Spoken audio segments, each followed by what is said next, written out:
Call to order the June 21st Commission meeting of the Kentucky Department of Fish and Wildlife Commission. And I'd like to welcome you all for coming today. If you could, I'd like to have Colonel Jeremy McCreary lead us in our invocation. If you guys could all stand for me.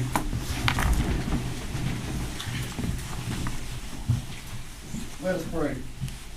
Our precious Heavenly Father, Lord, we thank you for the chance to come together today in unison to represent the sportsmen and women of the Commonwealth. As we are charged with being earthly stewards of the resource, we know, Lord, everything we do can only come through you who gives us our strength. We plead that you be the lamp for our feet and the light for our path today and in life as we yearn to walk the narrow road and enter through the narrow gate that leads to righteousness and eternal life. Scripture in the book of Proverbs tells us that an intelligent heart and the ear of the wise seeks knowledge. Lord, let us keep these words in mind as we invite you to lead us through this meeting with discernment and wisdom that only you can provide.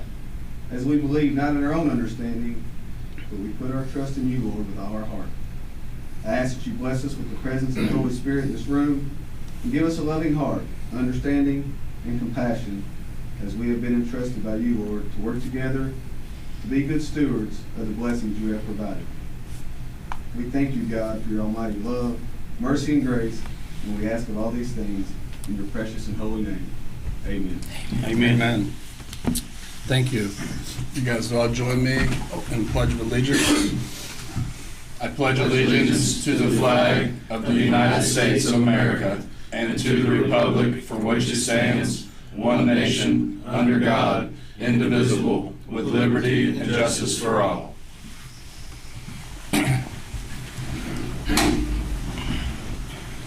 All right. First off, I'd like to start off by thanking past commissioners who are not here with us any longer. Last meeting we had both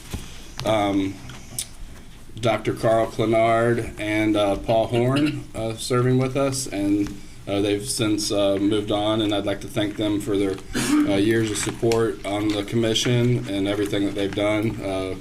Really learned a lot from both those gentlemen and appreciate everything that they've done for us. It's finally getting pretty warm out there, so hopefully you guys are all taking advantage of this nice weather and maybe doing some floating in one of our lakes or fishing or wading in some streams. Finally warm enough where you don't have to wear the waders out there. You kind of just take shorts if you want to. So that works really well. And I encourage all of you guys, if you hadn't had the opportunity to wade a stream or fish it, go do so, because there's these little pumpkin seeds, and they're just so cool looking. They're just the most beautiful little aqua and orange fish. And every time I catch one, I'm just blown away by the beauty of it. So if you haven't done that, go do that. And that's all that I have for my remarks today. So I appreciate it.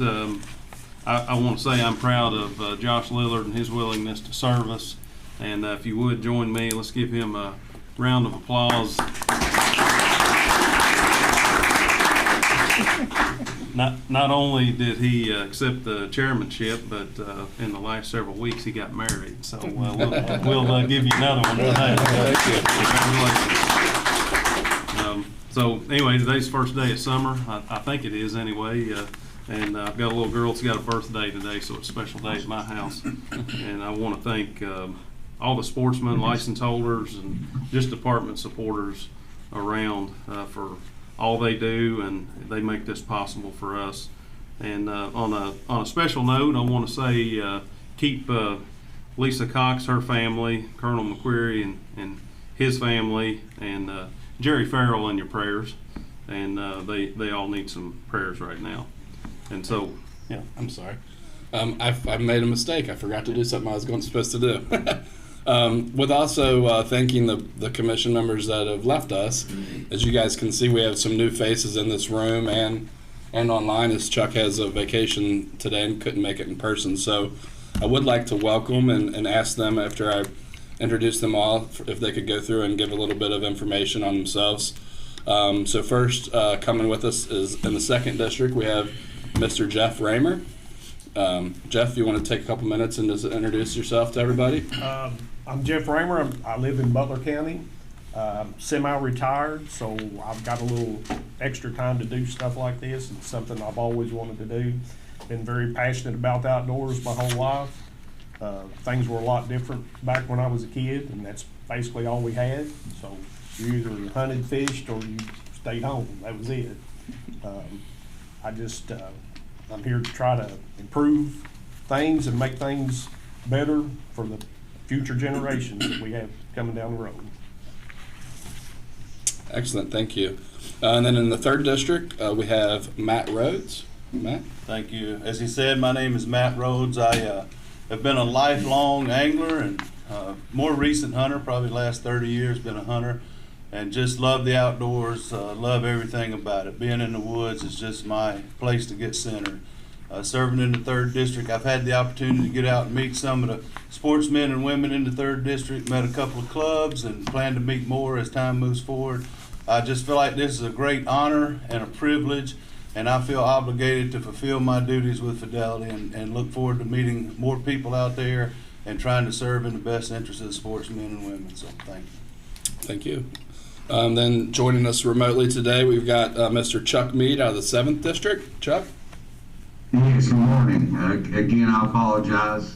My wife is a school teacher, and the first thing they want to do when school is out is head to the beach. So we already had this vacation planned and scheduled, and trust me, I'd love to be sitting there with you all. But I'm Chuck Mead, the 7th district. I replaced most outstanding Commissioner Paul Horn. And I also have been a lifelong sportsman, raised 2 boys hunting, fishing, and look forward to working with you all, combat veteran, 82nd Airborne Division, and I look forward to working with each and every one of you, and also meeting the rest of the commission members. Thank you. God bless. Thanks, Chuck. And then finally, wrapping us up in the 9th district, we have Walter Robertson. I'm Walter Robertson. I'm from Russell County, Russell Springs, Kentucky, and I've been a long time hunter since I picked up to carry a gun. And I'm president of the Russell County Sportsman Club, and I've worked the same place for 51 years. And I do about 600 acres farming, grain and cattle farming. But I'm just glad to be here and to put in whatever interest I can to help out. Thanks, Walter. All right, with that, I will stop my interruption of your proceedings and have you go back. Rich, sorry about that. Well, it's a nice break to have. For those keeping track, that's 1 mistake today, I'm sure. Had 3 last time, hopefully less than that today. We're doing good, but I'll say my synopsis in meeting these new commission members. It's a group of gentlemen, and they're gonna bless the sportsmen and the Commonwealth, and look forward to serving with them. Nathan, if you would pull up our employee awards, and we'll touch on those. So we've got regional, state, and national awards. And first, national award for Dan Crank, Rocky Mountain Elk Foundation 2024 Excellence in Elk Country Award. And this says a whole lot about the resource management in southeastern Kentucky. And Dan's a world-class biologist and been with us for many years. So we're really proud of him. And then next we've got, see what we got on the slide here. We got Marcus Bowling. Many of y'all know Marcus. He's an interesting personality, and he's helped us in a broad range of aspects here. But this award is the 2024 Pamela S. Dillon Boating Educator of the Year Award in the Southern Region. And again, those of you that don't know, Marcus has been a conservation officer. He's worked for us in marketing, and he's just a great spokesperson with what he does, so we're proud of Marcus. And then lastly, we have Derek Beard, who even invited me to come along for this award, but Saturday night, the State Ducks Unlimited banquet, he was given the Jim Monahan Memorial Conservation Service Award, so outstanding, and we're really proud of Derek, and another biologist, great personality, and he serves us well here in Kentucky. So a couple other things that we will touch on. hundreds of staff and partners. We just enjoyed our free fishing weekend, which was a huge success. We had fishing derbies and fishing opportunities all over the state, and it brings out the best in the agency when we see this, when we see this outreach. And then in our law enforcement bulletin, just lately, we have to give a shout out to Officer Creech, who helped save a young man's life in the Cumberland River in Bell County. Vehicle wrecked and went into that river, and he was able to help get that young man out of the water. If you haven't seen our newsletter, this is just the outstanding service that we provide, but our officers are always on duty, and this could have been a really bad outcome. And so the bottom line, a brand new recruit who's ready to hit the ground running, and Officer Creech is just a fantastic young man as well. And so as we close out the year end is June 30, and we're trying to wrap up some last minute purchases and get ready for a new year. We have had a great spring. Our turkey season was a success. We're going to talk about that more today. We just wrapped up our Lake Will Green ribbon cutting ceremony. Is a huge success. We had a disabled guy that came out, and we have a handicap accessible ramp there now. And unscripted, he came out to support that project. And I will tell you guys, he looked at everybody and he said, "You all have changed my life." He said, "I have something new to live for by being able to utilize this handicap ramp." And so, it's good stuff. And then I joined Greg a couple days ago at West Point. We're working on a 2-lane ramp there, and that's going to be strategic, and it's going to be highly used. And then legislative session wrapped up. We have one agency priority bill, and that bill did pass. And so in statute now, instead of saying conservation officer or law enforcement, and I'm going to have to get used to that, but we're going back to game warden. And that's what our officers wanted to be called. And there's several things that were part of that bill, but we're glad to get that to the finish line. And we have, do we have Kevin Rexroth in here today? Yes.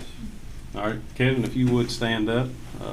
Kevin is now our new engineering and IT director. He's a guy too that's been around this agency, a very versatile employee, and I can't brag on him enough. But he replaces Michael Scott, and I say these folks in the engineering division, they have the fun job. They get to build stuff and shake hands and create a lot of smiles. And Kevin is a great advocate for this agency, and we're really proud of him to be in that director's role. Thank you.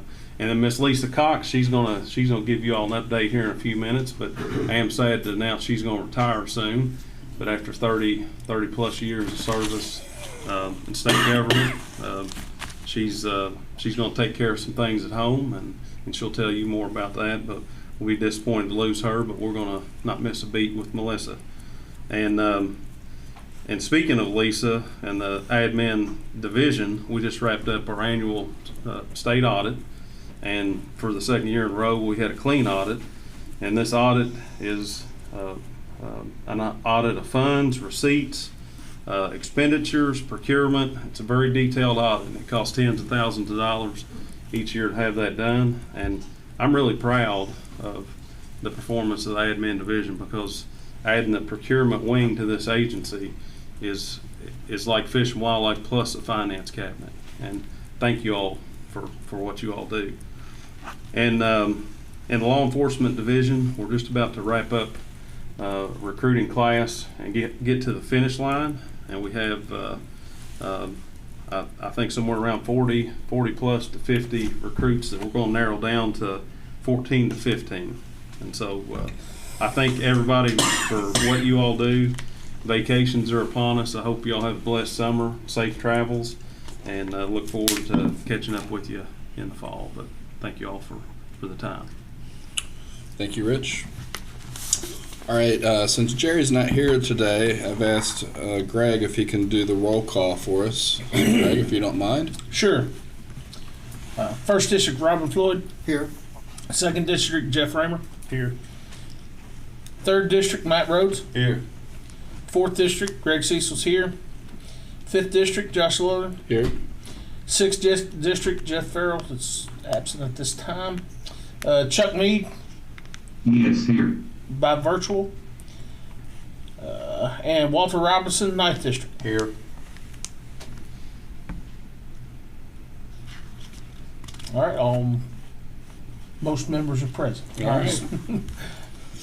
Okay, so the first item on our agenda today is we got Lisa Cox and Melissa Trent. They're going to go over our quarterly financial reports. That's attachment I1, gentlemen. Actually, they just gave it to us, sir.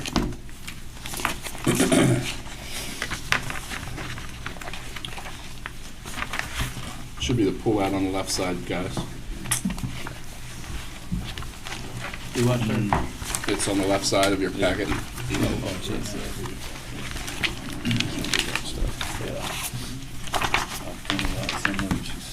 Lisa, floor is yours. Ma'am, I take a moment to introduce Melissa. Absolutely, yeah. Melissa Trent will be detailed to the director's position upon my retirement July 15th. She's been with the department for about 20 years, and about half of that she has served as the assistant director. She began in 2004 as an internal policy analyst, and she managed the wildlife grants. And before her tenure here, she was both an auditor and accountant with the Department of Revenue and also with a private CPA firm. Melissa has a bachelor's degree in accounting from the Kentucky State University and is a certified public manager. Most recently, she has completed multiple certifications in public procurement with the Kentucky Procurement Institute, becoming a Kentucky Certified Procurement Specialist, a Kentucky Certified Procurement Analyst, and a Kentucky Certified Procurement Manager. And Melissa and some of the procurement staff is also pursuing national certifications in procurement with our additional role. The department did recently, as Rich mentioned, receive our fiscal year audit for 2023 and our KRS 150 audit, and we got another unqualified opinion. And Melissa, could you just kind of detail some of the other audits that the agency undergoes for the commission? So annually, we have an audit through the Auditors of Public Accounts, which is, we refer that, you'll hear APA. They come and audit us for our 150, which is basically a receipts audit of all of the funds that are in the Fish and Game Fund. And since the enactment of Senate Bill 217, we now do our own procurement, and they are auditing us for our procurement also. Besides that happens annually, we are on a 5-year cycle for an audit through the Office of the Inspector General, which is through the Department of Interior, for our Pittman Robertson and wildlife restoration funds. So the U.S. Fish and Wildlife Service, actually, we're on a rotation, and our next audit is next year for that. We do get pulled for other audits. We've had a couple of desk audits from the Coast Guard, so at any one time we might have multiple audits going on, and in this next year we will have 3 at one time going on. So we are kind of busy, and we even get pulled into the Commonwealth's CAFR audit, which is our comprehensive financial report that the state puts out. So they will check some of we'll get pulled in those samples, and the auditor's office will send us an email and ask. They'll say, can you provide us backup documentation for these receipts or these expenditures? And we work with them and provide those to them. So I have a comprehensive list of all of our audits. So at any one time, if you want any information on any of our audits, you can just let me know, and I can go over past audits or upcoming audits, whatever you need, just let me know. And also, Amanda Cook is the budget specialist now, and she will continue to be the budget specialist once I retire. Nathan, if you would bring up the first page of the financial report, income statement. The statement is basically a 3-page document. One is a roll-up for each of the 3 period months that make up the quarter, and it has a percentage basically of the year that's left. Then there's another report. This report has the percentages, and that's why I like this one. I think that that's handy. Know that our fiscal year runs from July to June. So this is as of March, because you'll get the June report for the next quarter at your next meeting. Nathan, would you go to the next page? And this report shows March for 3 different years side by side as a comparison, and then the fiscal year to date for those same 3 years. And that gives you a good eyeball to look and see if there's any major changes from one year to the next. And then Nathan, the third page of the report is the cash balances. So in the income statement, that's primarily the fish and game fund and the non-game fund. And the only thing that's really in the income statement for operations is that portion that's used for philo, because the department does have another large fund. So if you look at agency revenue funds, the very bottom one is called fees in lieu of, or philo. That is a program that's separate, and our funding doesn't mix and match. However, because we have a philo branch, you will see on the income statement and receipts, really just the receipts that were used in order from the philo fund to fund the philo program that runs through our operations. Most of philo is spent through the capital budget. I had emailed these out, and does anybody have any questions about the financial reports? Or, I mean, they're... I do. Sure. On the summary page, and pardon my ignorance, but No. having dealt with public budgets before, Sure. I understand there may be some seasonal anomalies, but if you can go back to the summary page, Yeah, one more the first page, yeah. page. Here where you say we're 3/4 of the way, so in essence, you should be roughly expending or receiving funds at 75% if everything tracks according to month. And when I was looking at the hunting and fishing license, I see the revenue at 59.2% there, whereas you would think it would be 75. Is that alarming at all, or is there some seasonal anomalies that will happen? There's a very seasonal alarming. So, but the Fish and Game Fund has hunting and fishing and also boating licenses, and those two added together make up about 96% of your funding for all agency receipts, not including philo, of course. But because you've got the boating time, yeah, when it has its peak, and then also for hunting and fishing licenses, you're going to have a peak around November, December, and another one around March. So we are on course. So we will look at the budget document that I gave you all in just a minute, and you'll kind of see where we're running comparatively speaking. Okay. Because that report actually, remember, this one's only through March. Right. And the next report we're going to look at, the budget report, has everything through May 31st. Right. Okay. But that's a good observation. Were there any other questions about the financial reports? All right. You know, when the very first year that I did the budget report, I tried to come up with a graph that would show the different years and what receipts were versus expenditures, and they just all did the same loop. It was very unmeaningful. So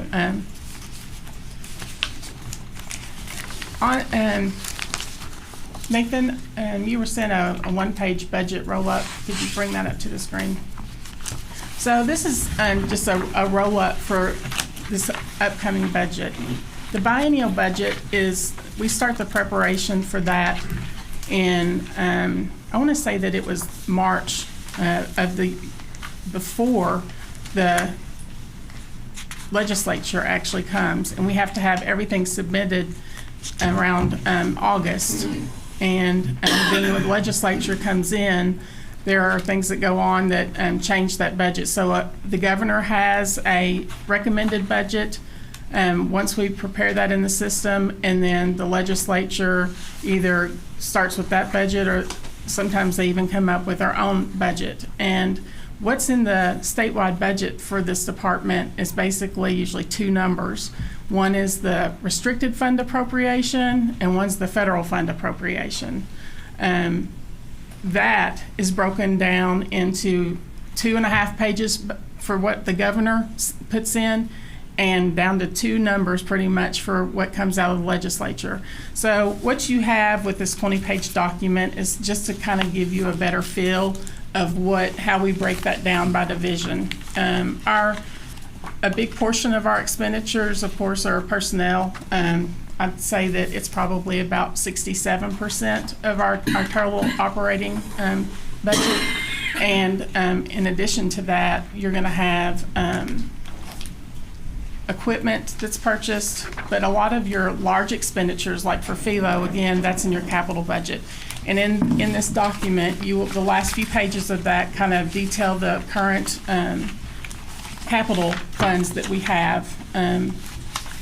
Otherwise, in the quarterly report, you will only see the total of the capital fund in your cash report, because for instance, for the philo project, some of those can last 7 to 10 years, and it's not real meaningful. There's a large set aside that we have to put in that for the operating budget, and all of that is detailed. But as you go through that and you look at the notes, if you have questions, I hope that you do. You've got me for a couple of weeks, and then I'm leaving you in good hands, and with both Amanda and with Melissa to answer those questions. I did have one question as it relates here. You can see where there's 38 million budgeted for next year versus I think 39 for the current fiscal year. I think it's roughly a 3% reduction. Is that what we're forecasting? We'll see a reduction in the next fiscal year for the top line hunting and fishing license? Actually, the reason why it was a reduction is because we had over budgeted, we felt like, for 39. So in this document, if you look at page, I want to say 3 or 4, and this will get back to your previous question. It's on page 2, I'm sorry. It looks like this. Okay. This is the top is the detail of the motorboat registration, and it shows month by month the motorboat, and it's from fiscal year 20 to the current fiscal year. And because we haven't quite finished this year, it only runs through May. And we are on target, we feel like, to meet that. The motorboat registration was a little bit skewed in 21 because of COVID. There was an extension for people to register their boats, so it looks like there was a lot more in 21, and that's just artificially inflated from the previous year. And then for the hunting and fishing licenses, the last year was 34.7, and this current year is probably going to be a little bit more than that. But to your question, we actually think it's going to be more than it is this year, but we think that our previous estimate was a little bit grandiose, I guess. Because in 22, so I looked at the data in 22. I was told when I first started here by a longtime employee, you cannot forecast revenues for fishing and hunting licenses because it depends on the weather, it depends on all kinds of things. And really and truly, who would have thought COVID would have been a spike for this agency as far as our receipts, but it was. But when I looked at 22, because it's higher, and that's part of the reason why we overestimated our revenues, it had been higher, and it was higher kind of across the board. I mean, I know that like Brian and others, the deputy commissioner, look at these a lot closer than I did, but the non-resident was up, the resident fishing was up, the resident hunting was up, the resident turkey was up. You know what I'm saying? It was just across the board. There was just a whole, I don't know why. I mean, I guess I could go back and look what the weather was compared to the following year, so I don't know. People had more time on their hands, I guess. Maybe. They wanted to get outdoors. Yeah. Good. One last question. I saw, I think in the current budget for the interest income, it's like 100,000. It jumps to 1.5. I think we've seen that interest. Is that was just because we didn't forecast the interest rates to be what they were for investment funds. So the entire investment process is a statewide group that is headed, I think, by the governor himself, maybe. I know that he puts different people on that board. That is something that the department has no control over. And we were all our funds are in a pool. And so you will see negative interest. And so we experienced negative interest continually 2 years ago. And the year before that, our interest had been like over $500,000, I remember, at the halfway mark of the year. And then the next year, we were down over the 500,000. You know, everything we had gained, we lost in just a matter of months. So it's not something that we can control. They have very specific things that they can invest in, and bonds being one of them. And I think the bond market was down. But I have sent out to the commission before, and I can send that link to you all again, the link on the Finance Cabinet website that basically has all of their reports. Just know that I'm just the messenger on that one. So. Thank you for the information, and thank you on a career and a job well done. Oh, wow, thank you.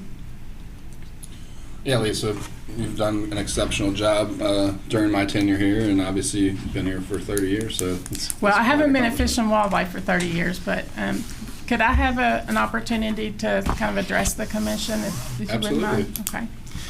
Thank you, Melissa. You're welcome. So it is bittersweet to leave, and this place has been very special. And I want to thank not only you all, but the ones who sat in your spots before, because I didn't really, I don't guess, realize before just how important the commission was until I came. So I wanted to thank each one of you. And Rich, I want to thank you for your kind words. And it's rare to work with somebody who's the same in a commission meeting, behind closed doors, working through a problem, testifying in front of the legislature, or while I'm running the overhead and he's in a 10-person sportsman's club meeting hours from his home in the evening. It's been a real honor. So I wanted to introduce Melissa and kind of let her walk you through our audits and everything else, so you know that I'm leaving the department in a good place. I've got a very good staff that have just a wealth of experience. But in over 30 years, it seems like I've either worked or audited or assisted every agency across the state. I've only been here for 6 years, but I've worked in some central agencies, including the auditor's office, and I ended in the controller's office in finance when I actually retired in 2013. But this is the only state agency that I'm aware of that has as strong of federal protections on their state funds as they do their federal funds. And that's a big deal because our funding has really weathered some previous to my tenure and during my tenure, some attacks trying to grab our funding. We're a unique agency to not have general funds in order to complete the operations of this department. When I came in 2018, I was confronted immediately by a commission that was upset. They were upset because the cabinet legal staff had told them they only had a handful of things that they could do. And they felt like they'd been kept in the dark about financial matters. And I hope that I have walked every commission member that's been during my tenure through it, and hopefully in a way that they understand the process. I was a Kentucky sportswoman before I came to work here, and probably like 95% of the sportsmen and women, I really didn't know what your duties were or how important it was. But you are our voice, and whether or not we realize how important you are, our voice was being attacked. And it's led to an interesting end of my career. In 2019, the commission voted to approve the second rich year of Commissioner Storm's contract. It was one of a handful of those things that this commission was responsible for. The contract that I submitted into the accounting system was not approved past the department. No reason, no cause. When I read the first bill to amend KRS 150, my immediate response was that it wasn't needed because it clearly says in KRS 150 that it's your right to pick. The commission voted to purchase a historical property like Tennessee had purchased for their hunters and anglers. The department's requests were denied, even though that was one of your all's handful of responsibilities. This hasn't been easy, but the commissioner said that if we put our heads down and we did what was right and we worked hard, that this department was going to end up in a better place and we were going to be more efficient. 3 amendments later to KRS 150 and 4 Attorney General opinions later, including one regarding the removal of 2 of your predecessors, it's working well. When the commission is shut down, whether it's from political interference or indifference, this department is going to be ruled by the whims of the political forces, and we will not have the representation of our sportsmen and women anymore. My plea is I feel comfortable with where I'm leaving administrative services, and I appreciate the opportunity afforded me to say something, because it's been hard keeping my mouth shut along the way.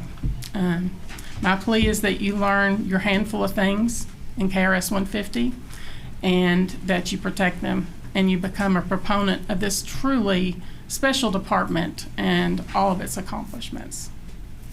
Thank you. Thank you, Lisa.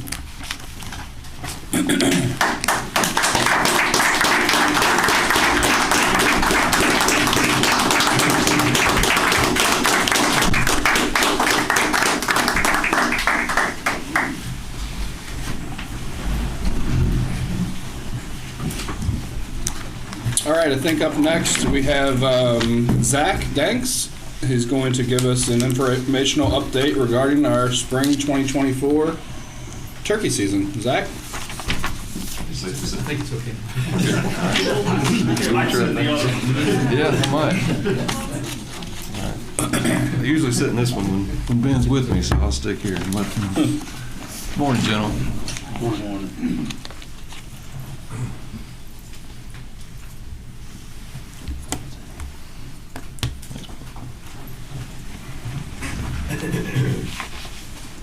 All right. So appreciate the chance to speak with you all this morning. Good to see you, and welcome to the new commission members. I hope you got a chance to get out this spring like I did. I had a great spring. A lot of our sportsmen did. We harvested over 33,000 turkeys across the Commonwealth, which was the 3rd highest total ever. And notably, this is 9% above our 5-year average. So we have been getting some comments from hunters the last few years talking about turkey numbers being down, and our harvest seems to reflect that population is up a little bit in the last couple of years.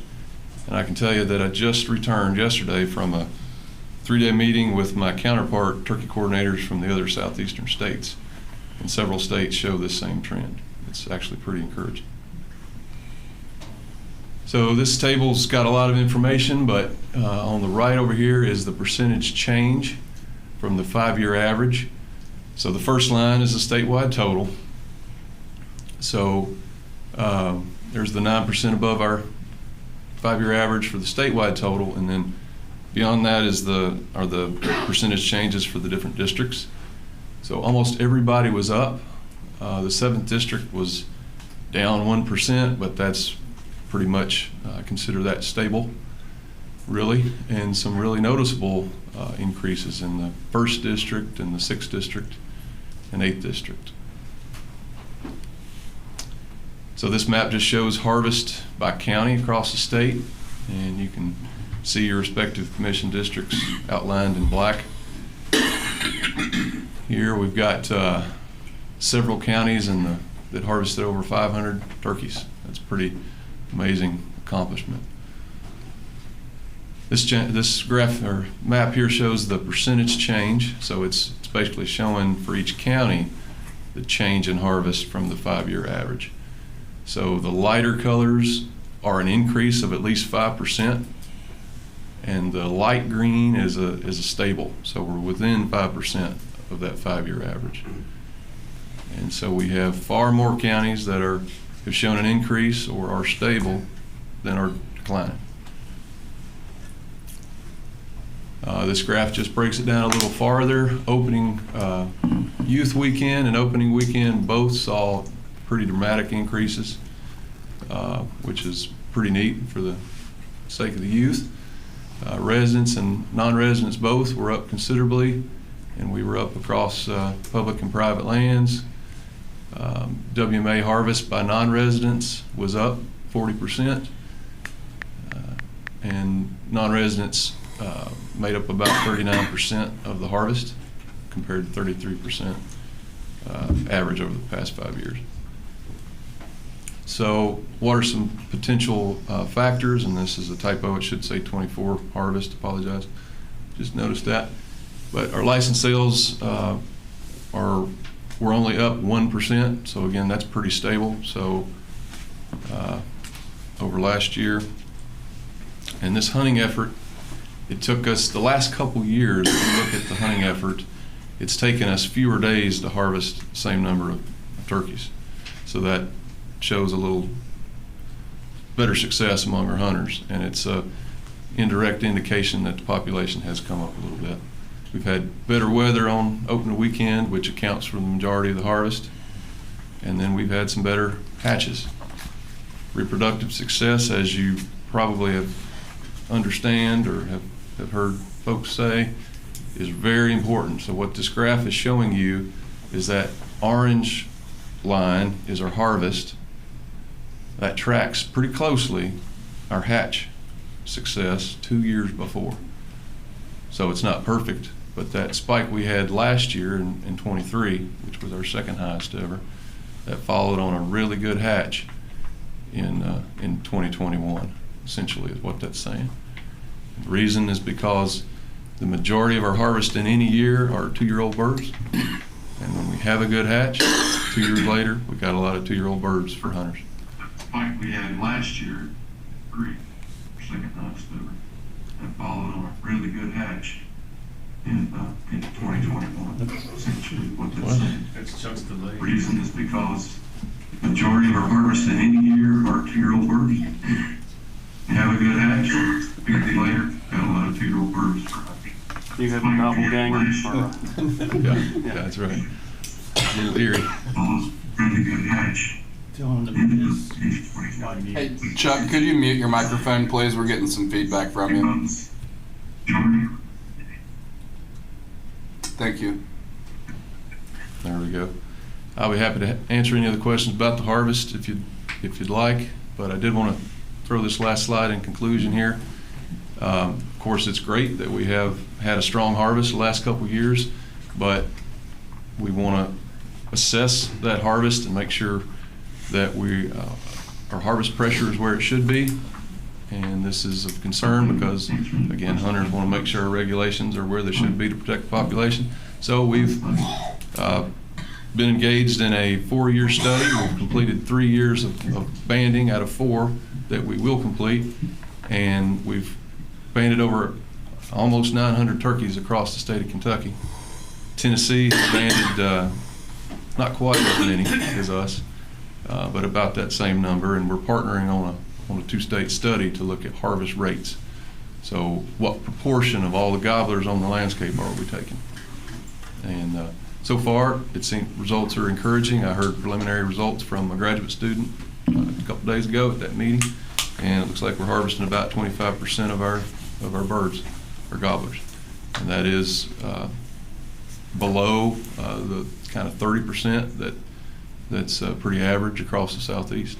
So it seems like right now we're tracking well in that regard, but results are preliminary, and we've got some more years of study to go. So I appreciate bring it up because I just want to continually thank the Commission for supporting our research efforts, because it's vital to monitor populations. And that's all I have. So I guess that's all the slide.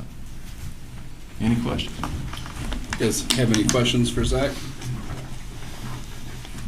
Well, it's great to see those numbers. I know there was a lot of discussion and comments and concerns about the turkey population, so it's good to see that we're having that success. I didn't have any success, but mine can definitely be recorded as hunter effort, as I made it out one day during youth season and then didn't even make it out during the regular season, so that's my own fault. Awesome. Okay. Well, moving on in our agenda here, we're going to go into our action items section. So the first thing that we have is going to be resolutions recognizing Cumberland Forest WMA project partners, and Rich is going to do this. And those in the binder, those should be right here. All right. So, get the signature here from Josh, and I will sign that as well. This Cumberland Forest Wildlife Management Area project is a massive accomplishment for this department, for the state. Arguably, you could say we'll never top it. Lisa talked about the difficulties and challenges, and I can tell you this: the third time was a charm. We tried and we tried and we pulled it off. And I can tell you what, without the persistence of many, including Ben Robinson, the project just would not have happened. And so at times we felt like, as we were going through it, it's not possible. There's too many hurdles, too many legal challenges, too many no's. But TNC and their lobby team, they just stayed at it. And I can tell you, just experiencing it, I've heard a lot of people take credit for the project, but oftentimes when things happen, the people that didn't take credit for the project, oftentimes are the ones that got it done. And so, against significant odds, we were able to set the first 54,000 acre easement in Kentucky history. I think there's chances that we do this again, but I want to explain what good came out of this. Instead of purchasing the property, we were able to procure an easement, and so it stays on the tax base. We're in a situation where we have perpetual hunting access for a minimal price, $147 per acre, and our partners can log this property. There's potential to still do work on this property in a multitude of ways that state agencies are limited. And so, folks, I think through all the adversity, I think we have set the standard of public access for the history of Kentucky. And can you imagine agriculture scenarios where we can keep something in corn, we can keep it in beans, but we can still have public access? We have opened a door of endless possibilities, and our neighbors and our surrounding states have taken notice of this. And again, many of the critics to public land and public land usage in Kentucky has been, you're pulling it off the tax base, and certain users aren't going to be able to use the property. So we accomplish a multitude of goals, but $147 per acre, joining 199,000 acres in 2 other states is a massive accomplishment in a place where we didn't own any property in the elk zone. And so I am not taking credit for this project, but I got to be part of it. I got to be along for the ride. And I can tell you, most people didn't even know the magnitude of this project, or we were even working on it. And so David and TNC, Diane Osborne, are a couple names that haven't been mentioned much. They pulled in a way that I can't even begin to tell you. And I'll say this: one of the first meetings I sat in with them when this thing started to get traction, I kind of shook my head and said, I don't think this is going to work. I don't think it's going to happen. And it did. It did. And it was their persistence that pushed us to the top. But 54,000 acres, more to come.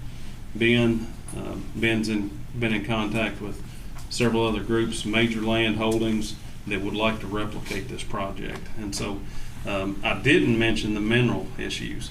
In southeastern Kentucky, you can buy a piece of property and there's too many limitations, too many mineral holders and owners, and heirloom challenges that you face, right-of-way challenges that you face, and we were able to not withstand that. And so we don't have the liability, but we have the public access. And so it is a absolute beautiful thing. So as I sign this resolution, I can say I have not been more excited to sign anything. And so we'll present this to the House, the Senate, our partners, and that's why we have multiple copies. But this is a resolution that I'm just tickled to death to personally be a part of and to sign. And just wanted to give you all that update. But thank you all as a commission for your support. And again, just keep your eyes open because we may do this again. Thank you all. So next, Josh, we have a resolution. So if somebody could grab Lisa, and I would like to get Josh to get her up here and we can take a picture with her. This is congratulating Lisa on outstanding service to the Commonwealth. Unfortunately, I didn't get the opportunity to hire Lisa. She was here when I came here. We need to vote on this resolution for coming aboard. We do, because it is on the action item. So if you all would, thank you. Look like a rookie mistake here. If we could take a vote on that, and Mr. Chair. All right, we do need to take a vote for the resolution recognizing Cumberland Forest WMA project partners. And so Jerry calls on. we need a motion for that. And if you would recognize that Jerry's present too. Oh, okay. Yep. Yeah. Jerry was running a little late this morning, and he is here now. And so just wanted to recognize Mr. Farrell being here. Thanks, Jerry. Appreciate that. No So we will need a motion and a second in order to vote on this. So moved. So we got Dr. Floyd makes a motion and a second. Second by Walter Robertson. And then Jerry, if you could take a roll call, please. Commissioner Floyd. Aye. Commissioner Raymer. Aye. Commissioner Rhodes. Aye. Commissioner Cecil. Aye. Commissioner Lillard. Aye. I don't vote really, but aye. No need. Commissioner Farrell. Aye. Commissioner Meade. He's dead. Okay. And Commissioner, I'm sorry? He's online. Aye. Thanks, Chuck. Got it. Commissioner Robertson. Aye. Ayes have it. All right, it's unanimous. Thank you, gentlemen. All right. Mr. Chair, could I ask you if we could go ahead and vote on this certificate for Miss Lisa Cox? Absolutely. I would need a motion for this, gentlemen. My motion, I'm gonna say something too. Okay. So we live in Kentucky and basketball's king here. If you were a young person, you're playing on a basketball team, and you saw Michael Jordan walk out and he was on your team, you can imagine the confidence that you would have in your ability to play a good game. That's the confidence we can have when we've got Lisa on our team. She's the Michael Jordan of what she does.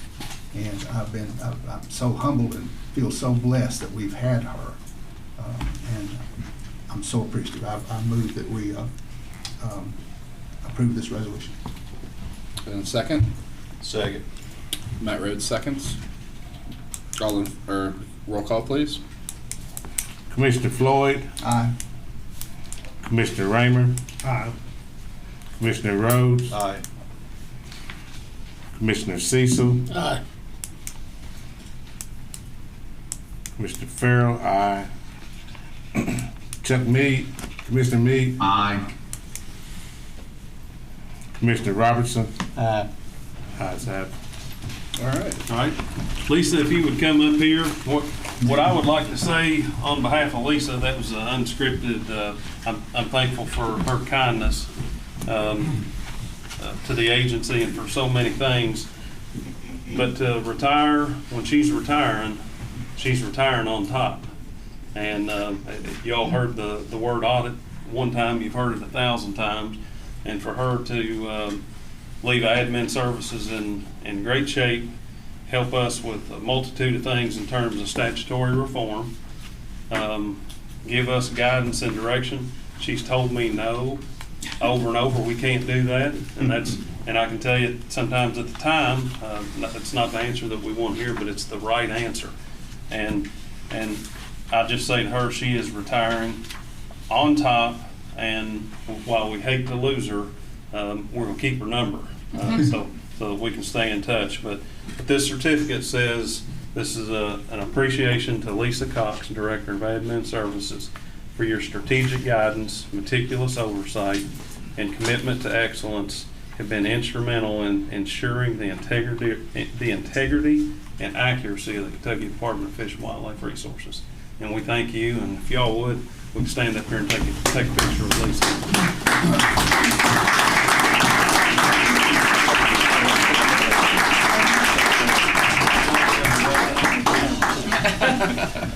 I'm trying to lose weight.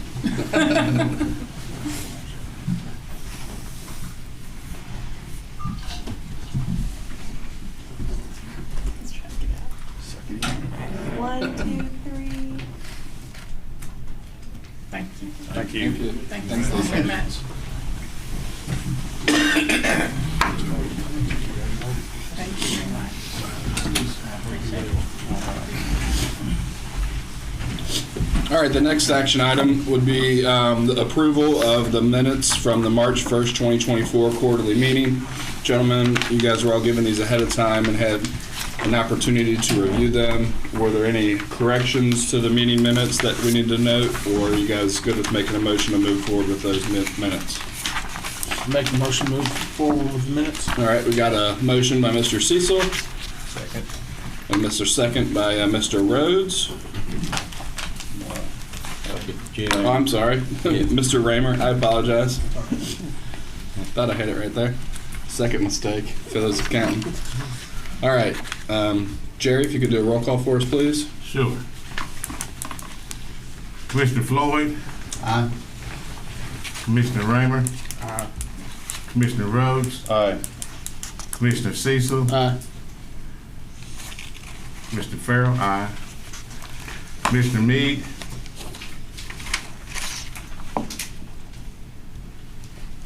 I'm sorry, Commissioner Meade? Chuck, can you hear us? Try again. Commissioner Meade? Aye. He said aye. Commissioner Robertson? Aye. Ayes have it. All right. Okay, the next action item is revised provisions for hunting and fishing on public lands. I believe we're going to have Stephen Fields discuss this one with us. Excuse me, thank you. I'm sorry Jenny Gilbert couldn't be here today, so you're stuck with me. I apologize. Happy to have you.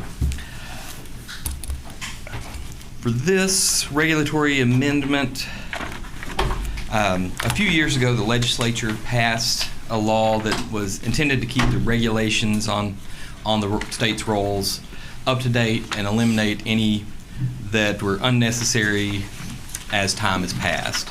And in that, they set a sunsetting law for regulations that hadn't been amended in the past 7 years. So every 7 years, if a regulation has not been amended, each agency that has a regulation needs to submit a letter to the LRC, the Legislative Research Commission or Council. Commission, thank you, sorry. Always just call it LRC. Stating whether or not we want to leave it as is, we need to make amendments, or we're okay with it being removed from the rolls. And in that review, this particular regulation, 301 KER 3005, came up for review, and in reviewing it, we noticed some issues that could be addressed and wanted to go ahead and address those as part of this sunset review.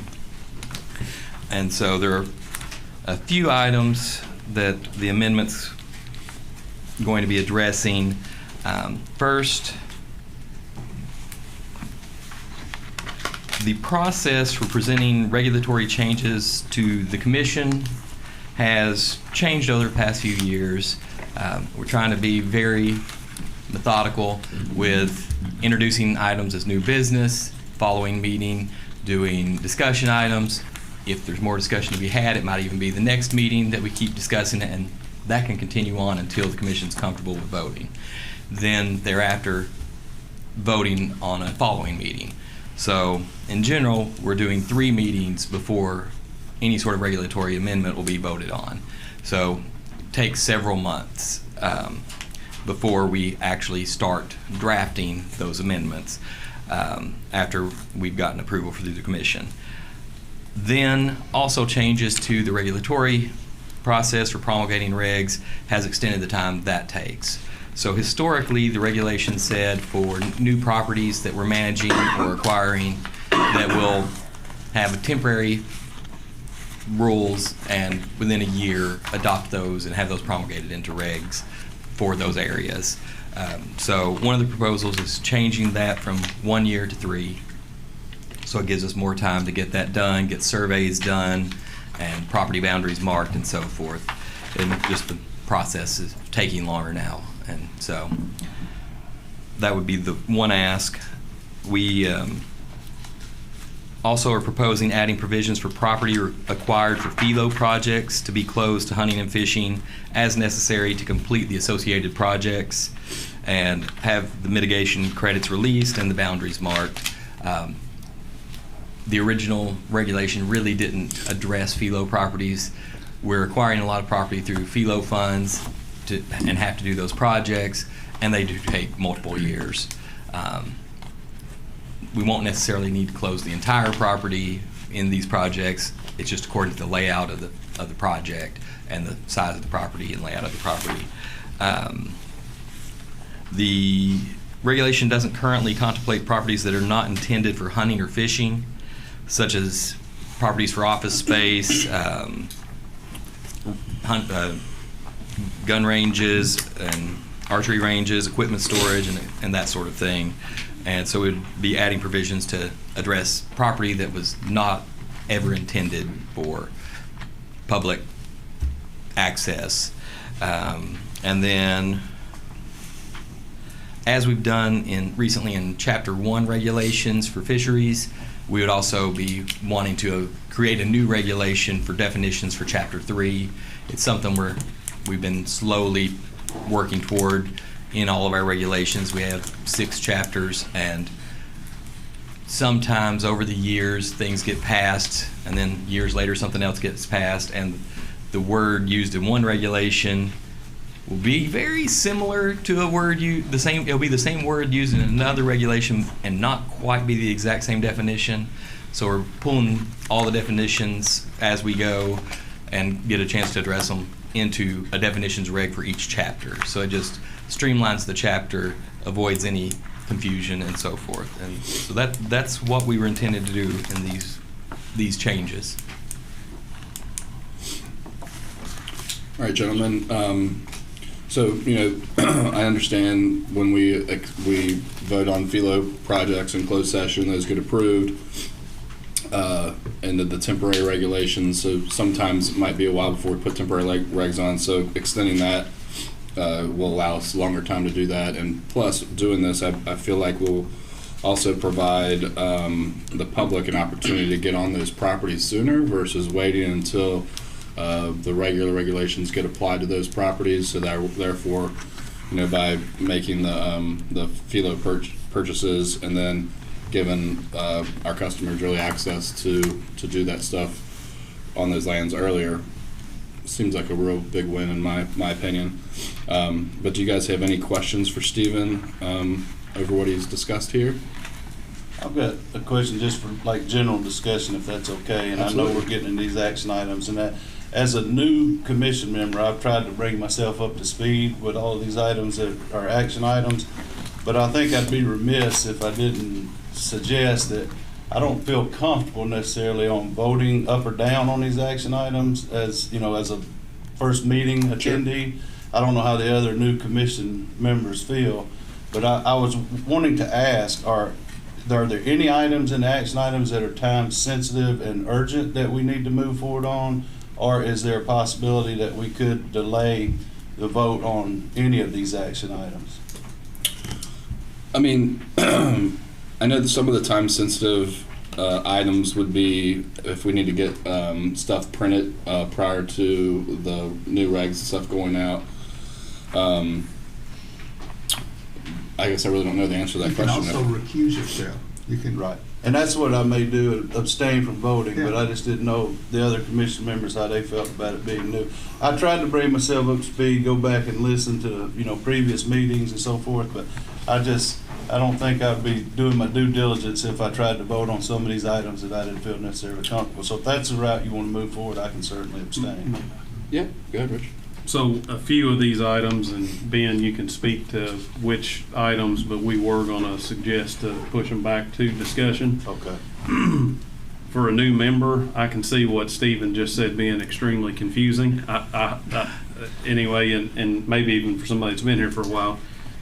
So what he's speaking of here, these regulations are, we have to act, or we lose them in the sunset. And so historically, we would have been an agency that didn't even bring this forward. We would have went ahead and we would have handled this without commission action, I'll just say that. But in full transparency, we believe it's our responsibility to bring it to you and say, you know, we're going to create definitions, for example. And so we want to be as accurate as we can be. And so with this, these are very minute changes in order for us to keep these regulations at the first part. I will let Ben speak to the timing, the specific timing and what would be important when he comes to the table, because we're looking, Ben, will you be presenting the rest of the action items? I'll have a part in all of them. Okay, Yes. so I think he could give a better recommendation than I could right here today at this time. But that's something that we want to encourage, is that you're informed, and if you feel like you should abstain, we respect that. And obviously some of our members have been here to listen to it prior, so I guess we could see how that goes as well. But thank you for the opportunity to speak. Yeah, and I certainly don't mean to interrupt the process as an upstart, but I felt like it would be remiss if I didn't say that, because some of these things, I don't think I have enough information and not well informed enough to vote on at this point. I certainly understand sunsetting rules around regulations and the need, and if those are time sensitive, I can certainly appreciate moving forward. Thanks, Matt. All right, any other questions for Stephen on this one? So one other clarification, Jenny just texted me. These are time sensitive in this sunset, so that we can keep the regulations in place. Yeah, if we do not file by the sunset deadline, which I apologize, I don't know it. That's something Jenny takes care of. I apologize. But I do think it is in the next few months that we have to get it filed. Hopefully Jenny can chime in on that for Rich. But if we don't get it filed, the reg would fall off the rolls, and so we would lose the reg entirely. Understood. Don't want that to be the case at all. I just wanted to ask if they were time sensitive, and if so, I understand the need to move forward. Is the sunset one the only one that is a time sensitive? So Ben could answer for the Wildlife Division on which ones are, which ones So, not. why don't I approach that with each one that I bring forward to you, Okay. and kind of talk through that. Understood. Thank you. Okay, well, with that being said, look for a motion on this one, gentlemen. Make a motion for the revised provisions for hunting and fishing on public lands. All right, Mr. Cecil made a motion. Second. Mr. Floyd seconds it. Jerry, if we could do a roll call, please. Commissioner Floyd, Aye. Commissioner Raymer, Aye. Commissioner Rhodes, Aye. Commissioner Cecil. Aye. Commissioner Farrell. Aye. Commissioner Meade. Aye. Commissioner Robertson. Aye. Ayes have it. All right, thank you, gentlemen. All right, the next, and thank you, Stephen, appreciate you. The next item on our agenda is to increase selected deer hunting opportunities in the CWD surveillance zone counties and statewide for youth and mentored hunts. And this was actually brought to us by Dr. Robin Floyd. So, Dr. Floyd, floor is yours, sir. Okay, the purpose of this, and I'll try to be as brief as I can, but still explain it, is to address the decline in the number of youth hunters by creating increased opportunity for both youth and adults to take them hunting. Keep in mind, these kids are younger than 16, so they can't drive, so you have to have an adult to take them. And also to increase incentive for the adults to take them. I didn't pull this out of the air. This was developed with input from Ben Robinson over probably a couple of years now. We've been working on this. The proposal would be to expand the early youth and early muzzleloader seasons from the current 2 days to 9 consecutive days, during which an adult and a youth could both harvest deer. This is not going to hurt our deer herd. We've got over 1 million animals now. The adults would be able to harvest antlerless only deer for the first 7 days. The last 2, they could harvest a buck just like they can harvest a buck with early muzzleloader. Okay. Adult portion would only be in the CWD surveillance zone, and that's because Kentucky Department of Fish and Wildlife is paying a whole lot of attention down there, so we would be able to know pretty quick if that would work or not. The youth would be statewide, okay? I'll say up front, this proposal is not perfect. It's not the whole answer to try to reverse the decline, but I'm telling you the number of people that are hunting now, according to the U.S. Fish and Wildlife Service, is only 5% of our population. That's down from 10% not very long ago. So it's a fairly rapid decline. We're trending down. The number of youth is even lower. I feel like we need to address that. Lisa's already told you what percentage of our income comes from the sale of licenses, fishing licenses and hunting licenses and permits. That's going down. So the majority, not everybody agrees with this, the majority that are opposed that I've talked to are primarily bow hunters, and they basically don't want to share the woods with additional hunters. Bow hunters currently in Kentucky, I believe, get 19 weeks, a little bit over 19 weeks in bow season. It's a pretty long bow season. The early youth is 2 days right now, 2 days. I feel like this is it's a really important thing. What would be the cost to the bow hunters? They could still hunt during this time. They would just have to wear orange for 5 more days, which I think is a minimal cost compared to the gain, which could be getting more kids involved in hunting. The expansion wouldn't interfere with any season now for any other game animal. I think that, and also the timing is important. We need to have this season in early rather than after modern gun season. The reason for that is, number one, is the weather. You know, I had a guy talk to me 2 days ago and said, why can't we do this in January? Well, keep in mind, a lot of these are brand new hunters. They're not going to have warm clothes. They're not. And all past January, we had a week where it didn't get above 10 degrees. So it needs to be early to try to get kids out there when the weather's pretty. And old grandpas like me, this is personal to me because I've got a little granddaughter that I try to take deer hunting. The problem is you've got so many other things that compete with that, and I've got to be the one that takes her. She's not going to ask me. So I'm wanting to design that statewide so that the opportunity is there to take kids hunting. Every one of the people on the commission is a leader. Every one of you guys are a leader. Every one. You all know that sometimes you have to make decisions about things that doesn't satisfy everybody. You know, I'm going to guess that Mr. Cecil over there has had a time or two where he's had to address an issue that not everybody was happy with him.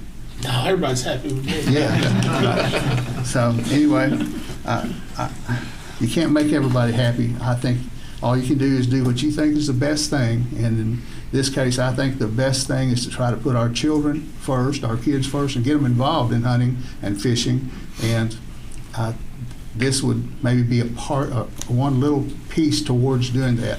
If we don't address this situation, we're going to get what we're already getting, which is a steady decline in the number of people, or number of kids that are taking up the sport that we all love. So that's, and also I was going to say I want to expand not only the days, but legal weapons for the adults. They can hunt with muzzleloader or with archery and muzzleloader during this time. I'd like to expand that to straight wall cartridges. I've got a friend that he tells me he takes somebody, but he shoots and y'all know more about this than me, a Sharps. It's a reproduction. It's a buffalo gun, basically speaking. He said on Quigley down under it shows them they're accurate to about 600 yards. His is accurate to about 60. Okay, he'd like to be able to shoot that. Shotguns. Well, I want to pick a weapon that virtually any person that wanted to take a kid hunting would already have. And it would specifically exclude modern firearms during this time for the adults. Kids can shoot whatever they want. But anything shooting necked cartridges would be excluded. So anyway, I'm kind of excited about the possibility to try to address a problem that we've seen as a problem for a long time and nobody's done anything about it. So I appreciate your consideration. I need a little clarification. I don't see anything in what we have in front of us about cartridges. Yeah, I'm not sure why that wasn't put in there. I sent in Ben can maybe address this. I sent in a complete proposal, and it certainly included that. And I sent it to Kelsey out here, and that didn't make it in here. And I don't know why. I sent it in at the end of May.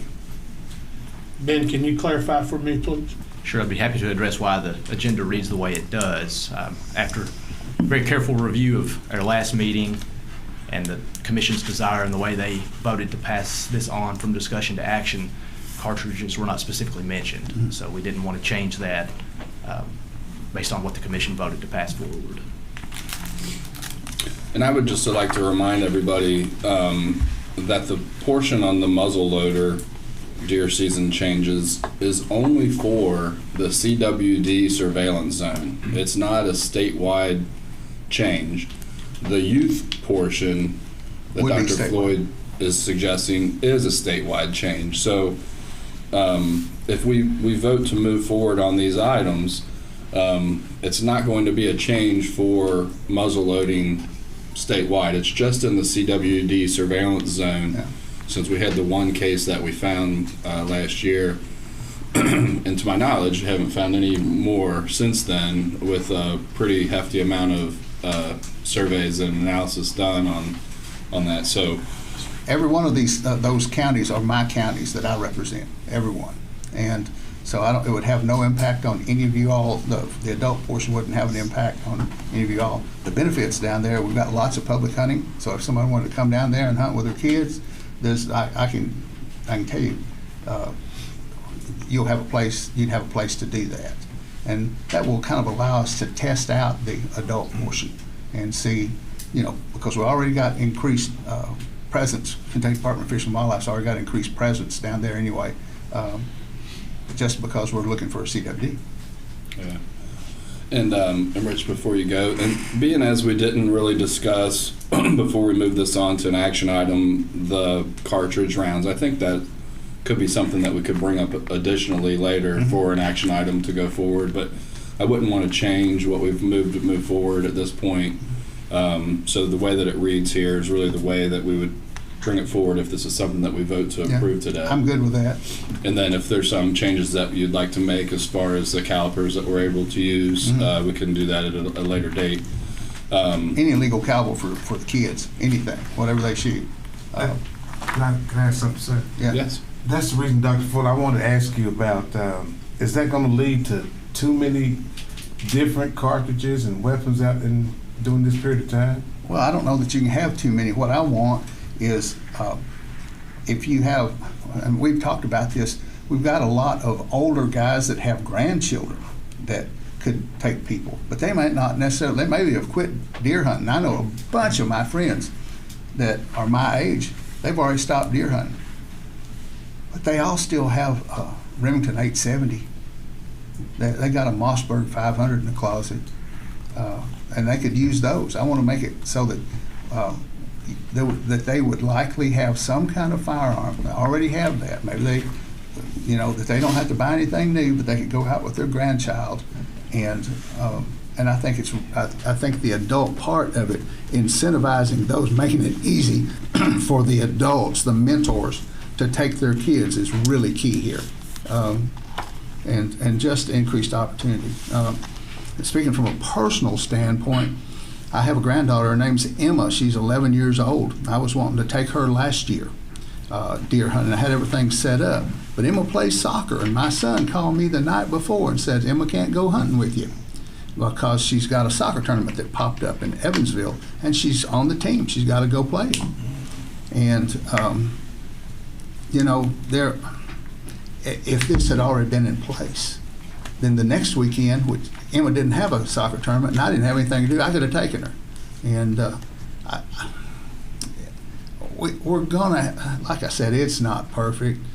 You're gonna have to do something. If you do nothing, that's doing something too. That's not addressing the problem. So. I personally think that this, as it is written, is so vague that it warrants more discussion. Suits me. And improvement on this. I have got a tremendous amount of response from the second district on this, for especially something that's only been out there for a couple of days. I've got right now about 80% negative on it, and it's not the increase in the youth so much as it is the modern firearms.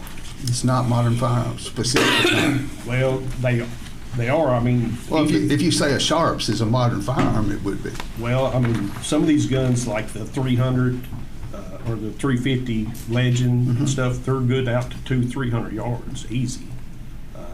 And some of the new muzzle loaders, a 300-yard shot on some of these new muzzle loaders is not. That's exactly why I was so disappointed that my brand new language didn't make it in here, and I've expressed that to both Rich and to Ben. I think it was important that what we were going to be talking about today made it here, not what was done before. And I understand their point. But anyway, I just feel that something that's this important, I believe, warrants more discussion. I have no problem with that. Yeah, I agree. If I had to vote today, the qualitative data feedback that I've received has been largely opposed to it. Now, everyone speaks to trying to increase youth opportunities, and one of the concerns that they've expressed around that is that many of them have said that the mentored youth hunts really are there to mentor the child, not necessarily to be hunting yourself. So I would really like to have more conversation on it if at all possible. Sure, I have got no problem. I got a 14-year-old son, and I take him hunting. But when we go, he's the one carrying the gun. I'm there for teaching, and I could see where if the dad's got a gun and the child's got a gun and a 250-inch buck walks out in front of them, that kid's not going to have a chance. Well, I just feel like you have to incentivize folks in some way right now. Already as it is, adults are not taking their kids. Right. I know, and they should be, but they've got all modern firearm season. They got crossbow season all through the, and if they're going to take them, they should take them. And I just feel like a lot of these people are not going to take those, which was what we want. We were taking those. I agree with that, but here's my take on that. Poachers are going to poach. Yeah. Poachers are going to poach. You can make all kind of rigs or whatever you want. They're going to poach. Right. Well, we set regs for the honest people. That's sure. exactly There's correct. No doubt about it.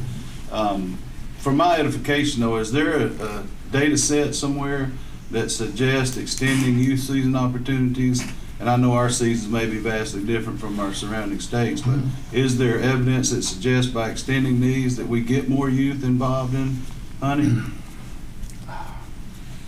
I'm not sure that I'm aware of that. I can show you my data set. Here's mine. Sure, yeah, understood. See this? This is my data set right here. This is a kid I wasn't able to take hunting because we only have 2 days. I think a 9-day season on youth is a great time because a lot of parents work second shift, they work weekends, they can't take their kids on the weekends. Exactly right. And I think a 9-day season would be a great thing. But I still feel that the child should be the one. I'll send you all emails, every one of you. Right. Yeah. And I'm not opposed to extending the youth season either, but the feedback that I've gotten has been overwhelmingly opposed to extending the opportunities for adults. Yeah. Change is hard for anybody. Sure. Okay, I'm just saying, there's always going to be people that don't want to give up or even budge an inch. I've had several folks, like I said, primarily bow hunters, that have said they don't want to share. All right, Mr. Cecil? Ben, I would like to hear from the department's aspect on whether or not this will achieve the desired results that we have, and what you guys think in the wildlife division on this issue. Sure. You know, the number one goal of the wildlife division when anything comes before us is to look at the biological component to make sure it's not going to be detrimental to our deer herd or to a population, and this would not. So that's the first checkbox. Second, you know, we're in favor of any new creative opportunities to harvest more deer in our Zone 1 counties, in our CWD surveillance zone. So this is an attempt to do that. Now, whether it will be successful, to be determined. Mm-hmm. But it would be increased opportunity to potentially harvest some more deer in areas that really need to see an increased harvest. It's got to be better than what's going on now, because a lot of these deer, we're overpopulated in the entire 1st District. A good deal of these deer get shot with depredation permits. I go into the 1st District a lot. I was down there twice in the last 2 weeks. I go to Kentucky Lake, Barkley Lake, and there are dead deer on the side of the roads, and I hate that. But when I go into Illinois and hunt, I have to kill a doe before I can even kill a buck. Programs like that for our non-resident people coming into the state of Kentucky make them kill a doe before they have to kill a buck.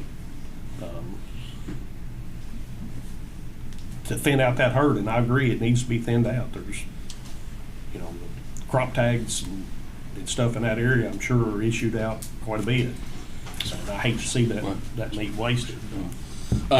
So one thing that I want to do real quick, it sounds like we've had some real good discussion about this, and there seems like there's 2 separate things here. The one thing is extending the youth season, and the second thing is, you know, expanding the muzzleloader season within the CWZ zones. And it seems to me like with most of the questions we have concerning are the extending of the muzzleloader season, and it seems like Robin has some more information that he'd like to add to that concerning calipers and things that we could use in that season. You know, based on some of the statistics that we've seen in the hunter harvest records, you know, my estimation is going to be anywhere between like 100 or 200 additional, you know, deers potentially harvested during that time. I could be way wrong than that, but I have talked to some really smart people recently, and they kind of gave me those numbers of what they thought. But I feel like, you know, we have 2 things here. Some one in other clubs and things that I belong to, when people bring stuff up on the floor and all they have to say really is it's for the kids, those things kind of go over overwhelmingly well. And in this situation, I feel like we're both there with, you know, negatives and positives that we're getting back. I get a lot of comments, and we did receive quite a few public comments on this topic specifically, that we've all had plenty of time to review and go over, as well as some phone calls that we've received. And, you know, as Dr. Floyd says, you know, it's you either go do nothing or you do something, or you try to change things to make them better. But we'll never know the success we're going to have unless we act on something and we make changes to provide more opportunities for youth. And, you know, people will come back and they'll say stuff like, well, you can also take, you know, your youth out there during the regular season. You can also take your youth out there during the archery season. And now with the enactments we made last year with crossbow season being longer and crossbows a little bit easier for youth to use also, that there's other opportunities there. And we got quite a bit of feedback with people that take them out and suggest that and why they don't. There's lots of pros and cons to it both ways to when a parent or a mentor can be with a child. And I feel like, in my own personal opinion, if we have a longer period of time for that child to be out there and potentially harvest an animal, really before a lot of other people have the opportunity to get in the woods and kind of mess up the different patterns that the deer have and so on and so forth, that I think it's a great opportunity. Again, it's just my own opinion, and you guys have to make your own judgment of that. But Now, I've talked to multiple people that are not for this, you know, and here's what I say. And every one of them, 100% of them knew this problem, know of this problem. This is not new. And I said, what's your proposal? What percentage of those people do you think have a workable proposal? Goose egg. mm-hmm. Just saying. So I think what I would like to do, and Stephen, correct me if I'm doing something wrong here, but instead of moving forward with the whole motion as it's written, that we just look at the expansion of the early youth gun deer season to the 9 consecutive days beginning the second Saturday in October in all 4 deer hunting zones as its own action item. Mm-hmm. And then table the other parts of this for discussion at the next month's meeting, the next quarterly meeting, that we can have more discussion. We can bring in the more things that you want us to do with the different calibers and cartridges available. How about this? How about we vote today on 9 consecutive days for both youth and adult, but the adult would be just bow and muzzle loader only, no additional cartridges. You just need a motion.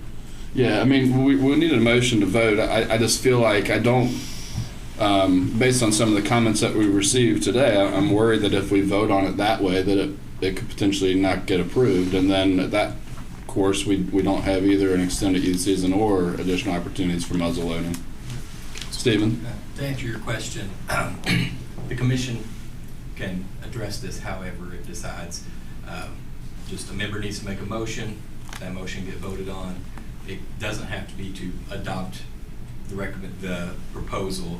It can be adopt Part A, reject Part B, adopt some completely unrelated thing. Technically, it's not something we normally do, but it could be. I got you.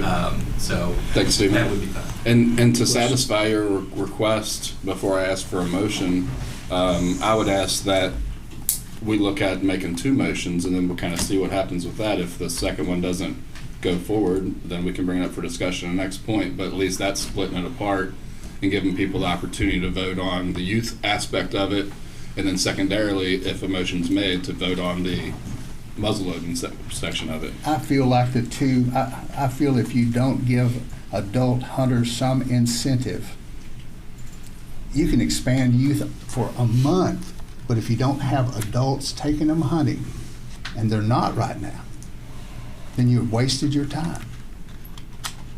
So I think if you give the adults the opportunity to harvest deer at the same time as the youth, and here's the reason I say that.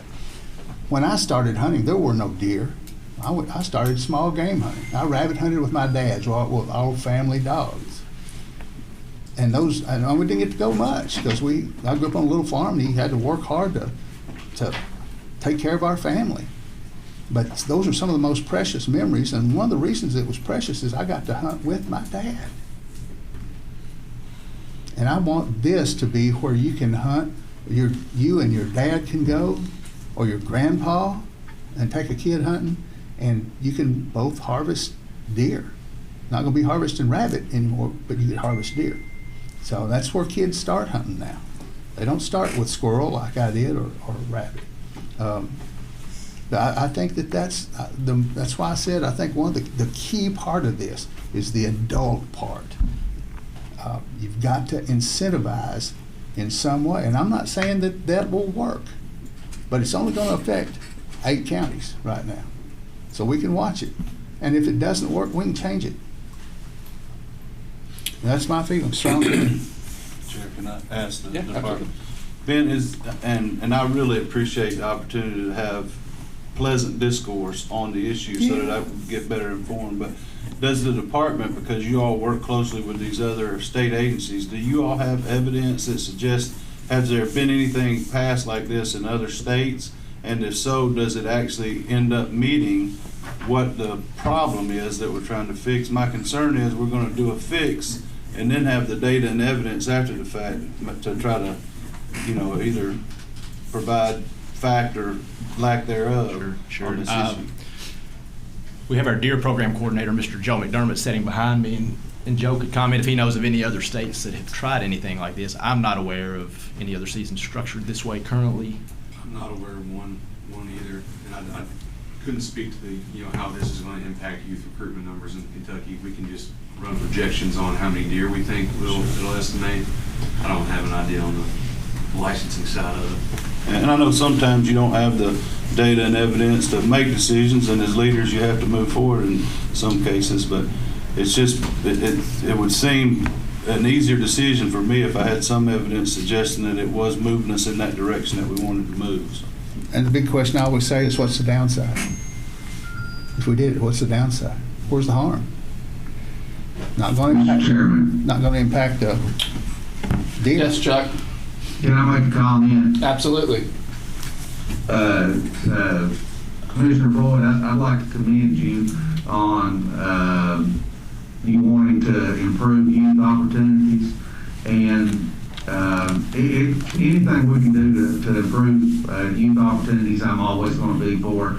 But from what little time research that I've had, other states surrounding us that have CWD, when they have increased the numbers of opportunities, whether it be for children or whoever, it has really controlled the CWD in that zone.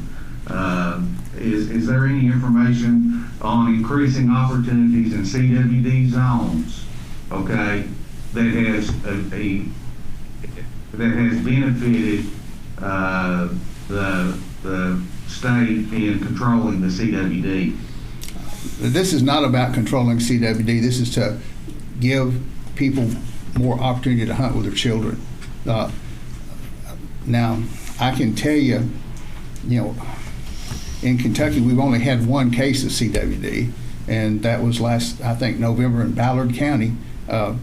This is not to address that. We're monitoring that situation, but I don't know. I don't know of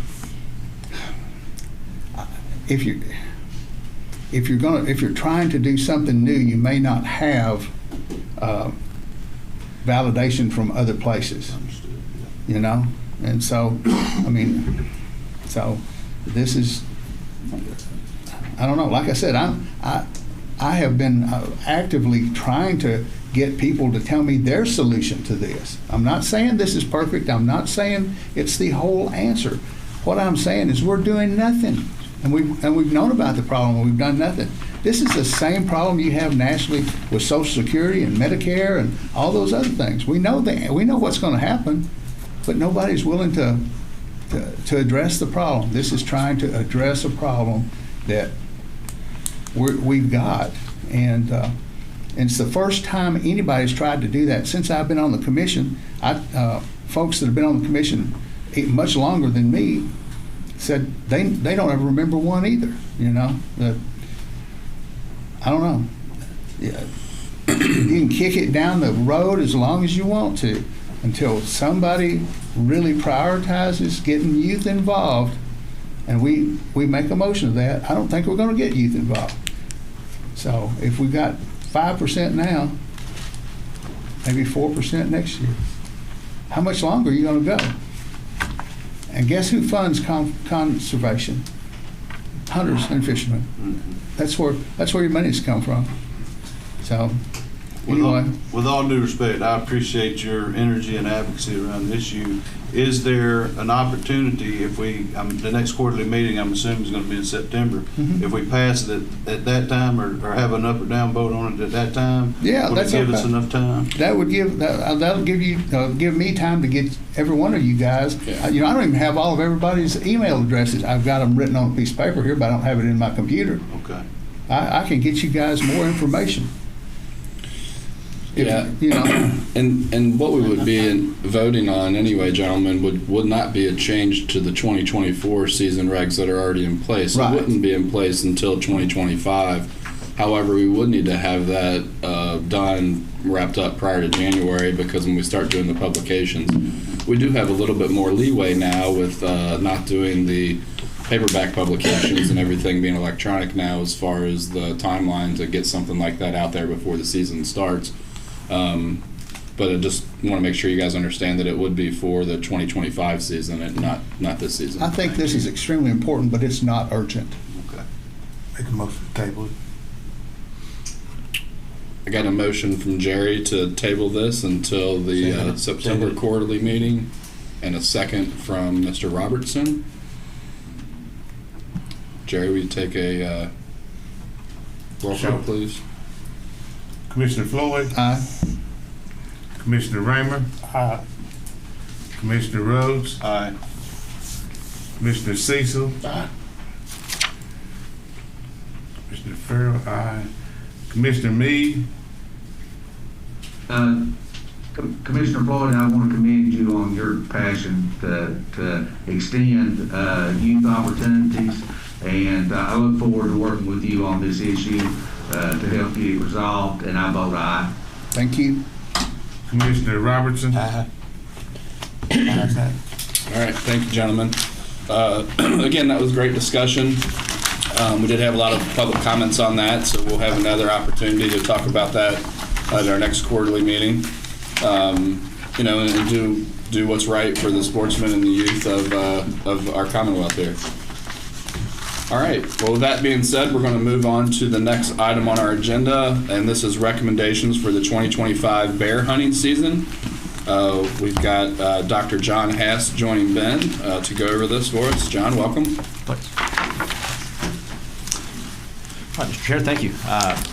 So, gentlemen, this one, because the proposal is recommendations for the 2025 season, would be considered time sensitive if we want to truly advance it for the 2025 season. So, that being said, the recommendation is what's recommendations for the 2025 bear hunting season, which would require us to amend 301 KAR 2300 black bear seasons and requirements. And the proposal is to establish a 14-day early archery and crossbow season in Clinton and Wayne counties to begin on the third Saturday in September and coincide with the opening of deer crossbow season. And just a little bit of background on that and why where we're at. And Dr. Hass can elaborate on this, but that population in particular is really growing. It's really robust and it's doing really well. And as a result, we're starting to have some nuisance issues, some crop damage issues, some problems like that. So this is an attempt to let our hunters step in and try to help us manage that population. Yep. Anybody have any questions? I actually have a question. During black bear hunting season currently, are we allowed to hunt over bait?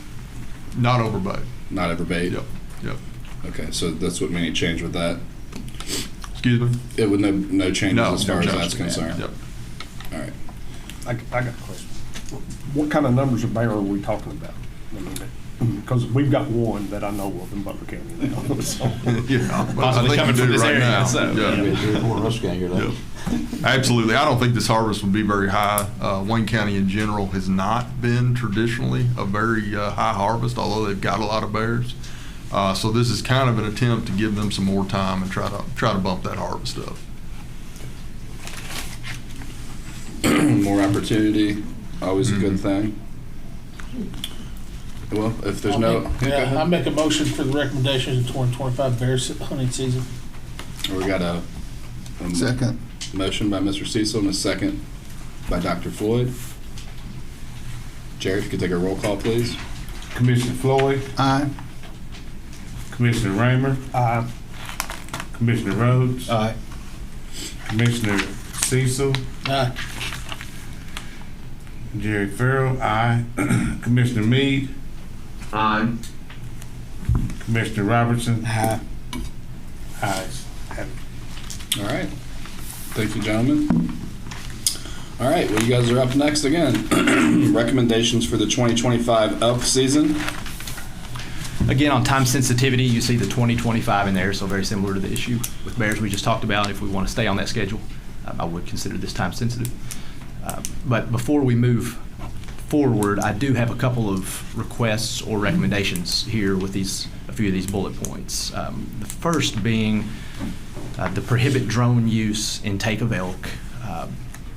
As you know, as you've reviewed the agenda, we're getting ready as a discussion item to have a big discussion on drones and intake. So we feel that it might be best to go ahead and pull this item and back it up and add it to the bigger discussion on drones instead of handling them separately. So you're just talking about striking the line, prohibit drone use and take of elk? Correct. And then discussing that when we bring up drones later as a discussion item. If we were to strike that now, would somebody be able to use a drone in the take of elk during the 2025 season? Right now you could, yes. Okay. The second request would be, if you move down the list there, the bulleted point, draw elk hunting units during the initial drawing and amend the loyalty redraw to fit this new drawing system. We've had a lot of discussion about this one, and really because it's a big lift. This would be something very new, something very different. I'm not saying we don't discuss this. I think we should, but we recommend actually backing this up to the discussion phase as a standalone discussion item to give us a chance to do just that, to discuss it more, because it's a big lift, and I'm not sure we're ready for that since this is labeled recommendations for the 2025 elk season. So basically, you're asking to strike the draw elk hunting units during the initial drawing, as well as amend loyalty redraw to fit the new drawing system? I would ask to back those up for our next quarterly meeting to be listed as a standalone discussion item. Okay. Anybody have any problems with that? Okay. So with those edits and revisions, recommendations for the 2025 elk season, which would amend 301 KAR 2132, elk hunting seasons, permits, zones, and requirements. First recommendation would be to open Paul Van Boeven Wildlife Management Area and Fish Trap Lake WMA to elk hunting. Next would be to move opening day of Cal Firearm Week 2 to the first Saturday in January to alleviate overlap with Christmas and Christmas Eve holidays. Next would be clean up baiting regulations to prohibit hunting over a baited area within 30 days of bait being removed. And last, landowner elk permits, which are provided in exchange for public hunting access, can only be used on property enrolled in the public access agreement. Mr. Chair, I'll hand it back over to you. So this is on attachment A4, gentlemen, in your packets that gives you some more information. Ben, can you elaborate a little bit further on the last bullet point there about the permits? Yeah, I'll let Dr. Hass knows this much better than I, so I'm going to let him handle some of these technical questions. So currently in our elk rig, a landowner that's got property enrolled and is receiving elk tags can hunt on a neighboring property if they've got permission, as long as it's owned by somebody different. That's generally how it works. It was a little bit of it's been around for a long time, but it incentivizes our landowner cooperators to hold out the honey hole areas of their property. And this is something that I've talked with several of them about, and it should help us add some acreage that we've got in public access. So for them to be able to hunt it with their landowner tags, it would have to be enrolled. So. Okay. Gentlemen, do you guys have any questions? All right, so just to make sure we're understanding this, we've basically removed 3 bullets from this recommendation, and then when I say remove, we remove them for discussion and to be added at a later date. which were the prohibited drone use of take of elk, the draw elk hunting units during the initial drawing, and to amend the loyalty redraw to fit this new drawing system. So with those being removed from this proposal, a recommendation, I would seek a motion at this point. The motion has to be to modify, right? Yes, it Somebody needs to wouldn't. make that as the motion. That's correct. So when we make the motion, we need to make the modification, the motion notification. Where that came from? It's made a new word up there, people. We need to make the motion so that we can do the modified as to how I just discussed there. So if anybody's in favor of making a motion for this, I'll do that. How do I frame that motion?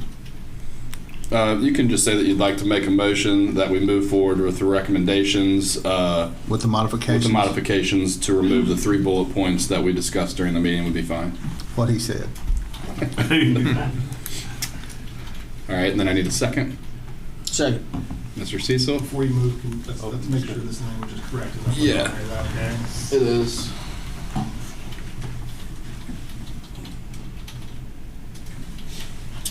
Yeah, it's important that we do that, gentlemen, because I don't like when I get calls from Steven after the fact that said that, you know, I know you guys meant to do this, but you didn't say this, so let's do what we say and say what we do. Chair, get more discussion before we go to vote on this. Yeah, we can have more discussion. I haven't had any feedback from the sportsmen or women on this issue, and I was just wondering if any of the other commission members have. I have none. Steven? Just on the motion language, we'll write a note there, if I may, and move those to discussion items. Correct, right, yeah.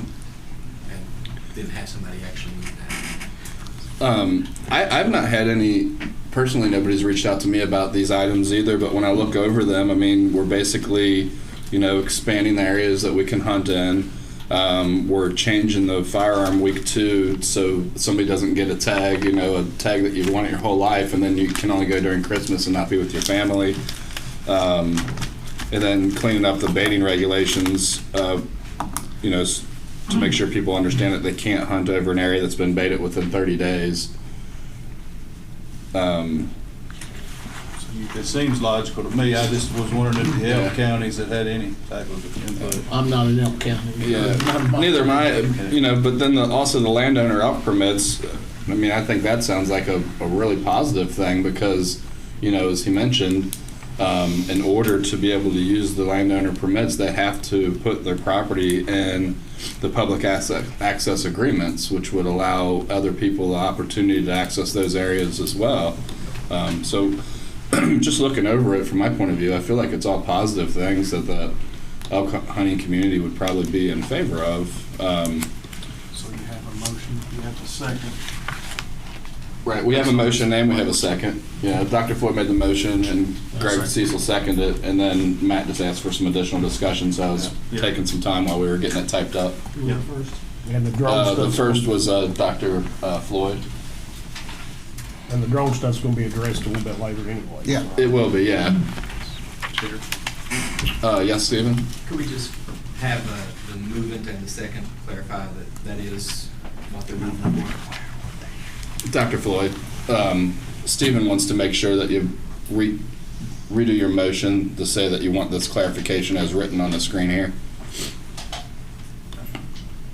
Make sure that's correct. Looks good. Okay. And then Greg, are you? I second. Okay. All right, so then Jerry, if you could do a roll call, please. Commissioner Floyd, Aye. Commissioner Raymer, Aye. Commissioner Rhodes, Aye. Commissioner Cecil, Aye. Mr. Farrell's aye. Commissioner Meade, Aye. Commissioner Robertson, aye. Ayes have it. All right. Thank you, gentlemen. Thank you. Okay, the next thing we have on the action items is require identification on trail cameras on WMA and public hunting areas. We have Colonel McCreary joining us today with Ben. Colonel McCreary, you're looking rather buff this morning, sir. Thank you. Good morning, gentlemen. I wouldn't consider the next item we have as time sensitive, but we are proposing the requirement for identification on trail cameras on WMAs and public hunting areas, specifically to amend 301 KR 3010, public use of wildlife management areas, to add the requirement for all trail cameras be used on WMAs, public hunting areas, to be externally labeled with its owner's Fish and Wildlife Customer Identification Number. And this would just mirror our existing requirements for labeling trot lines, joe glides, set lines, and deer stands. It helps officers identify owners of abandoned cameras and better investigate crimes when we have those, or specifically thefts. And secondly, clean up this regulation to conform with other regulations in Chapter 2. Anybody have any questions for Colonel McCreary at this point? Yes, sir. Is there a standardized tagging that's available for them? We don't have anything standardized. What we kind of envision is somebody taking a marker, or they may even make a small label and tape it over the camera so they can remove it. But as long as we can see that customer identification number, that's all we care about. It's got to be externally labeled, so we don't have to open the camera or anything. We can just see it when we walk up. Yeah, I was probably more concerned about the trot lines more than anything, the labeling on. They do it many different ways. You'll see people cut Coke cans up, turn it over, and indent it with a knife, or use a pencil, but there's all kinds of different ways to do that, sir. Any other questions? All right. Looking for a motion? I make a motion to require identification on trail cameras on WMAs and public hunting areas. Second the motion. And a second from Mr. Robertson. All right, roll call, please, Jerry. Commissioner Floyd. Aye. Commissioner Raymer. Aye. Commissioner Rhodes. Aye. Commissioner Cecil. Aye. Commissioner Farrell's aye. Commissioner Meade. Aye. Aye. Commissioner Robertson. Aye. Mr. Ayes have it. Excellent. Well, moving right ahead. Modifications to the permitting criteria, holding criteria, and area requirements for a multiple permit holders and facility types.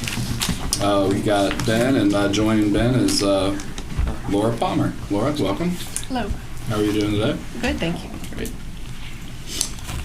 Right, Mr. Chair, I'm gonna have to put my glasses on for this one. I've got some reading to do. This one, I would, gentlemen, say that this one would also be time sensitive, something that really probably does need to pass on through this time, and I can explain why later. But let me read through this real fast and kind of explain what we're trying to do here. So, first of all, it's modifications to the permitting criteria, holding criteria, and land area requirements for multiple permit holders and facility types. And this would require amending a few different regulations. First being 301 KAR 2041, shooting areas, dog training areas, commercial foxhound training enclosures, and bobwhite shoot to train season. Amend 301 KAR 2081, transportation and holding of live native wildlife. Amend 301 KAR 2082, transportation and holding of live exotic wildlife. And amend 301 KAR 5022, license tag and permit fees. Essentially what this would be doing would be to create a non-commercial foxhound training enclosure permit for $25 a year and prescribe enclosure criteria including 40-acre size minimums, fencing, cover, and stocking requirements. And a little background on this and how we got to where we are. It was brought to our attention that previous regulation changes inadvertently eliminated the ability of smaller acreage foxhound training enclosures to legally operate. So we have worked closely, Ms. Palmer and others have worked very closely with the Kentucky Houndsman Association, our friends in law enforcement, to create recommended requirements for these facilities to continue to operate. The Commission did receive this list of recommendations, both by email and mail, well in advance of the meeting, and they're also included in your packet in front of you, which outlines what we've proposed to do. With that, Mr. Chair, I'll hand it back over to you.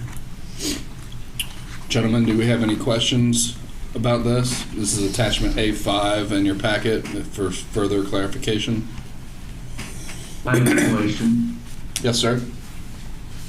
Yes, does this affect the small Fox lots? So yes, that's really the intent behind this, is to allow the smaller Fox lots the ability to legally operate. You said it allows them to legally operate Yes, sir. the smaller lots. I didn't hear it real clearly. Yes, sir, that is correct. So it does allow legal operation of Yes. small Fox lots. Thank you. So is the 40-acre minimum size, is that the minimum size, or are we allowing smaller than that? It would be the 40 acre, would be the minimum size.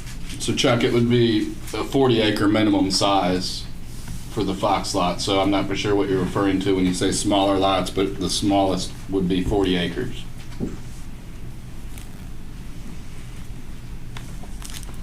Thank you.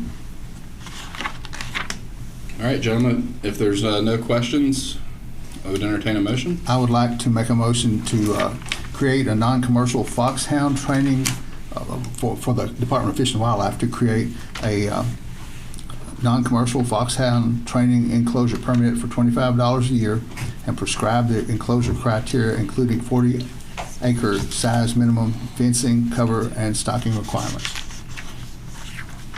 Is there a second? I'll second. Second by Mr. Farrell. Jerry, if you could do a roll call, please. Commissioner Floyd, Aye. Commissioner Raymer, Aye. Commissioner Rhodes. Feeling less than informed, I will abstain. Okay.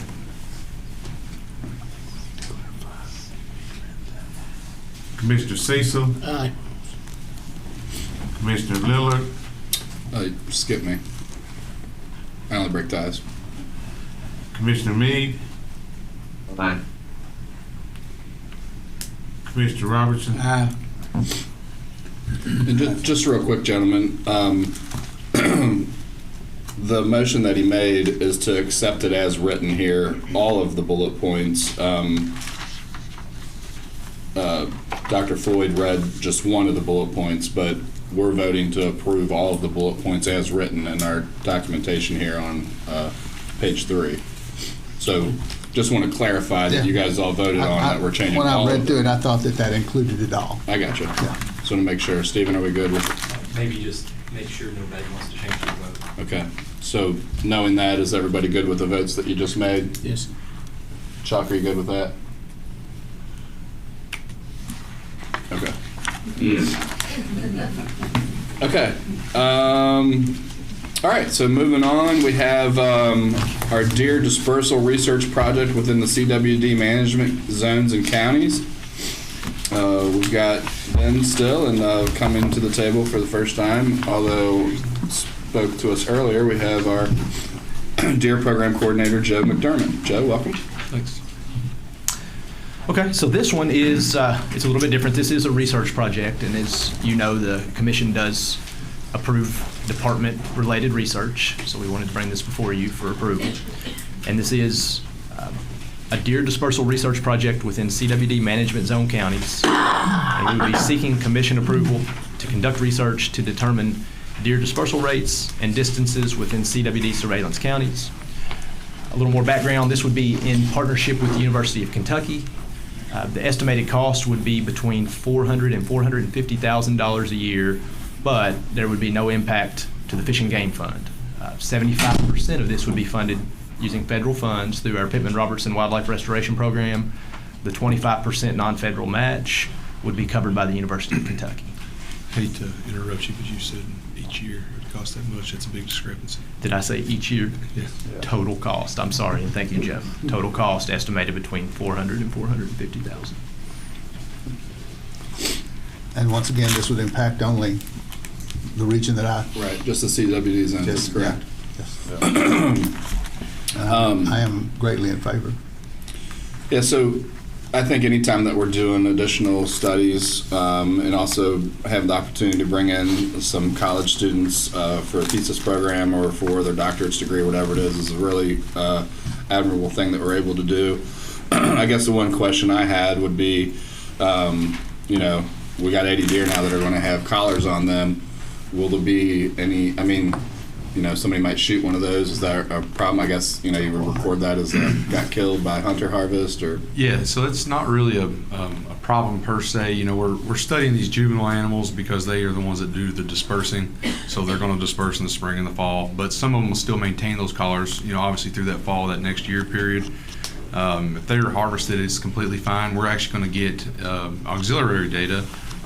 So like harvest, non-harvest mortality rates, different things like that. So that would just count into it, and that's going to help us in some future population modeling. So yeah. Okay, gentlemen, any questions? Great opportunity. Certainly in favor of surveillance when we're trying to control diseases. Yeah. All right. What county's mainly going to be? Predominant cover county all will the- be, well, we'll be some, we have to still finalize everything, but most likely it's going to be Ballard and McCracken counties. That's where most of our bigger chunks of public property are and stuff down there, easier to work on. That's also, you know, where CWD was found was in Ballard County, so we want to work around the areas that we know it's effective. The other CWD counties are Carlisle County, Hickman County, Callaway County, Fulton County, Marshall County, and Graves County.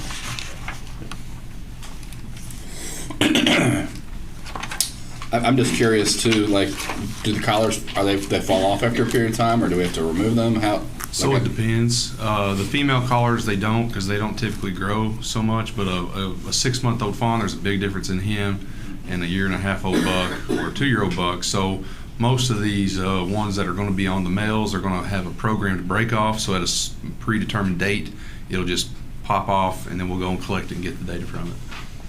Okay. Yeah, so I would encourage you guys, you know, there are opportunities for you to tag along on things like this. So if any of you are interested, I mean, Dr. Floyd, obviously this is in your area, you know, reach out to Ben. There might be some opportunities to participate with college students and help them while they're doing the tagging or when it's coming off. Just, you know, so just reach out to those guys. But other than that, if there's no further questions, I would entertain a motion. So moved. All right, we got a motion by Mr. Rhodes and a second. Second. Second by Dr. Floyd. Jerry, roll call, please. Commissioner Floyd. Aye. Commissioner Raymer. Aye. Commissioner Rhodes. Aye. Commissioner Cecil. Aye. Commissioner Farrells. Aye. Commissioner Meade. Aye. Aye. Commissioner Robertson. Aye.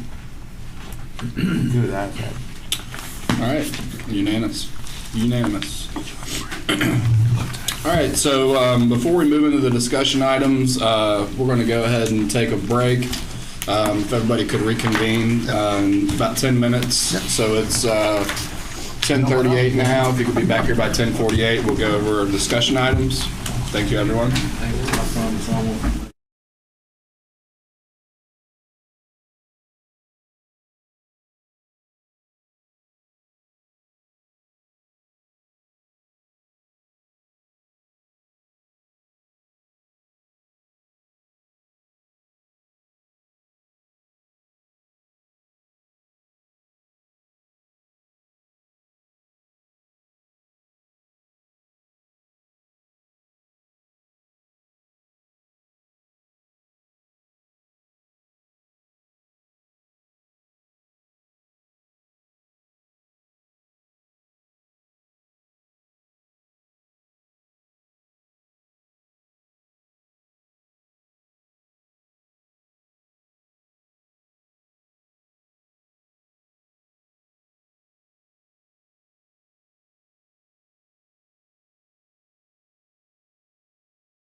All right.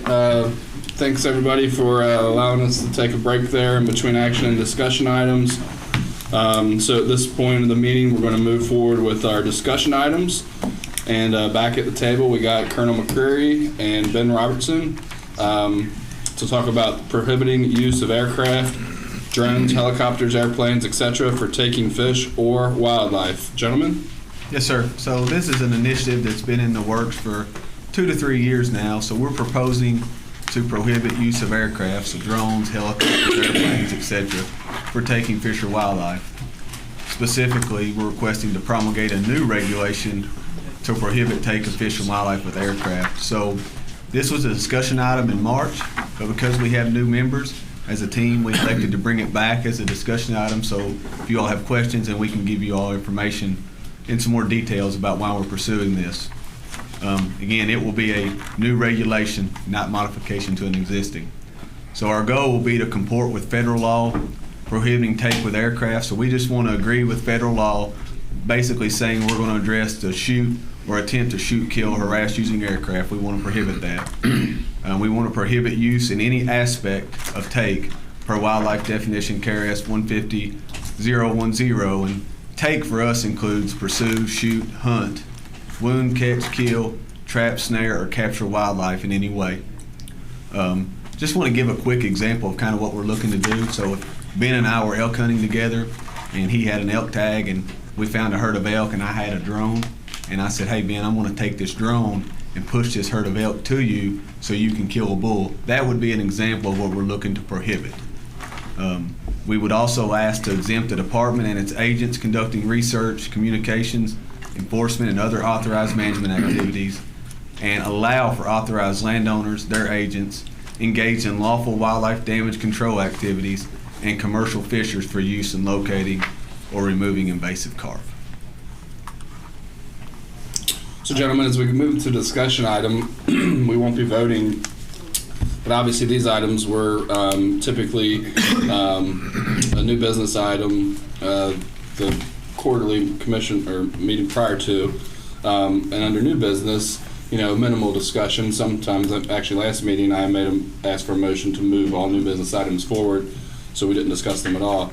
But during this time, it is open for discussion, and this is when we like the public comments to come in about discussion items.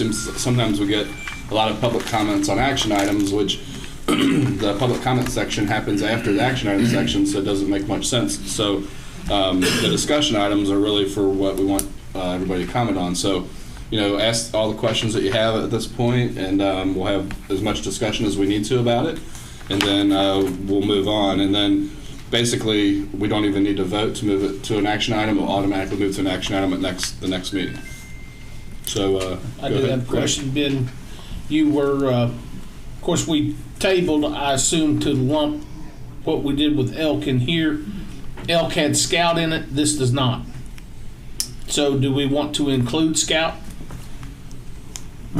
That's a really good point, and I hadn't given that much thought, but yes, I think that's what we would ultimately like to see. That's what I would like to see. I don't think anybody ought to be able to use a drone to scout.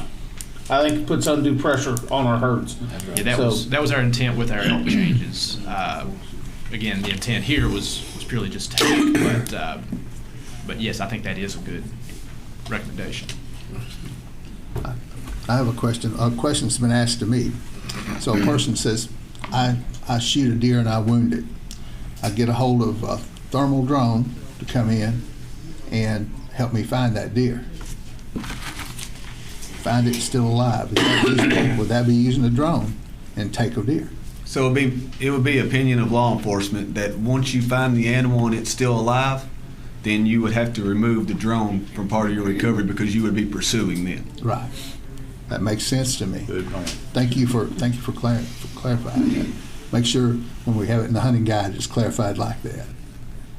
Question. I'm watching the last meeting. I think that I heard you all say that the surrounding states already have this law in place, and we've got a disparate outcome here because we don't, right? So, polled Iowa, Ohio, Missouri, West Virginia, and Tennessee. They all have it in place.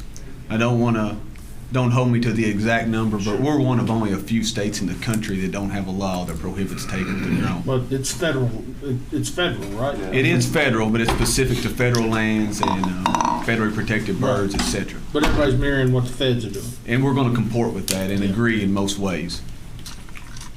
How do you know the difference of somebody that's just out, say, flying a drone over a elk herd, taking pictures, and somebody that's actually out there scouting? Because if they come back the next day and they're hunting, or you catch them out there, they say, well, I'm just out taking pictures of them. And that's a really good question, and you'll find that comes up with a lot of our laws, and that's where officers' investigative techniques and the way they approach a specific complaint and the tactics they use will come into play, so they can try to sort through that. What if somebody was out there flying a drone over, say, an elk herd? They could not legally hunt on that ground for a certain period of time, 5 days or... It is that way in a lot of western states, and I think a lot of those is 24 hours, and that's with any kind of aircraft. Again, it's not to say we couldn't do something like that, but you get back into enforceability, because technically we would have to be there on a Tuesday and see them do it, and back on a Wednesday to see if they're hunting. So you do have some enforcement issues. I think that originated out west, more specifically for people who fly in, maybe to a spike camp, and they see a herd when they're flying over, then they land and directly go after it. But historically, I think that's where that was developed.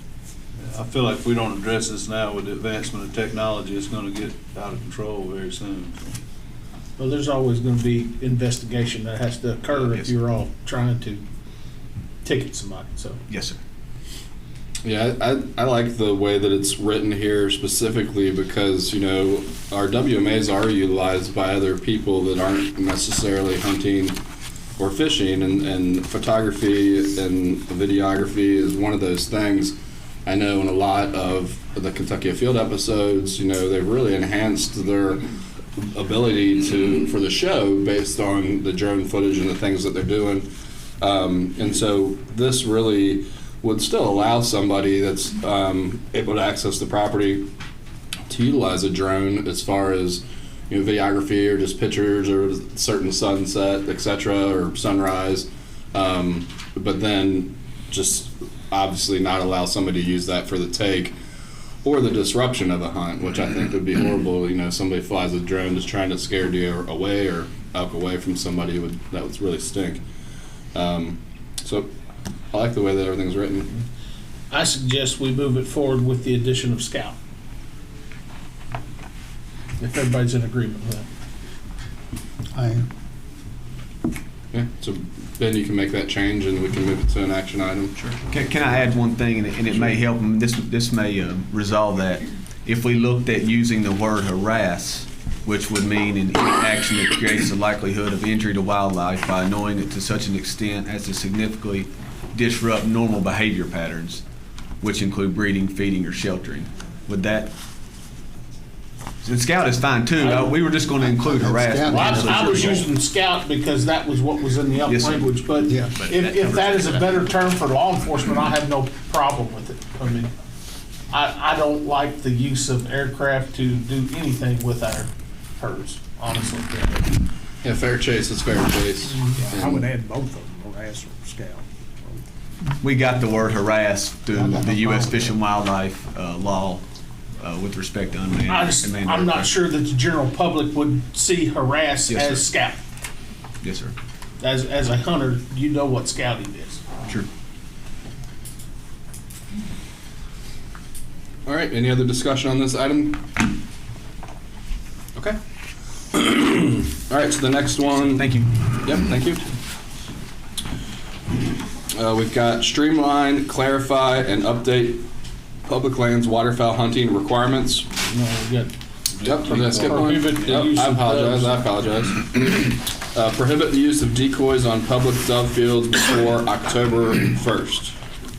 And we have Mr. John Brunges joining us. John, welcome. Morning. All right, gentlemen. So again, this is proposal is to prohibit the use of decoys on public dove fields before October 1st, which would require amending 301 KAR 2225, dove, wood duck, teal, and other migratory game bird hunting. So the use of decoys, both motorized and static, would be prohibited on dove fields managed by the department during the month of September. And a little background on this. First and foremost, this is a safety issue that we've encountered. As our public dove fields become more and more popular, which is a good thing, but they're starting to get a lot of activity and a lot of action and a lot of hunters. And a lot of these hunters are bringing in particularly these spinning wing decoys. And if you're familiar with those, they're very effective.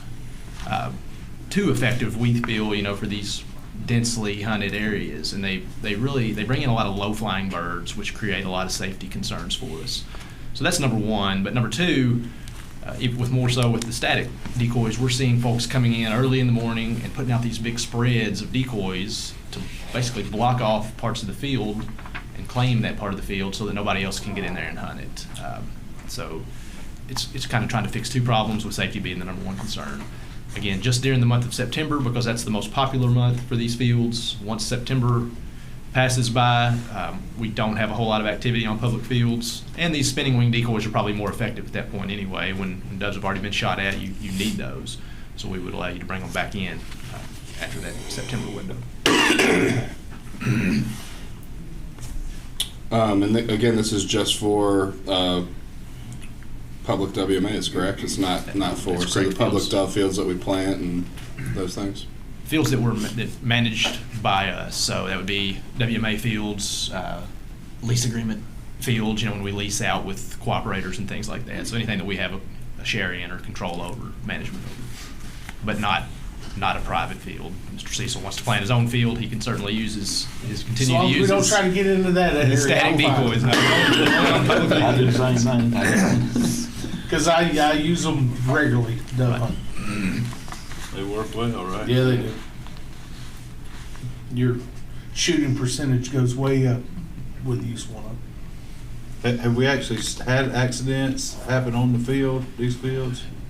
I would need to confer with Colonel McQuarrie. I think we've been pretty fortunate that we haven't had any serious accidents, but we constantly have reports of low-flying birds and folks shooting at low birds. You get a lot of new hunters on these fields that just don't know, really don't know, and so we've had some close calls. It's hard for kids to lay off a trigger if they're with you. Yeah. It is. Mm-hmm. All right, any other discussion, gentlemen? All right, moving on. Streamline, clarify, and update public land waterfowl hunting requirements. So this would amend 301 KAR 2222, waterfowl hunting requirements on public lands. And there's several here that I'll read through, and then Dr. Rogers can elaborate on these as needed or answer questions. But first would be to add Harris Dickerson, Clear Creek, and Blackford Oaks wildlife management areas to the list of WMAs that have entry and exit requirements. Assign public land waterfowl hunters in Ballard County to a single unit per day. Allow flexibility in timing for managers administering in-person standby drawings in Ballard County. Remove the automatic assignment of surrendered hunting units during quota hunts at Boatwright WMA. Remove the requirement to use primitive weapons on Barren River WMA while hunting waterfowl. Change the rest days for waterfowl hunting at Sloughs WMA from Tuesday and Wednesday to Monday and Tuesday. Require daily check-in for waterfowl hunting at Sloughs WMA.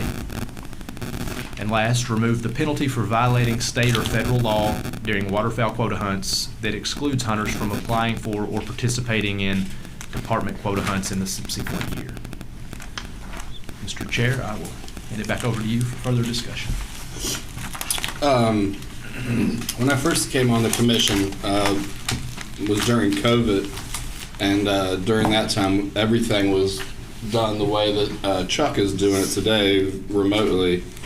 And I didn't have a lot of opportunity to really meet Mr. Kenny Knott, who Robin Floyd replaced on the commission. I do know, however, he was an avid duck hunter in that area and was very familiar with a lot of these things. And I listened to a lot of things that he had to say about how it worked, and we made some changes to some of that stuff. Excuse me, back then. I do know that it seems like it's you have to get there real early in the morning, You got to claim your spot, and if those spots don't go fulfilled, then they have to go through and basically, give those opportunities to other hunters that show up the day of the hunt to do that. And so I can see where that might be very, stressful and hard to manage. But I still want to make sure that we're not losing the opportunity for those hunters that do show up to claim an unclaimed area to still have the ability to go out and hunt that area.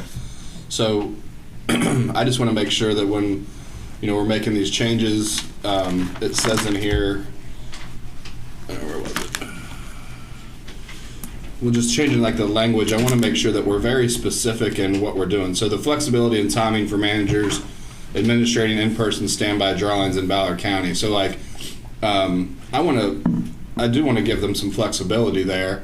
However, I want to make sure that we outline what that flexibility is going to be. So if we're changing it from this to make it easier, or make it more effective, or make it, What's it look like? Yeah, what is it? What is it? The change going to be? Give us a scenario on that's a problem, and what does it look like? So the hunter, my experience is, I've been drawn for Ballard before. Go down there and we get our pit, but there's a row of guys sitting there waiting to see who doesn't show up. So when we say flexibility, what does that look like?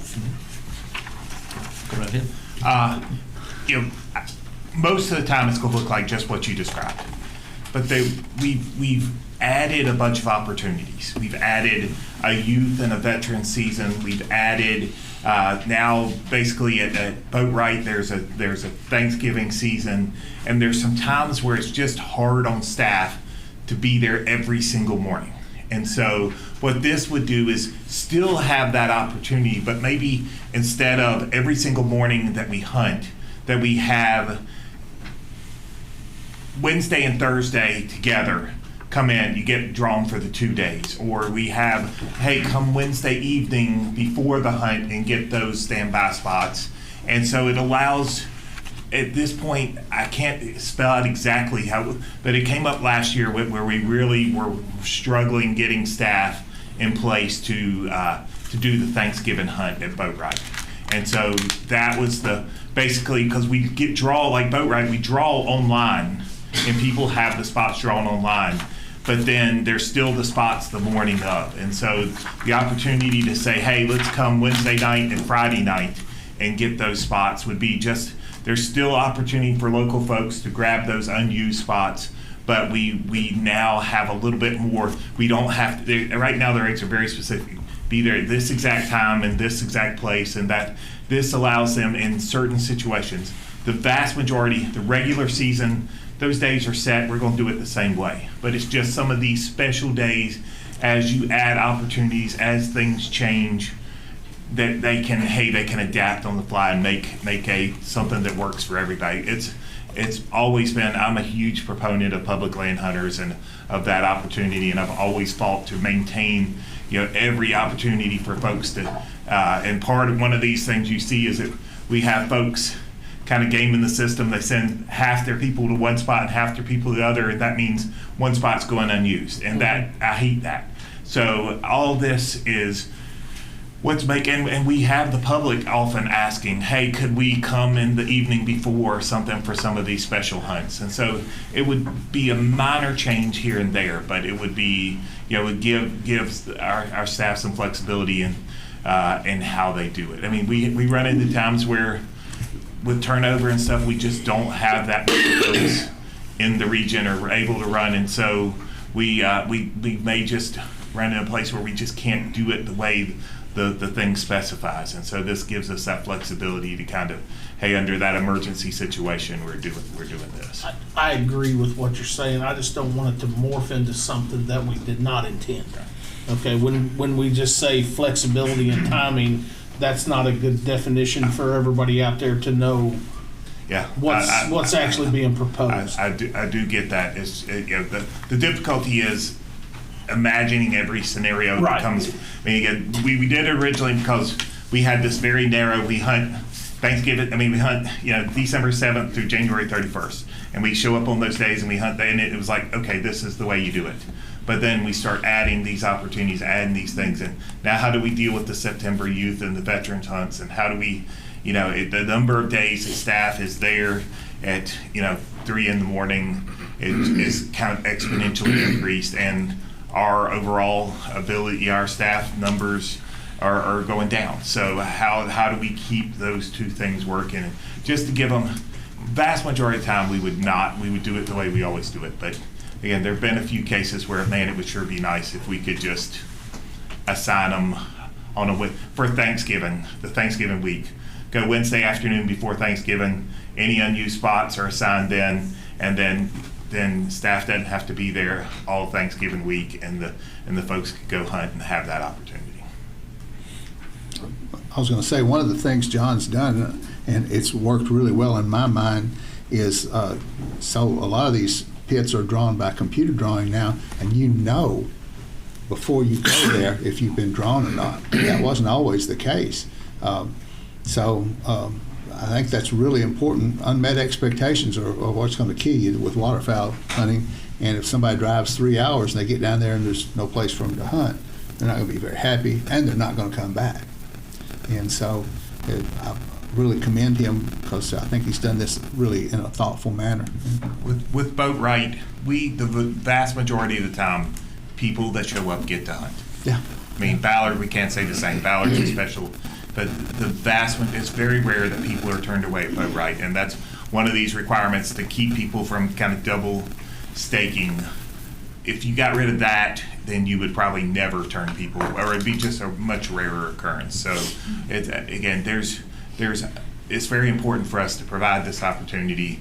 It just sometimes, we write these regs because you're trying to be very, very specific, and then you run into situations where it's where that specificity makes it impossible to kind of adapt on the fly. I just feel like you've kind of outlined what you want your flexibility to be the night before on the Thanksgiving hunt, and if there's other ones, I just knowing that this is going to move forward to an action item.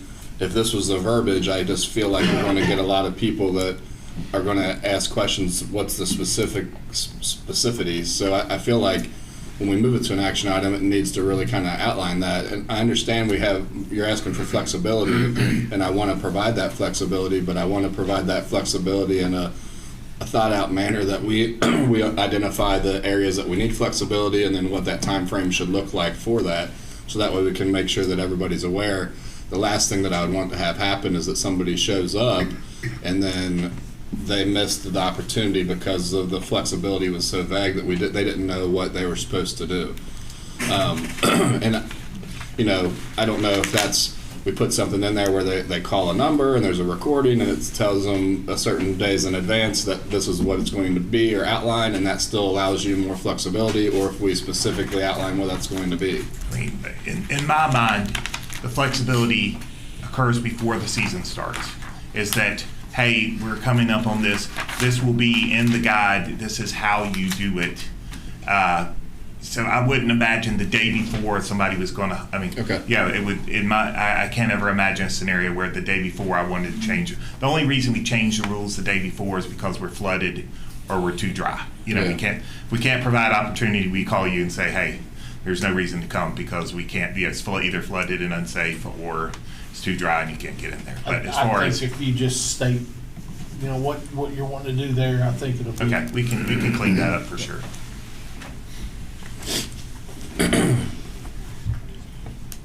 Any other questions, gentlemen? I've got a question about removing the penalty for violating state or federal law during waterfowl quota hunts that excludes hunters from applying for or participating in department quota hunts in the subsequent year. I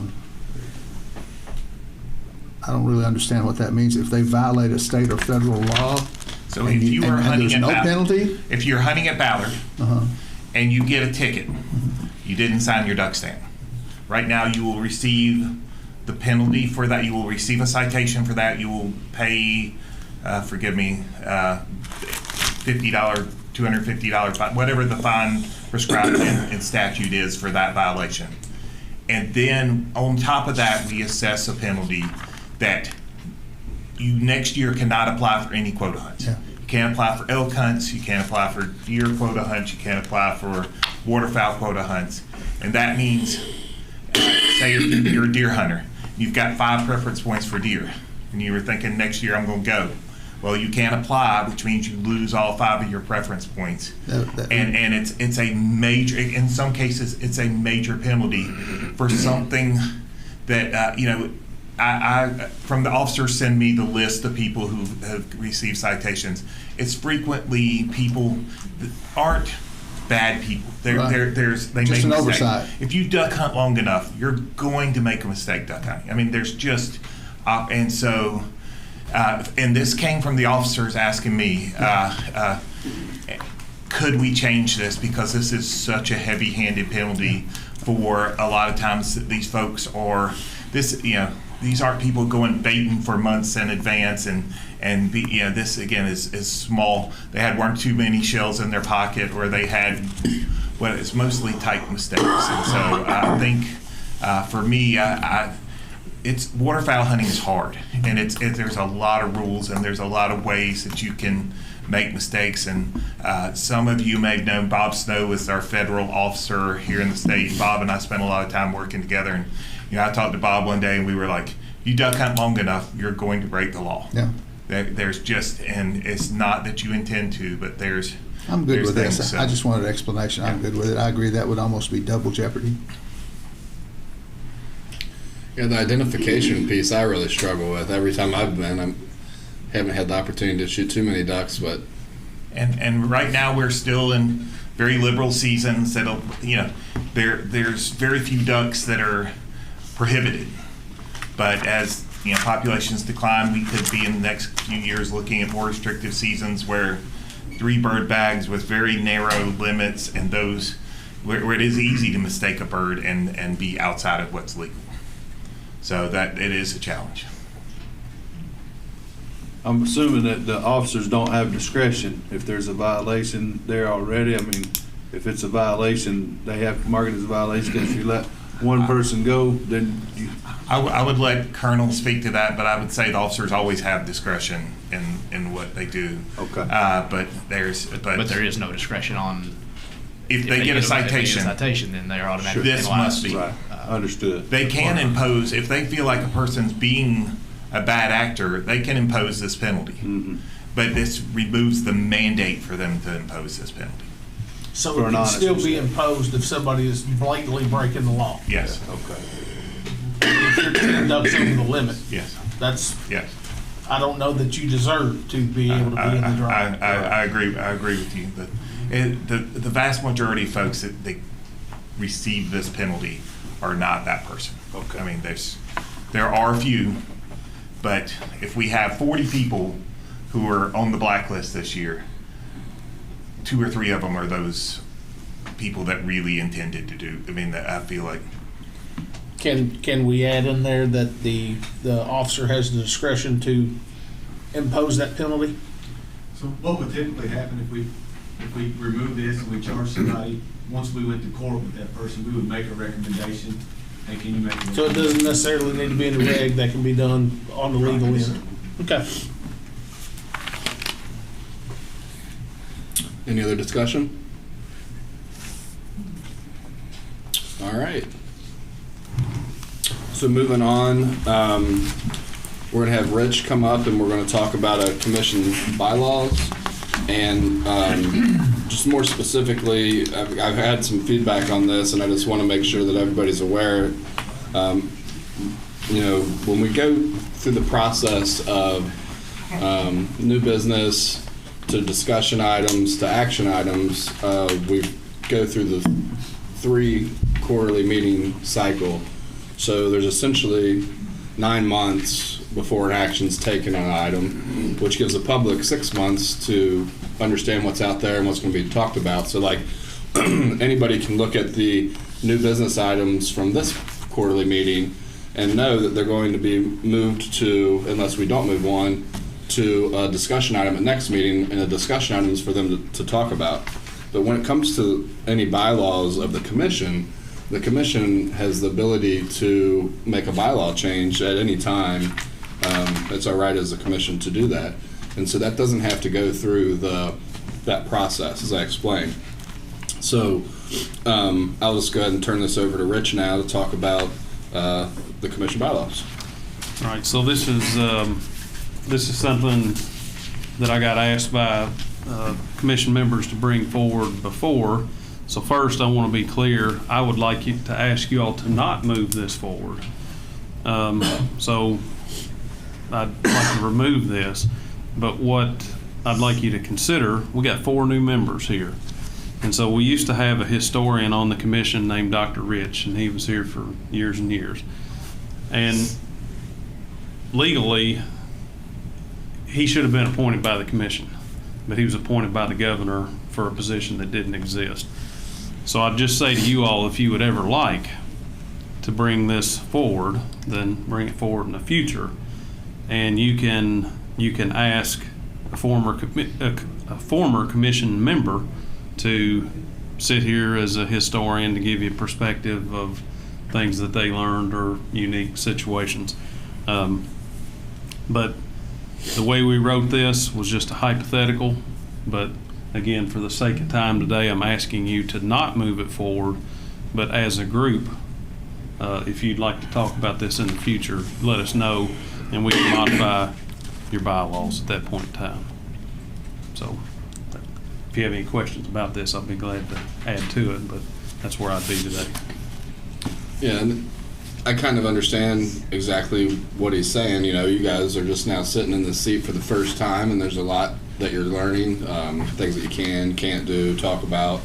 And then, you know, we have other people that have rolled off that have been in the seat, some of those, 2 terms, so up to 8 years, with a lot of knowledge, a lot of understanding of why the commission made that vote at that point and things. So I think that it could be an opportunity to really have, somebody that has that information or historical knowledge background to kind of help provide us with something in the event that we have some questions on that. Plus, as you guys identified today, how excited you are and humbled to actually hold the position. It is really exciting for me. I recognize that it's not about me at all. I'm representing other people in my district, just like you guys are. But for the ultimate way, we're going to cast a vote that's going to change a rule or regulation that's going to affect everybody within the state. And so that's a pretty big thing. But just to know that I think that this would be something that we should consider down the road and give somebody the opportunity to sit here and help us with those things. Appreciate it. And just a question that I have with regard to writing bylaws, this position has not been part of the commission prior, right? Yeah, Dr. Rich was here for many years, and I can't speak to how many as a gubernatorial appointment, but in all fairness, it would be a bylaw that and again, a non-voting member that would serve as a historian. And so I don't know how many years it's been, 5, 6 years since Dr. Rich was here. Yeah. And understand it, I could really see some value in that. The question, and I don't know how the other commission members feel about this, but the process to get appointed and confirmed is pretty challenging now, and there's some political things that are at play there. Is there any potential for this to have a political consequence? I know we have the right to change the bylaws, but is that potential, does it exist? I think it always exists, but I think the strategy behind this would be a majority commission that was trying to make a decision to bring somebody that would be nonpartisan, that would be of benefit to the quorum as a whole. And if that exists, maybe it's even multiple members that you could ask to come here and sit off to the side or request them to come annually to a meeting. But the concept was brought forward to me, and I'd like you to just consider it, but let's not move it forward at this time. Yeah, I had the opportunity to know Dr. James Rich very well. He was a 5th District representative for over 30 years, and then he was succeeded by 2 other people, Kevin Bond being the most recent, and Jimmy Bevins prior to Kevin Bond, so it's been 8 years. But when Jimmy Bevins took the position, the governor made Doc Rich Commissioner Emeritus because he had done it for such a long period of time. Now we have the 4-year limits. But Dr. Rich, I've known him since I was in my early 20s and really was involved with a lot of things with different clubs in my region and different areas. And, you know, I didn't really understand what the position consisted of, but I always knew who he was and the man that he was and what he stood for, and it was really awesome. Yeah, I mean, that historical and institutional knowledge is invaluable in many ways.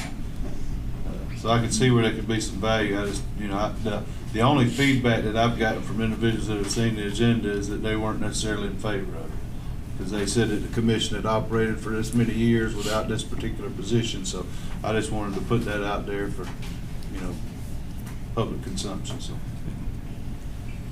Yep. Is it a volunteer position? It would be. I mean, I think what would be is if we decided that we wanted to have one, then we would discuss, okay, you know, what past commissioners are out there. You know, it might be like a Mr. Kenny Knott, you know, come back, or, you know, or, you know, Brian Fisher. You know, it could be anybody that was a past commissioner. We would have to decide on who we'd want to do that. Then obviously they would have to accept it because there's going to be some ask of them to come to the commission meetings and things of that nature. Sure. I don't know if that, you know, we could decide do they come to all the meetings or we want to only have them at certain meetings. I think there's also an opportunity for somebody that's served in the past to give them another opportunity to continue to serve in a different capacity, a non-voting capacity, but to still help us, you know, with questions and stuff that they might have better understanding of that we don't, or understand why the commission was leading that way and at that time. You know, for instance, I'd say now if we move forward, you know, several years from now and they're talking about different youth things and all of the discussion that we've had with, you know, Dr. Floyd's opportunity to extend the youth season, you know, if he were to be in that position then, it'd be a good opportunity for him to explain why we did it and everything about that. Because like I said, you guys are just coming on new and you don't really, you know, you've done your due diligence, you've watched some past videos, you understand how the commission works, but you're not necessarily here for the discussion, you know, about the different stakeholders, what they brought to the table, and so on and so forth. Thank you. Thank you, sir. Thanks, Rich. Well, we got through discussion items fairly quickly, so I don't know, does anybody need a break at this time, or are we all good? Good now. Okay. Well, then we will go ahead and go into the new business items. So I know that we have a training session that we have to do today. So typically, I would probably ask that we make a motion to move all the new business items forward to discussion items unless there's one that we didn't want to. But given that we have some time that we need to utilize prior to that, I'm going to go ahead and we'll just go through the new business items as listed here, and just remember this is a new business item, so it's not really, we don't really need some discussion. We just want to, you know, have them talk about the new business item for better understanding. We can take a few quick questions if necessary, but we're not really in the discussion phase. That would be at the next meeting. So the first new business item is to establish a permit for rabbit hunting enclosures. And we got Ben here to talk to us about that. Yeah, sure. So this would amend 301 KAR 2041 shooting areas, dog training areas, commercial foxhound training enclosures, and bobwhite shoot to train season. And this would essentially develop a permitting process for rabbit training and hunting enclosures. Very similar to the conversation we just had about the fox pens. As we were working through this process, we sort of realized that we had an issue here as well with these types of facilities.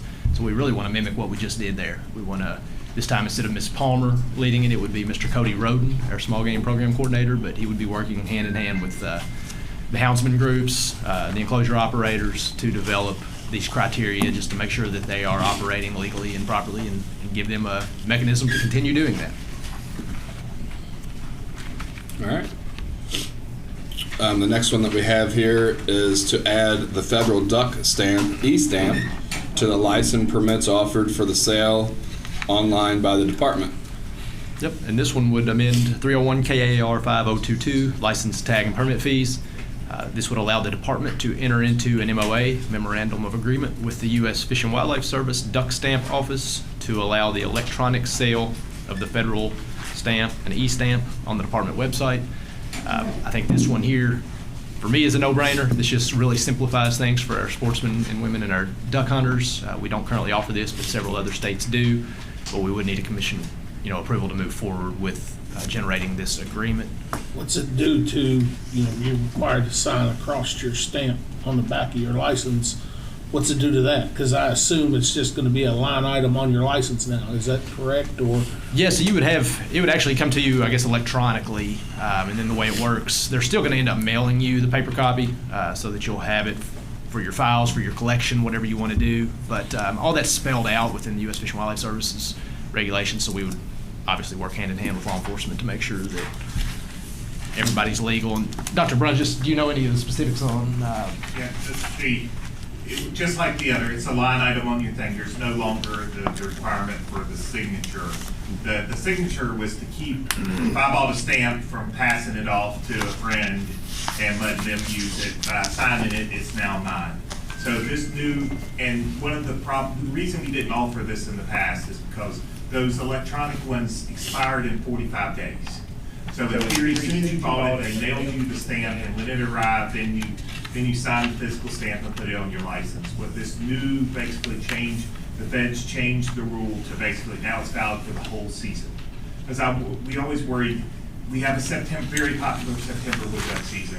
In September, then you might go to November and now your license is expired, but you in your mind checked off, I bought this. And so you never got the stamp in the mail, all those kind of things. And so now this gets rid of all that, and you just have a line on your thing. And after the season's over, they will mail you a physical stamp so you have it for your collection. I love the idea of the convenience. I don't know how many times I've had to go to the post office right before duck season to get my stamp because I forgot. Multiple So I post love that. offices. I love I the was telling convenience. Ben yesterday, I always went to the post office and bought two. One that I signed and put in my license for me, and one for the guy that I called Friday night and said, let's go tomorrow morning. Yeah. I don't have ducks in it. Yeah. So this gives you, right now, I hear from hunters all the time, they got to go to Missouri to buy that e-stamp. So they got to create a Missouri license system, all that. Now we give them all those opportunities to do it here. And since it's valid for the whole season, I see no reason not to support it happening. And this would also be another opportunity just to talk about the Hunt Fish KY app. So, there is an app that you can get in both Android and iOS App Store to download, Fish Hunt KY. Fishboat KY, I apologize. And that does store all you sign in, you use your identification to sign in, and it'll pull all your licensing requirements through the app that you can have that available. Also, there's a lot of other really good information in there that you can access on the app, such as like where to fish out on lakes, where stocking information, fins programs, a lot of good information there on that app. So if you don't have that downloaded already, I recommend that you do so. If you have a sportsman's license, do you still have to get the trout stamp? Yeah, you have to get the federal duck stamp is different. You get your state migratory bird. But you don't get your federal duck stamp. Yeah. So now our customers would be able to purchase both their sportsman's license, which would include the state migratory bird permit, as well as purchase the federal duck stamp online. And I believe there'll probably be, obviously we got to put this into action, and then it will probably follow in the following season. So we're talking about 2025 and beyond. But I do feel like it's a move in the right direction with everybody moving electronic. And I really, really like the fact that you're able to get the hard copy stamp, because I like keeping all of those as well. That's pretty neat. The biggest thing I just encourage all sportsmen, one of the problems we run into is 20% of the people's addresses are wrong in our system. So if you want your stamp in the mail, make sure your home address is correct, because if it's not, you're not going to get it mailed to you. Okay. Any other discussion on that, gentlemen? All right, so we'll move to the modified traditional fishing regulations on selected water bodies. And we have Mr. Dave Dreves here with us. Dave, thank you. Morning, gentlemen. Good to be with you today. Welcome to the new members. Thank you. These regulations we have proposed for you, just to make sure you're aware that because of the timeline we're on and with new business items, these would be effective for the 2026 fishing and boating year. The first regulation would be to amend 301 KR 1201. So 201 is where we have all of our size and creel limits. So it's a big regulation, and we have 4 different bullet point proposals for this one, and I'll just read them, and certainly if you guys have questions, feel free. So the first one is remove the catch and release regulations for sport fish on Clear Fork. This is in Logan and Warren counties. This was the site of a former fish kill some years ago, and we put a catch and release regulation on, and now it's come back, and so we don't have need to have that regulation. The next bullet point, remove the 4 fish daily limit for channel catfish and 15 fish daily limit on sunfish from ponds at Kentucky River WMA Boone Track. Next one, add a 10-inch minimum size limit for black crappie and white crappie at Nolan River Lake and Rough River Lake. And the last one of this regulation is add an 18 to 26-inch protective slot limit and 2 fish daily limit for native walleye on the Rockcastle River.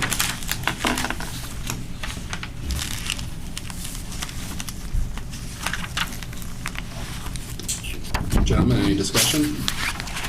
Or actually, no discussion. Mr. Chairman, may I say something? Absolutely.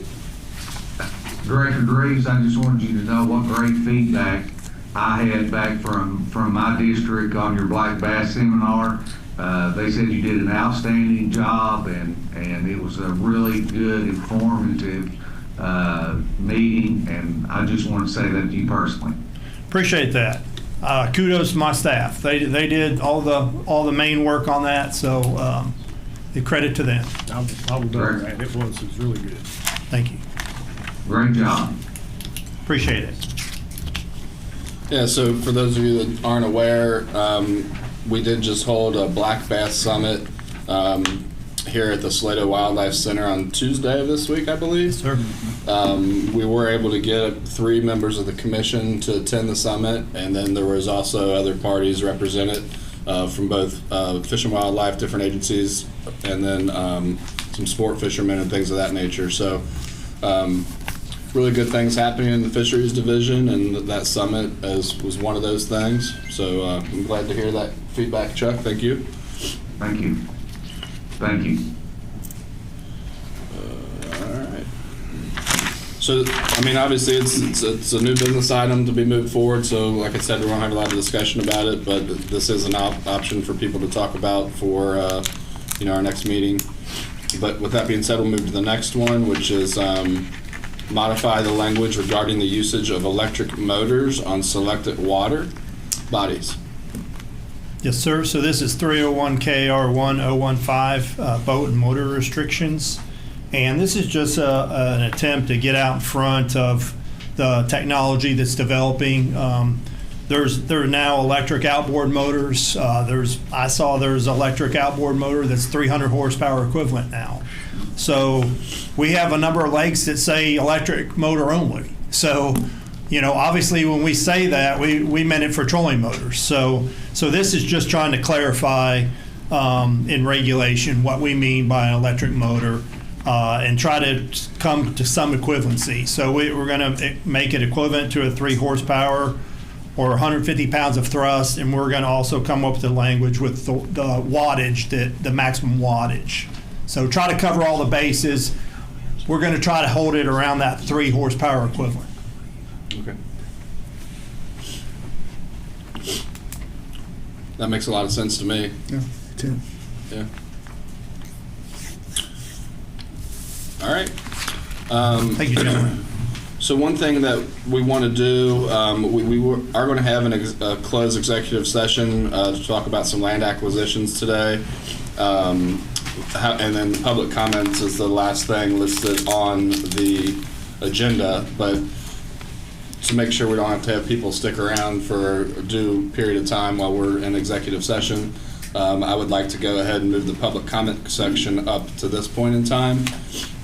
One thing that I would like to note with public comments, we did receive quite a bit of public comments that were in regard to an action item. And so, as you know, the action item is one of the first things that we address in our meeting. And so originally what I was going to do is just, state that the public comments were for an action item that we'd already voted on. But in this situation, we actually chose to put that action item off until the next meeting, which was what Dr. Floyd brought to the table. So now, these comments that we got are relative to what we're going to have next time, so I would like for us to kind of go through those comments. So I've asked them to pull together the comments, and then typically what we do is if there's a lot of comments that are leaning one way or the other, we kind of summarize them together and go. But just so the public knows that we did receive all of the comments that came through, they were distributed to us when we got our packets, as well as again today. And so we do have all those comments, so we'll go ahead at this point. We do have 2 people that signed up today for public comments, and the first one is Mr. Michael Abel, and he is representing the Backcountry Hunters and Anglers. Mr. Abel. And Gabe always puts the microphone for way too high for me. Thanks, buddy. For all the new commissioners, most people don't know who Backcountry Hunters and Anglers are. In Kentucky, our chapter was started 5 years ago. We have 1,997 paying members. We have over 15,000 supporters. Those are people that get our newsletters, get our blog, and actually will step up and vote or support an issue. Like they might support Dr. Floyd's issue, they might support something else. But they are conservation people out there paying attention. And 5 years ago, I don't think I could have said this when me and Dr. Kleiner were trying to work this out, but we did 41 events last year. All right. So we just got done a small game boot camp, which was an educational event, which the fisheries people did a great job helping us with, and the wildlife people showed up to do some cool quail stuff, and it was awesome. All right, next month, we're doing a hack and squirt at Higginson and Henry. You do a hack and squirt in July, you really want to be there, all right, because you're going to pull ticks off yourself. And these are volunteers that are helping your field biologists. And the regional biologists in both wildlife and fisheries have asked for our help. Last month, we did aquatic habitat project at Buckhorn. 2 months hence, we're going to do something at Otter Creek. So our volunteers are out on the ground helping your district. So I just want to say that so that the new folks kind of know who we are. But what I'm here to talk about today to represent, and I sure enough, oh, they're on my face, great. I'm at the age now where I have to have these. Don't laugh. It's about fair chase, and this is a Backcountry Hunters and Anglers issue. In the early 1900s, Theodore Roosevelt helped pioneer standards for ethical hunting. Our country has changed enormously since then, and new challenges have arisen with the changes in technology and financially motivated special interests. In recent years, the use of these so-called unmanned aerial vehicles has skyrocketed, even in the backcountry. Increasingly and worryingly, there are sightings of drones being used to scout and stalk big game. While many users operate drones responsibly, this technology presents easy opportunity for abuse, and if not regulated now, it poses a significant threat to ethical hunting and the fair distribution of hunting opportunity. BHA maintains that hunting should involve an element of skill, woodsmanship, and challenge. Consequently, BHA state chapters, including Kentucky, have initiated and led a national grassroots movement to ban the use of drones in scouting and hunting and uphold the principles of fair chase, principles central to backcountry hunters and anglers all over America and in the Commonwealth. Thank you. Thank you, Mr. Abel. And then we also have Donald Thomas, who's representing the Kentucky Elk Guide Association. Donald? Thank you all very much. Welcome to new commission members. My name is Donald Thomas. I actually the owner and operator of Kentucky Bulls and Beards Guide Service. Been an elk guide for going on 20 years now. We do more than elk. We do bear, deer, turkeys, widespread on our guiding. But what I'm addressing today is the elk draw system. We've addressed this over the last couple of years with the department. It needs to be changed. We've got an issue there. Just as our group, we had done a survey a couple of years ago. I can get you letters to the emails to the commission.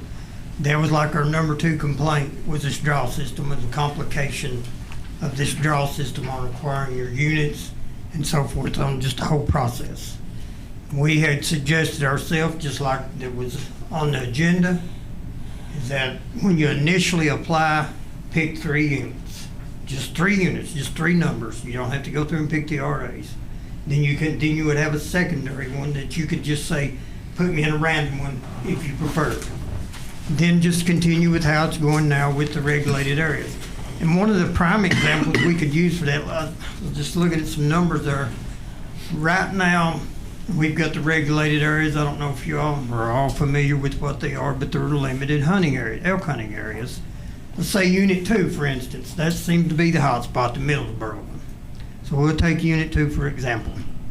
Right now, the way the system is, we'll take archery. There's 170 archery tags this year. You will have 170 people that could possibly be applying for that Unit 2 regulated area. Now, Unit 2 altogether only has, I think this year, 30 hunters in it, archery hunters. So you're you're increasing your odds of getting into the regulated area because you just went from 170 people applying for this one spot down to 30 that initially got drawn in the first drawing when they get their units.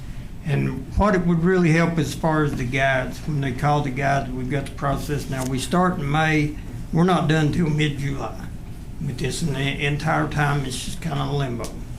And you're talking to the hunters daily. But I just wanted to let you all know that the Elk Guides Association, we are in support of changing this draw system.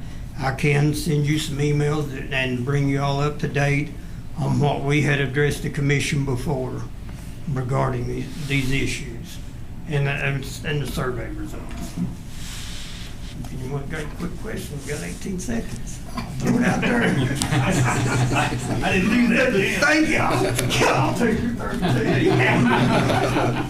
I transfer my time to the distinguished gentleman from the Elk Guides Association. Thanks, Donald. I appreciate that. Chairman Lillard? Yes. I would like to request at our next meeting that these same public comments, because we've moved that action item forward to be discussed again, that they be placed in our packet next time too, because it directly regards the issue that we're talking about. Well, we're actually going to go through those public comments right now. Okay. But if you want to do it next time, you can. I feel like it kind of goes against what we're trying to do because we want to have public comments during discussion topic, not at an action topic. Okay. But I'm totally fine, Robin, if you want to have those brought up. No, if we're going to discuss them all, it seems like there's a whole lot to go through, but just so that the commissioners all have or give the opportunity to read them all. I see what you're saying. So basically, Brian, for the next commission meeting in September, these public comments that we have, we want to have those in addition to any new public comments put into the packet for everybody. Absolutely. But today we're still going to go through and read a select sample of the public comments. So one question, because we kind of went out of the ordinary. When we shipped this action item back to discussion, the next time we do an agenda, is it an action item or is it a discussion item that will then be moved to an action item in December? What was the intent of that motion? Does that make sense? So we went from an action item, we asked it to be discussed. Theoretically, it would be discussed in September, an action item if it moves forward in December. Does that seem like the nature of what you all asked to do? I mean, that would give us still plenty of time. It's not going to be for the 2025 season, so we do have time. But I believe the nature of what we wanted to accomplish was to move it from an action item this month to a discussion item this month, or back to a discussion item, and then forward to an action item next month, I believe. I think that would be right. Yeah. By default, I think that's what we did. Yeah. We had most of the discussion today, so. So it should appear on the agenda as an action item in September. I would think we should be able to get the information. I don't have a problem with that. Yeah. Okay. All right. Yeah, and if we need to have more discussion, we still can. All right, Brian. Thank you for that clarification, gentlemen, and welcome to our new members. Welcome you all, and congratulations, and thank you for your willingness to serve.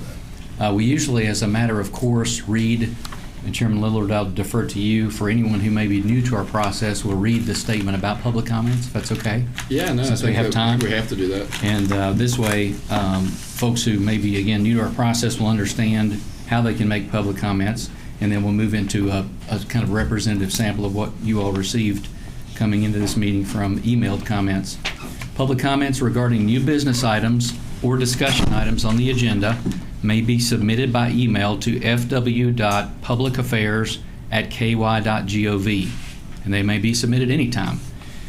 Emailed comments received by 5 p.m. Eastern 2 days preceding the meeting will be distributed to all commission members on the day prior to the meeting and read by KDFWR staff during the commission meeting for up to 3 minutes total per commenter, time permitting and at the discretion of the commission chair. So that's what we're doing right now. Emailed comments allow commission members adequate time for consideration and correspondence if necessary, and they allow the commission to conduct business more efficiently during meetings. Note, a commenter's contact information is not required for email comments, but will be necessary if a response is requested. Sometimes people submit a comment and they have a question that seems like a genuine question they want a response to. And other than name and affiliation, this information will not be publicly disclosed if provided.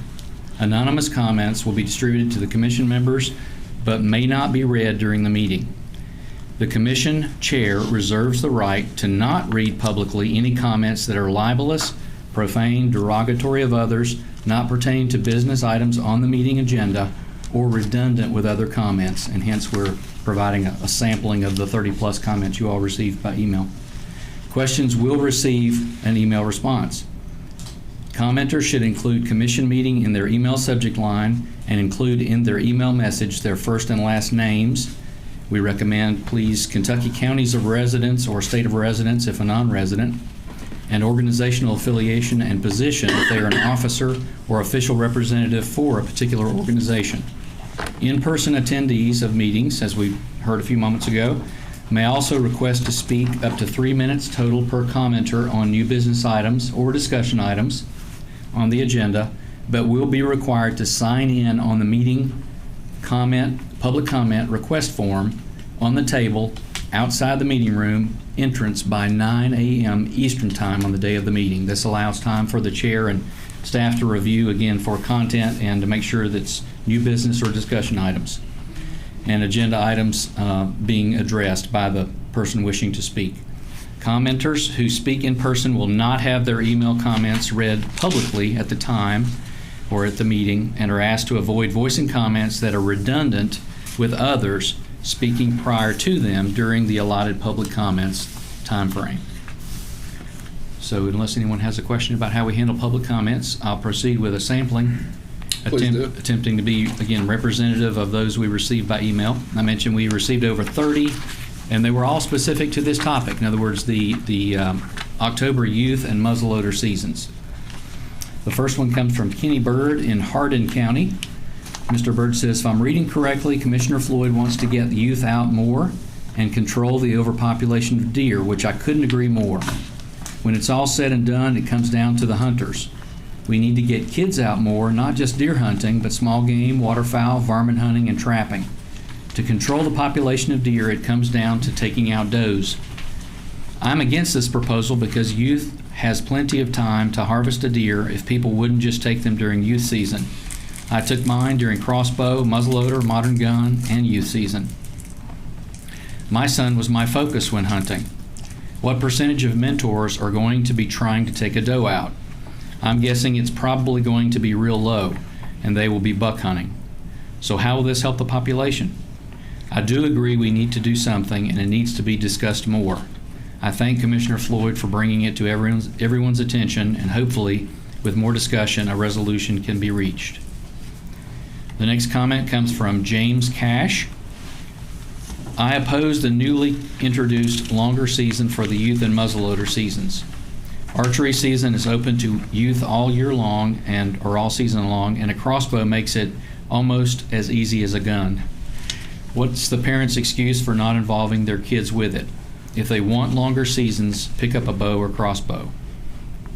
The next comment comes from Mark Mays. He says, I wanted to voice my support for the proposed expanded youth and muzzleloader seasons. The next comment is from Brian Berry from Crittenden County. I do not support the expansion of muzzleloader seasons for deer. I think there are many better options.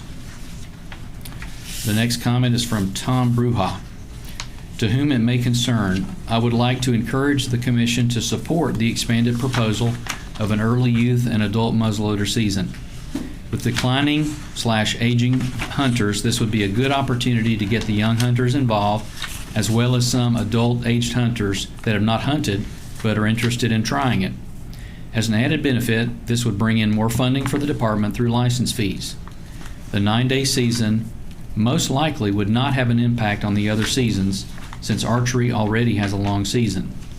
And from what I read in the proposal, there would be a 3-week period between the end of muzzleloader season and modern rifle season, which would be a reasonable amount of time that the deer could recover from the pressure.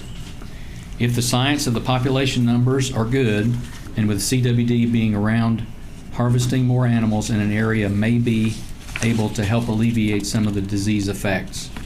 So I would encourage you to consider taking the necessary measures to add this season to your schedule.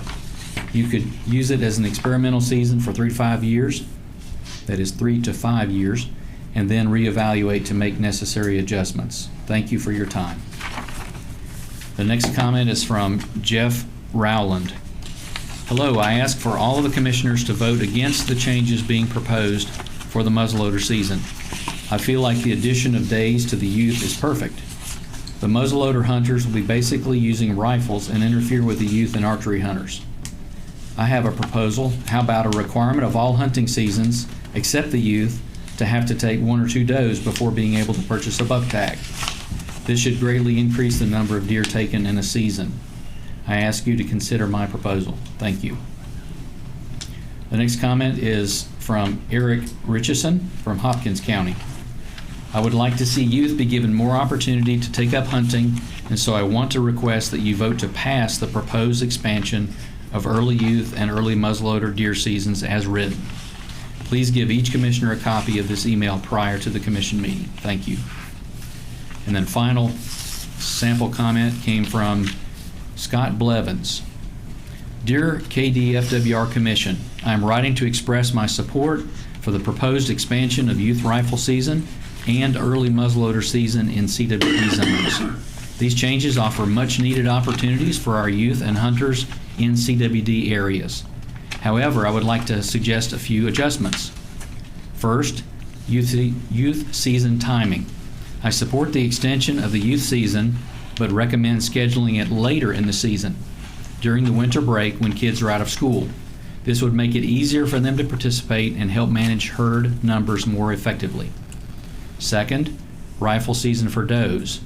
If the goal is to decrease the herd, extending the rifle season specifically for does would be a targeted and effective strategy.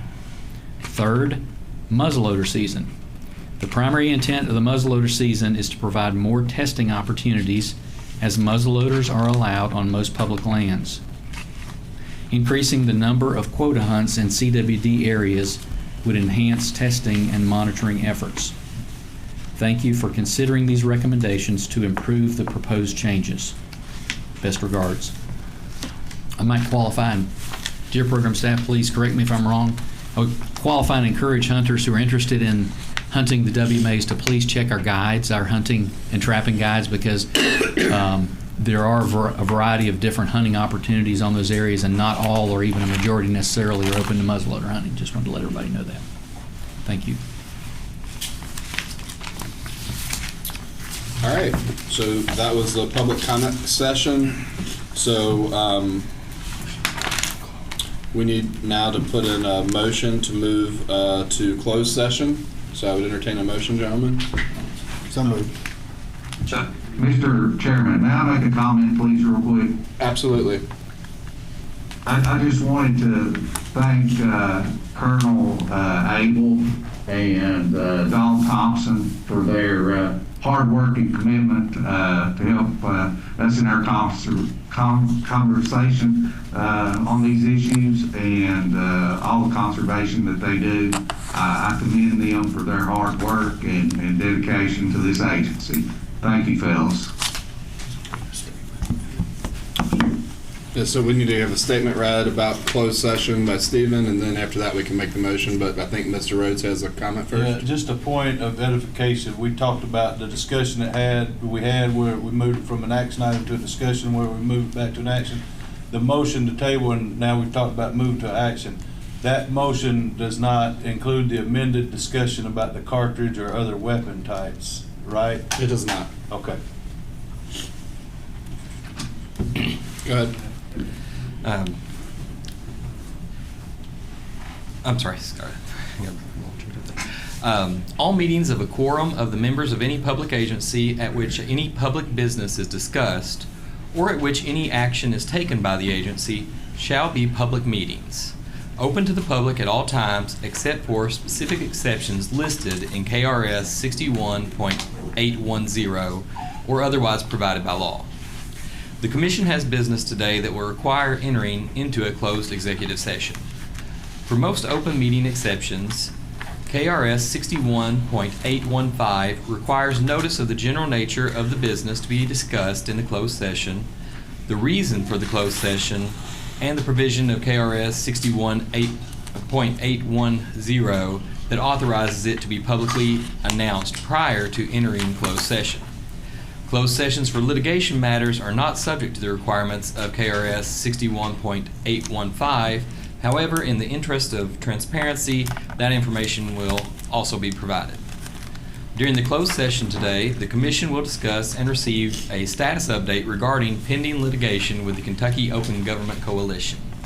The discussion of pending litigation portion of the closed session is authorized by KRS 61.810, subsection 1C.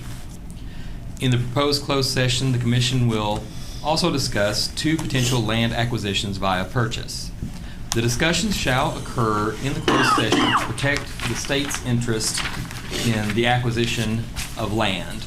By identifying the department's interest in the particular parcels, the general public would be alerted to the various owners' willingness to sell the properties and our intent to purchase. As such, the publicity increases the likelihood that other parties may make offers on the properties. Such competing offers could increase the value of the subject properties. Alternatively, a private party could purchase a property from the current owner more quickly than the Commonwealth and require the Commonwealth to pay a premium to acquire it from them. Additionally, the Commission shall deliberate on the sale of a piece of real property owned by the Commonwealth.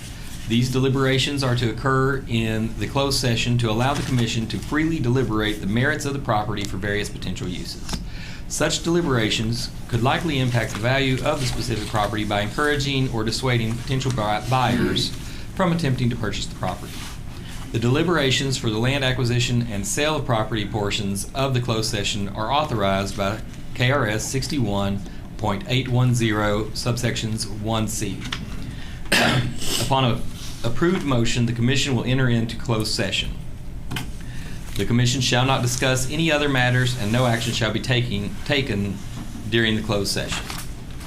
During the closed session, council and necessary members of staff will be present to advise the Commission. Okay, with that being read, I will entertain a motion to move into closed session. Got a motion by Dr. Floyd and a second. Second. Second by Chuck Mead. All in favor signify by saying aye. Aye. All right, so be it. Let's move to closed session. For those of you that are joining us online, we do have 5 different projects to discuss. So I recommend it will probably take about 30 to 45 minutes to do that. And then we'll be back with you on them. Thank you.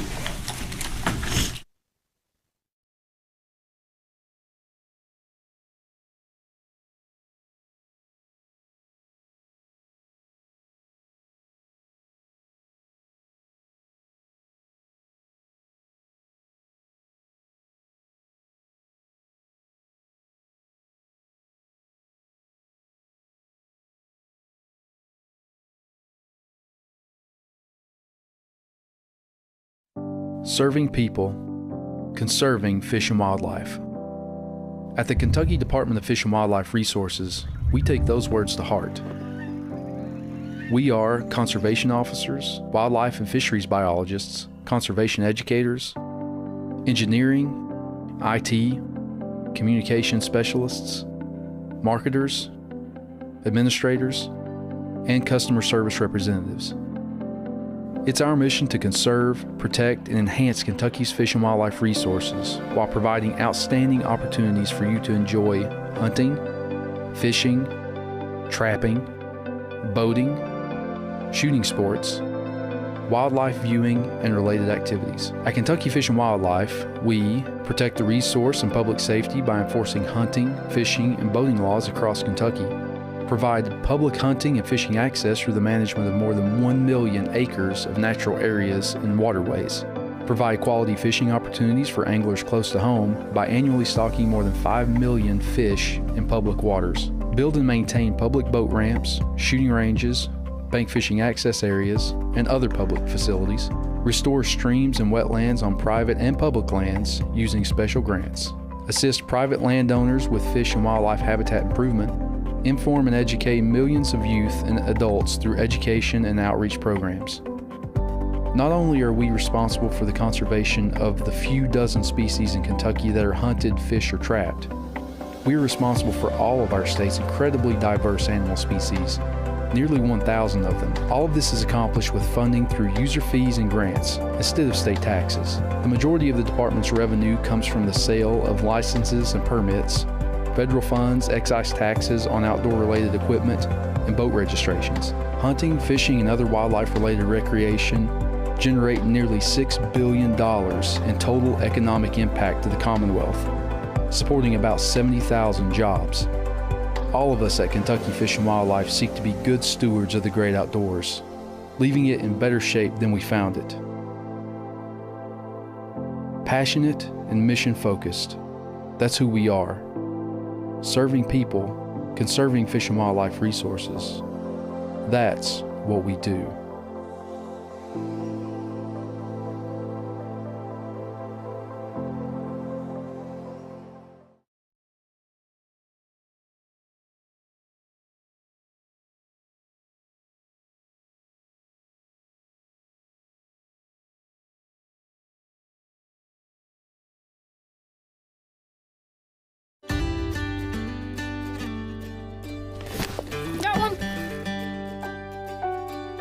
Get him in there, Annie.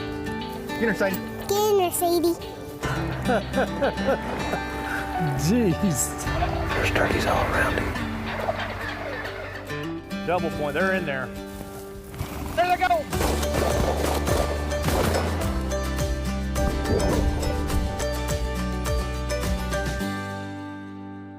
Can't think anything I'd rather do, so.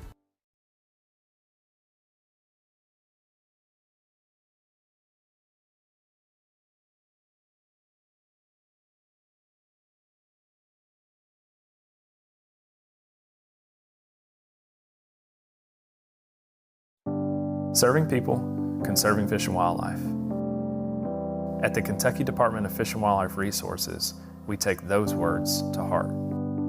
In our Engineering, Infrastructure, and Technology division, computer programmers, engineers, skilled technicians, heavy equipment operators, administrative specialists, and project managers carry out the design, construction, and maintenance of the agency's buildings and facilities across the state, as well as manage department software and website functionality that are critical to our agency's data processing requirements. The Kentucky Fish and Wildlife website, fw.ky.gov, is visited by more than 2 million users each year. The creation and maintenance of the electronic applications, databases, and content that keeps the website operating smoothly is dependent on our highly trained computer programmers. Our IT team manages the department's hunting and fishing licensing system, telecheck and other harvest databases, and mobile platforms, working diligently to sustain and modernize technologies that improve functionality for you, the end user of our products and services. They ensure that our licensing system meets customers' needs.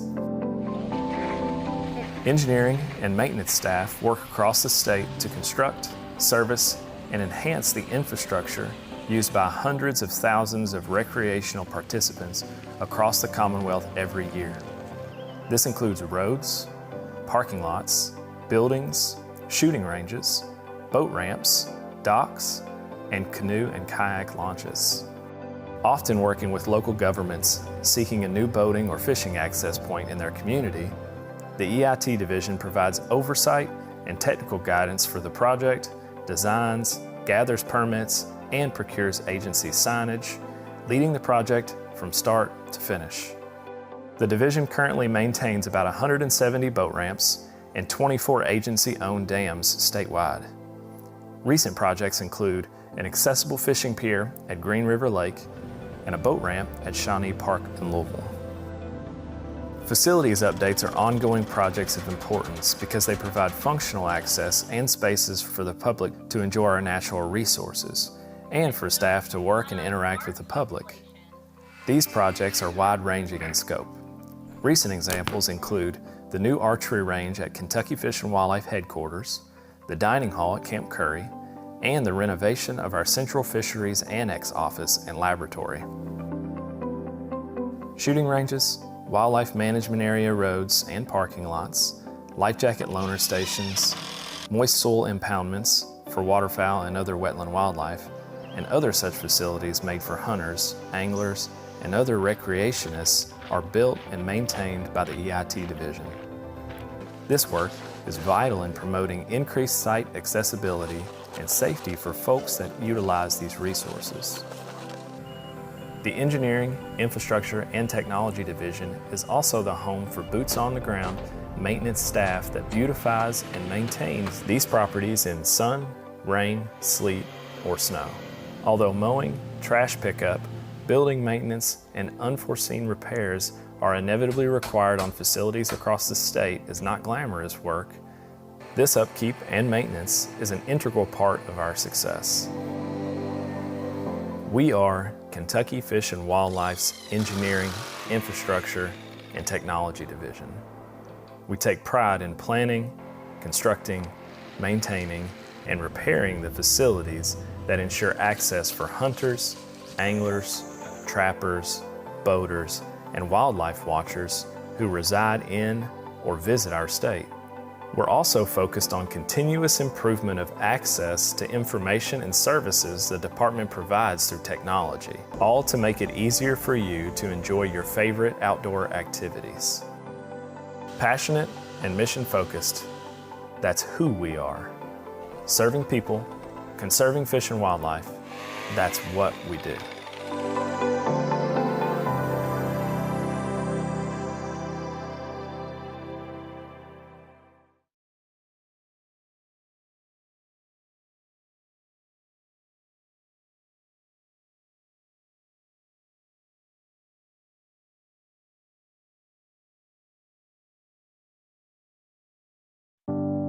Serving people, conserving fish and wildlife.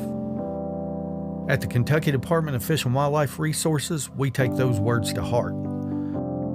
In our law enforcement division, conservation officers and administrative specialists carry out the agency's mission-critical enforcement and education activities. We're going to talk to you guys for a little bit about this firearm. Promoting public safety and appropriate use of the state's fish and wildlife resources is a division legacy that traces back more than a century. Conservation officers work tirelessly alongside our fisheries and wildlife professionals on private and public lands and waters to help restore, protect, and conserve fish and wildlife. They have been instrumental in the restoration success stories of species such as white-tailed deer, wild turkey, freshwater fishes and mussels, bald eagles, and elk. Kentucky conservation officers are sworn peace officers who enforce all laws of the Commonwealth, with a primary focus on fishing, hunting, trapping, boating, and commercial uses of fish and wildlife. They are some of the most highly trained law enforcement professionals in the nation. All recruits receive 20 weeks of basic training, 14 weeks of training in the Kentucky Fish and Wildlife Academy. Drop it. I'm going to tase you if you don't drop that stick. and 12 weeks of on-the-job training with a field training officer. The Law Enforcement Division's policing of commercial uses of fish and wildlife helps to protect the delicate balance between conservation and sustainable use of vital public resources. Conservation officers also pursue those who violate Kentucky's laws and thereby disregard the principles of fair chase and ethical stewardship. The poacher's illegal take of fish and wildlife steals opportunity from everyone who enjoys these animals legally. If you come out tomorrow or any other time, get that fishing license, okay? All right, sir. Be careful. Have a good day. You too. From the back roads and backwaters and all areas in between, conservation officers are committed to ensuring our outdoors are a safe place for sportsmen and women to recreate in the Commonwealth. Tips regarding suspected unlawful activities related to fish, wildlife, or boating are welcome into the Law Enforcement Division. Conservation officers investigate your tips, aiming to cut down on potential poaching or other illegal activities. Tips may be reported by phone, text, or smartphone app. To report a tip, call your local Kentucky State Police Dispatch or 1-800-25-ALERT. Text 847-411, type the keyword KFW Law, plus the details of your tip, or use the KFW Law smartphone app. It's available in your app store. Your tips often result in cases that help discourage illicit activities. Conservation officers are also deeply ingrained in their communities across the Commonwealth. From school visits to assisting with toy and food drives, or youth fishing events to hosting special hunting opportunities for youths. We just gently press the trigger. Good job. They are eager to assist when there is a need. When raging floods or tornadoes hit Kentucky communities, disrupting essential services and putting citizens at risk, conservation officers are among the first to be called because of our specialized training, equipment, and expertise. Our officers don't hesitate to provide emergency help to those in harm's way, even traveling outside the state to assist those affected by hurricanes or other natural disasters. They are the lead first responders on more than 2,000 miles of navigable streams and hundreds of lakes statewide. Kentucky conservation officers spend thousands of hours annually on boating enforcement, helping to ensure impaired boaters don't negatively affect the recreational use of our waterways. The environment our conservation officers work in daily also puts them in harm's way. Sadly, 10 officers have lost their lives protecting the natural resources and people of the Commonwealth. These 10 officers represent the immense dedication it takes to serve in this role, and forever reminds the public of the dangers that Kentucky conservation officers face every day. In 2014, a fallen officers memorial was dedicated on the campus of Kentucky Fish and Wildlife in Frankfort, and every year we honor those individuals that paid the ultimate sacrifice.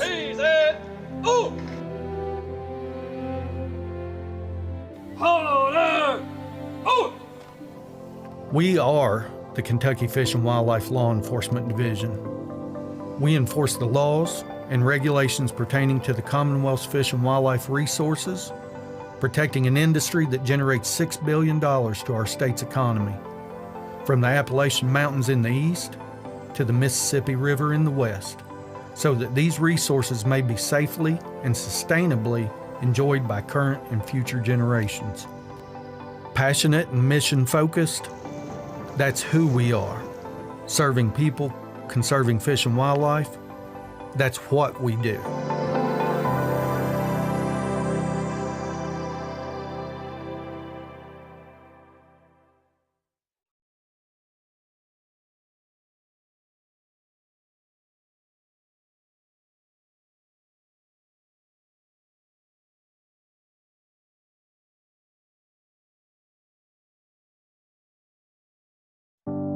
Serving people, conserving fish and wildlife. At the Kentucky Department of Fish and Wildlife Resources, we take those words to heart. Our Fisheries Division is comprised of fisheries biologists and technicians, fish hatchery managers, fisheries researchers, and administrative specialists. We focus on aquatic species and their habitats across the Commonwealth. Large lakes, vast reservoirs, small farm ponds, open flowing rivers, secluded mountain streams.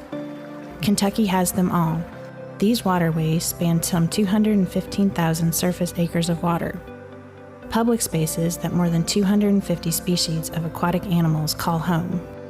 And every year, more than 500,000 people enjoy the excellent fishing and other recreational opportunities these diverse waterways afford. Conserving and enhancing these aquatic resources and providing opportunities for their public enjoyment are the two main functions of the Fisheries Division. The primary strategies we use to manage Kentucky's fisheries include habitat improvement, fisheries research, stream restoration, fish stocking, invasive species control, and management of fish populations through regulating fish harvest.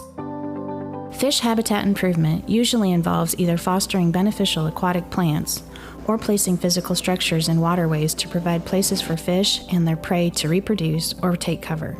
Most of our public lakes are decades old, and the structure of their habitats has decomposed or has been washed away over time.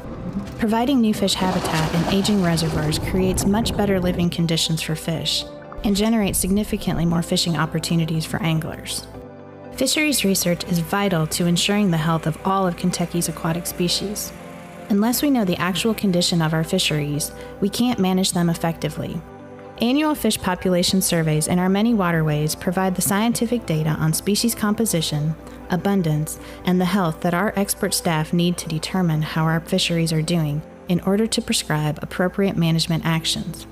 Relatively few of our aquatic species are harvested through recreational or commercial fishing, but the Fisheries Division is responsible for all of them. Researching and conserving Kentucky's lesser-known aquatic species plays a vital role in balancing Kentucky's aquatic ecosystem. Stream and wetland restoration is a key strategy that's spearheaded by the Fisheries Division's Stream Team. These restoration projects are accomplished through dedicated stream and wetland funding. Our Stream Team staff has overseen dozens of projects that have restored hundreds of miles of streams by stabilizing eroding banks and restoring original stream flows. These stream improvements not only benefit hundreds of fish and wildlife species, they also conserve soil and nutrients and improve water quality. In addition to improving the structure of waterways and monitoring the health of aquatic species, the Fisheries Division also uses fish stocking to help keep the fishing great statewide. We stock more than 5 million fish every year, from catfish to muskellunge, striped bass to trout. Fish are stocked across the state to help meet the strong recreational demand of Kentuckians and our visitors to enhance the fishing experience for everyone. Some stockings are aimed at returning native species that have been depleted, such as lake sturgeon and alligator gar. In time, these species will be added to the tremendous variety of fishing opportunities Kentucky offers. We intensively stock more than 40 urban lakes through the Fishing in Neighborhoods, or FINS program, in towns all over Kentucky. The FINS program is a partnership with local governments in which we provide the fish and our municipal partners provide access and maintenance. For many anglers, a FINS lake is the place they learn to cast a line or catch their first fish. Conserving the state fisheries also depends on decreasing threats to aquatic ecosystems. Controlling invasive species reduces the adverse impacts of harmful non-native species, like invasive carp, and is a must in the fight to keep Kentucky waters healthy and thriving. New technologies and innovative practices are helping Kentucky win the fight against these harmful species, which compete with desirable fish. A final key strategy in the Fisheries Division's work is the regulation of recreational and commercial fishing to ensure the health and sustainability of our fisheries for present and future generations. Fishing regulations govern legal fishing methods and place limits on sizes and numbers of fish harvested. Regulations are developed using the best available biological data and input from the public, including key stakeholders who are directly affected by the regulations. A unique combination of skills, experience, and dedication allows our Fisheries Division to strive for optimal management of all of the aquatic species that call Kentucky home. We are the Fisheries Division. We conserve and enhance Kentucky's fisheries and provide outstanding fishing opportunities across the Commonwealth. Passionate and mission-focused, that's who we are. Serving people, conserving fish and wildlife. That's what we do.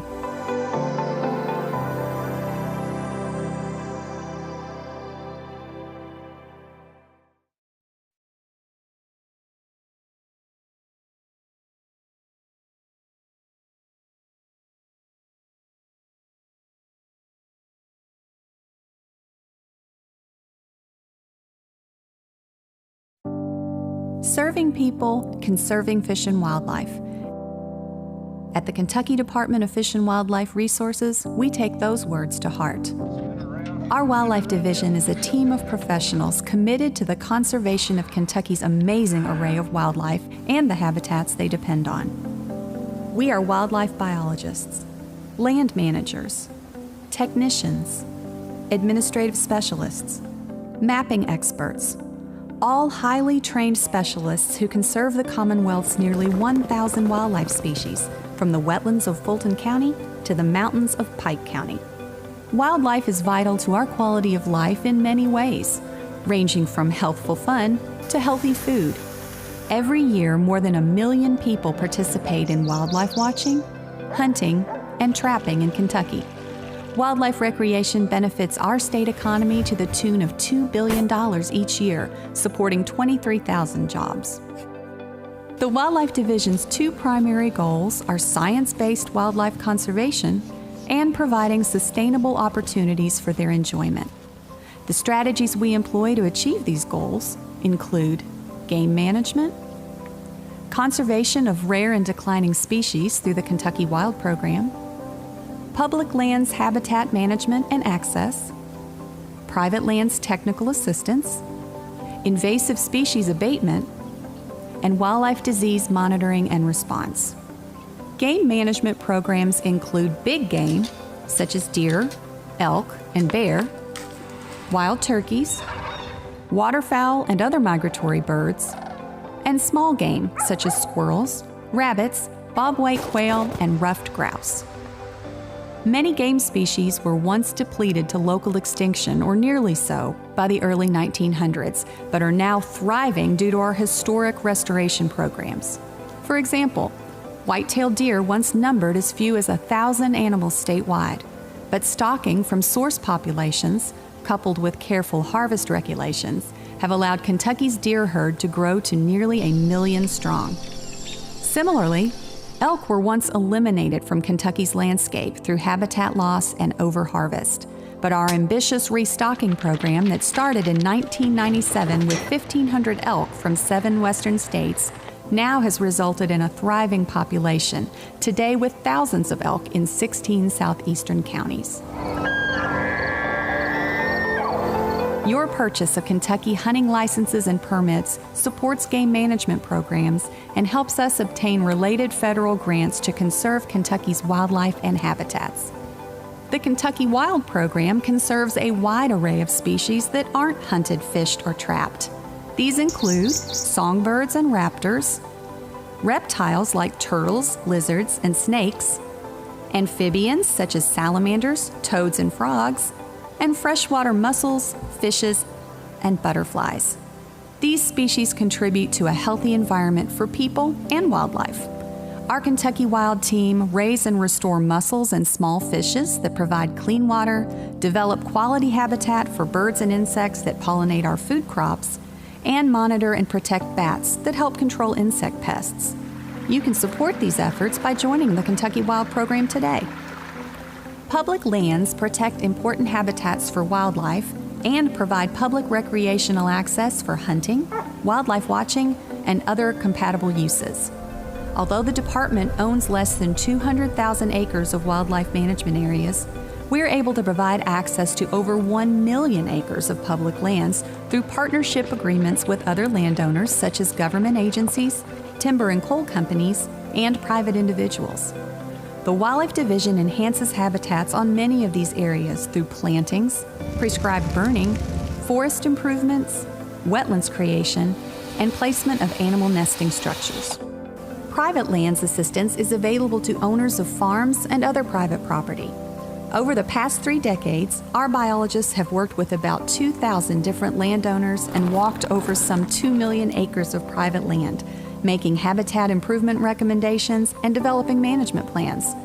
Our biologists have helped the U.S. Department of Agriculture to implement millions of dollars worth of habitat practices to benefit Kentucky's quail and rabbits, butterflies and other pollinators, songbirds, waterfowl, and other wetland wildlife. Abating threats that invasive animals and plants pose to our native wildlife resources is another important conservation strategy of the Wildlife Division. Staff have improved living conditions for wild animals on thousands of acres in Kentucky through the eradication of invasive plants, such as tall fescue grass and bush honeysuckle shrubs. Wild pigs are an invasive animal that cause costly damage to farmlands, threaten livestock and wildlife with diseases, and directly compete with native species. The Wildlife Division staff has helped landowners remove hundreds of wild pigs on private land, thus minimizing a threat to our native wildlife. Monitoring and responding to wildlife diseases is also a priority for the Wildlife Division. This conservation strategy includes preventing the introduction of new wildlife diseases, as well as controlling diseases whenever possible. Since 2002, the Wildlife Division has tested over 30,000 deer and elk to monitor these herds for the occurrence of chronic wasting disease, or CWD. In short, the Wildlife Division's skilled and dedicated staff cares for the whole spectrum of wildlife that calls Kentucky home, so they can thrive now and in the future. Passionate and mission-focused, that's who we are. Serving people, conserving fish and wildlife, that's what we do.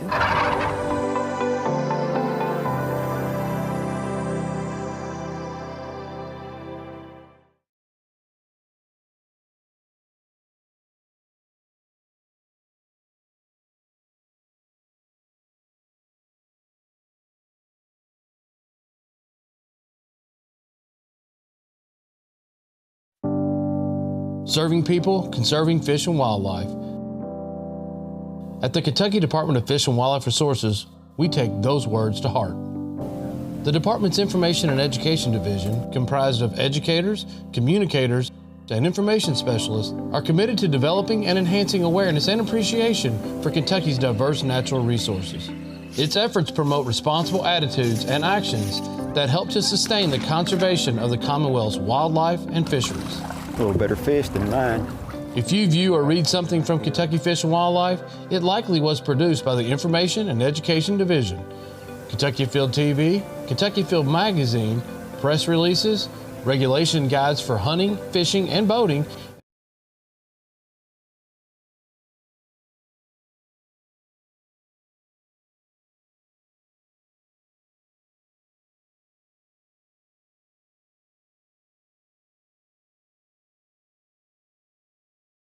Serving people, conserving fish and wildlife. At the Kentucky Department of Fish and Wildlife Resources, we take those words to heart.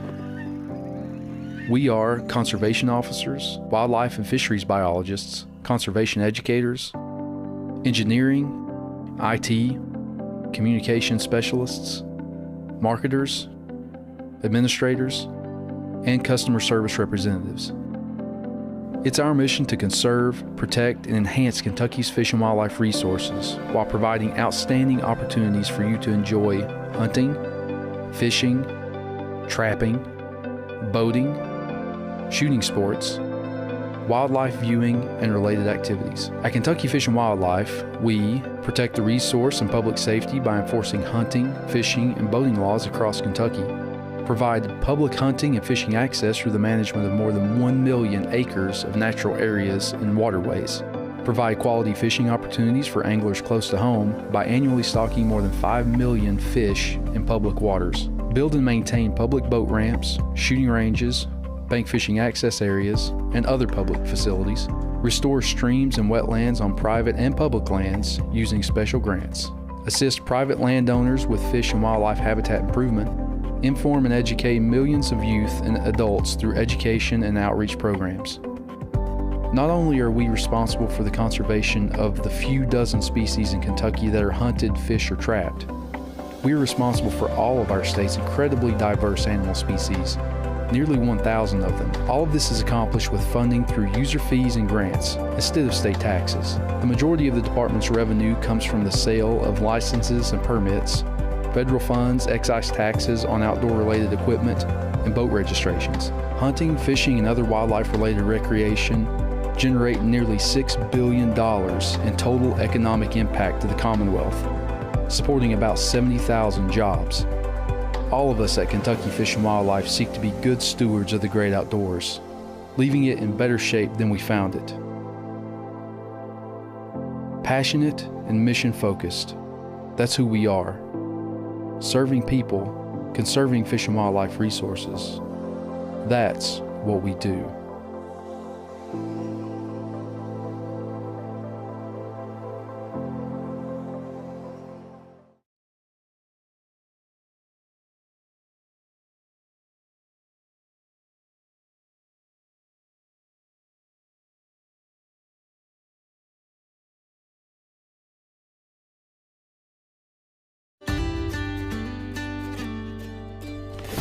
Got one.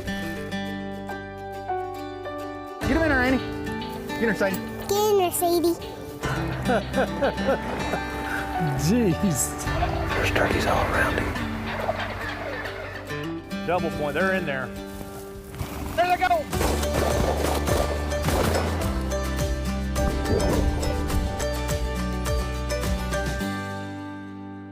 Can't think anything I'd rather do, so.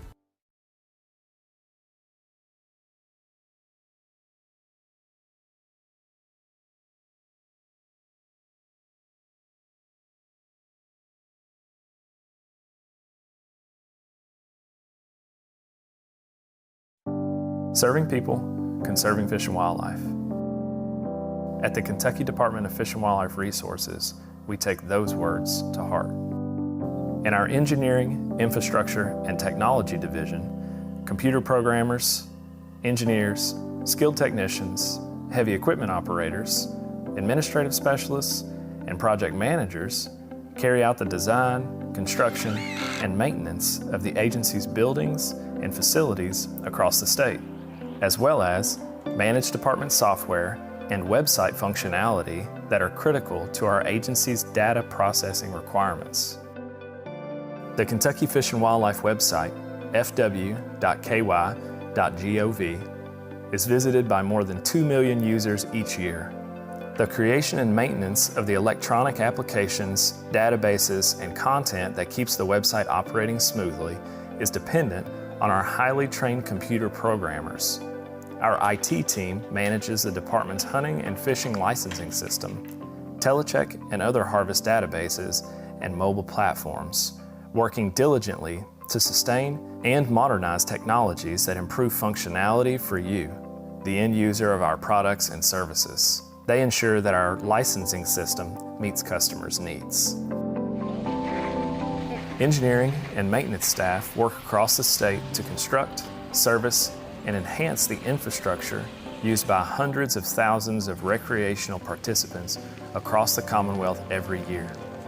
This includes roads, parking lots, buildings, shooting ranges, boat ramps, docks, and canoe and kayak launches. Often working with local governments seeking a new boating or fishing access point in their community, the EIT division provides oversight and technical guidance for the project, designs, gathers permits, and procures agency signage, leading the project from start to finish. The division currently maintains about 170 boat ramps and 24 agency-owned dams statewide. Recent projects include an accessible fishing pier at Green River Lake and a boat ramp at Shawnee Park in Louisville. Facilities updates are ongoing projects of importance because they provide functional access and spaces for the public to enjoy our natural resources and for staff to work and interact with the public. These projects are wide-ranging in scope. Recent examples include the new archery range at Kentucky Fish and Wildlife Headquarters, the dining hall at Camp Curry, and the renovation of our Central Fisheries Annex office and laboratory. Shooting ranges, wildlife management area roads and parking lots, life jacket loaner stations, moist soil impoundments for waterfowl and other wetland wildlife, and other such facilities made for hunters, anglers, and other recreationists are built and maintained by the EIT division. This work is vital in promoting increased site accessibility and safety for folks that utilize these resources. The Engineering, Infrastructure, and Technology Division is also the home for boots-on-the-ground maintenance staff that beautifies and maintains these properties in sun, rain, sleet, or snow. Although mowing, trash pickup, building maintenance, and unforeseen repairs are inevitably required on facilities across the state is not glamorous work, This upkeep and maintenance is an integral part of our success. We are Kentucky Fish and Wildlife's Engineering, Infrastructure, and Technology Division. We take pride in planning, constructing, maintaining, and repairing the facilities that ensure access for hunters, anglers, trappers, boaters, and wildlife watchers who reside in or visit our state. We're also focused on continuous improvement of access to information and services the department provides through technology, all to make it easier for you to enjoy your favorite outdoor activities. Passionate and mission-focused, that's who we are.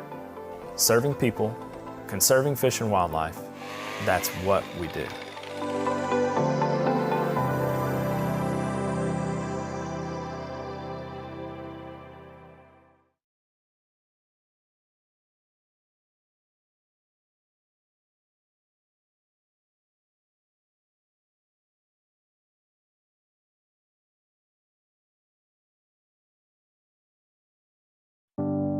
Serving people, conserving fish and wildlife. At the Kentucky Department of Fish and Wildlife Resources, we take those words to heart.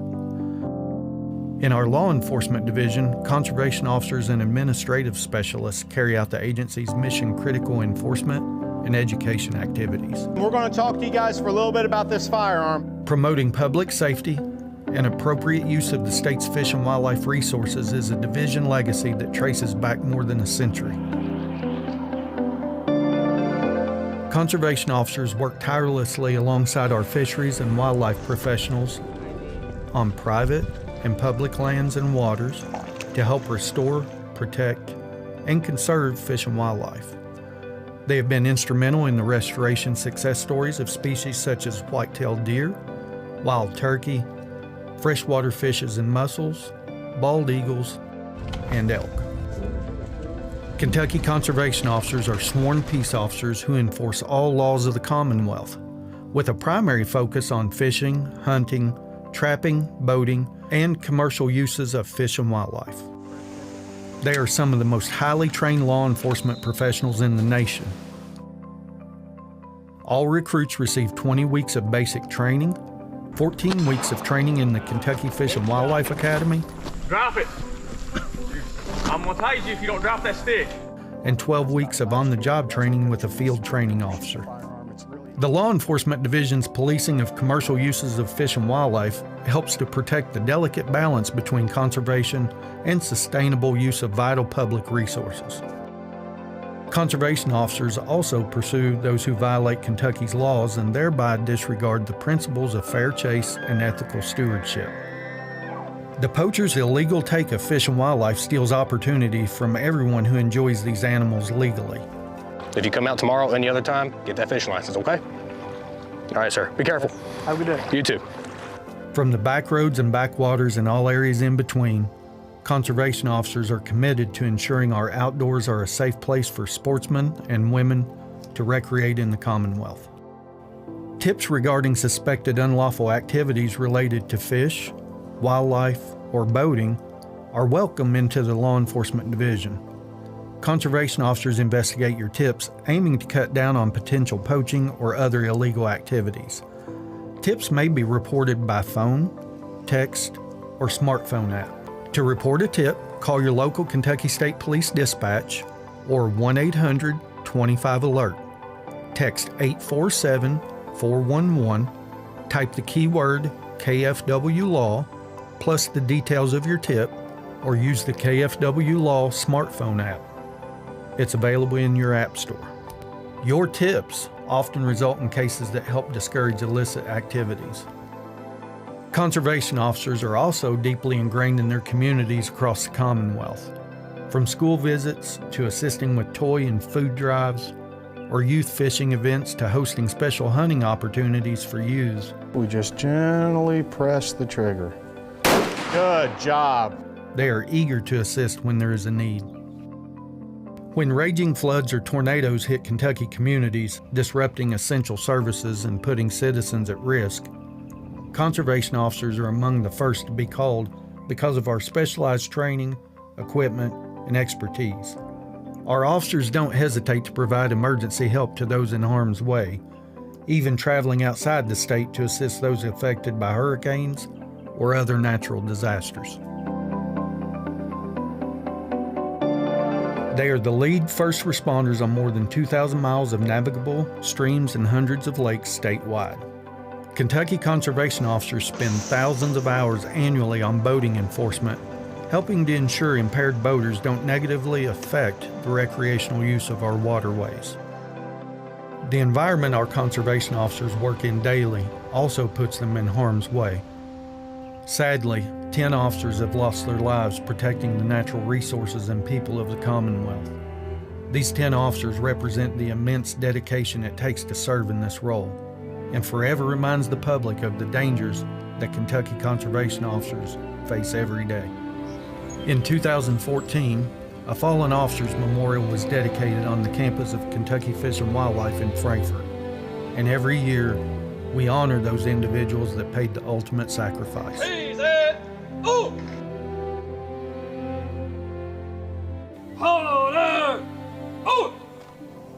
We are the Kentucky Fish and Wildlife Law Enforcement Division.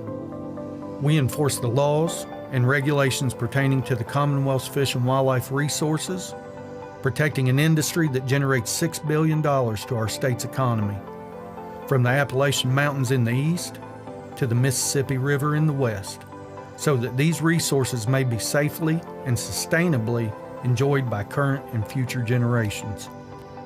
Passionate and mission-focused, that's who we are. Serving people, conserving fish and wildlife, that's what we do.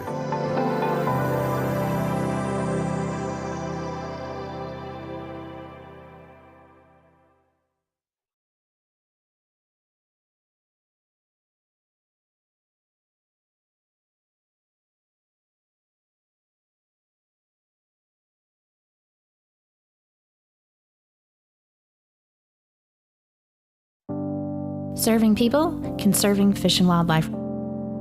At the Kentucky Department of Fish and Wildlife Resources, we take those words to heart. Our Fisheries Division is comprised of fisheries biologists and technicians, fish hatchery managers, fisheries researchers, and administrative specialists. We focus on aquatic species and their habitats across the Commonwealth. Large lakes, vast reservoirs, small farm ponds, open flowing rivers, secluded mountain streams. Kentucky has them all. These waterways span some 215,000 surface acres of water. Public spaces that more than 250 species of aquatic animals call home. And every year, more than 500,000 people enjoy the excellent fishing and other recreational opportunities these diverse waterways afford. Conserving and enhancing these aquatic resources and providing opportunities for their public enjoyment are the two main functions of the Fisheries Division. The primary strategies we use to manage Kentucky's fisheries include habitat improvement, fisheries research, stream restoration, fish stocking, invasive species control, and management of fish populations through regulating fish harvest. Fish habitat improvement usually involves either fostering beneficial aquatic plants or placing physical structures in waterways to provide places for fish and their prey to reproduce or take cover. Most of our public lakes are decades old, and the structure of their habitats has decomposed or has been washed away over time. Providing new fish habitat in aging reservoirs creates much better living conditions for fish and generates significantly more fishing opportunities for anglers. Fisheries research is vital to ensuring the health of all of Kentucky's aquatic species. Unless we know the actual condition of our fisheries, we can't manage them effectively. Annual fish population surveys in our many waterways provide the scientific data on species composition, abundance, and the health that our expert staff need to determine how our fisheries are doing in order to prescribe appropriate management actions.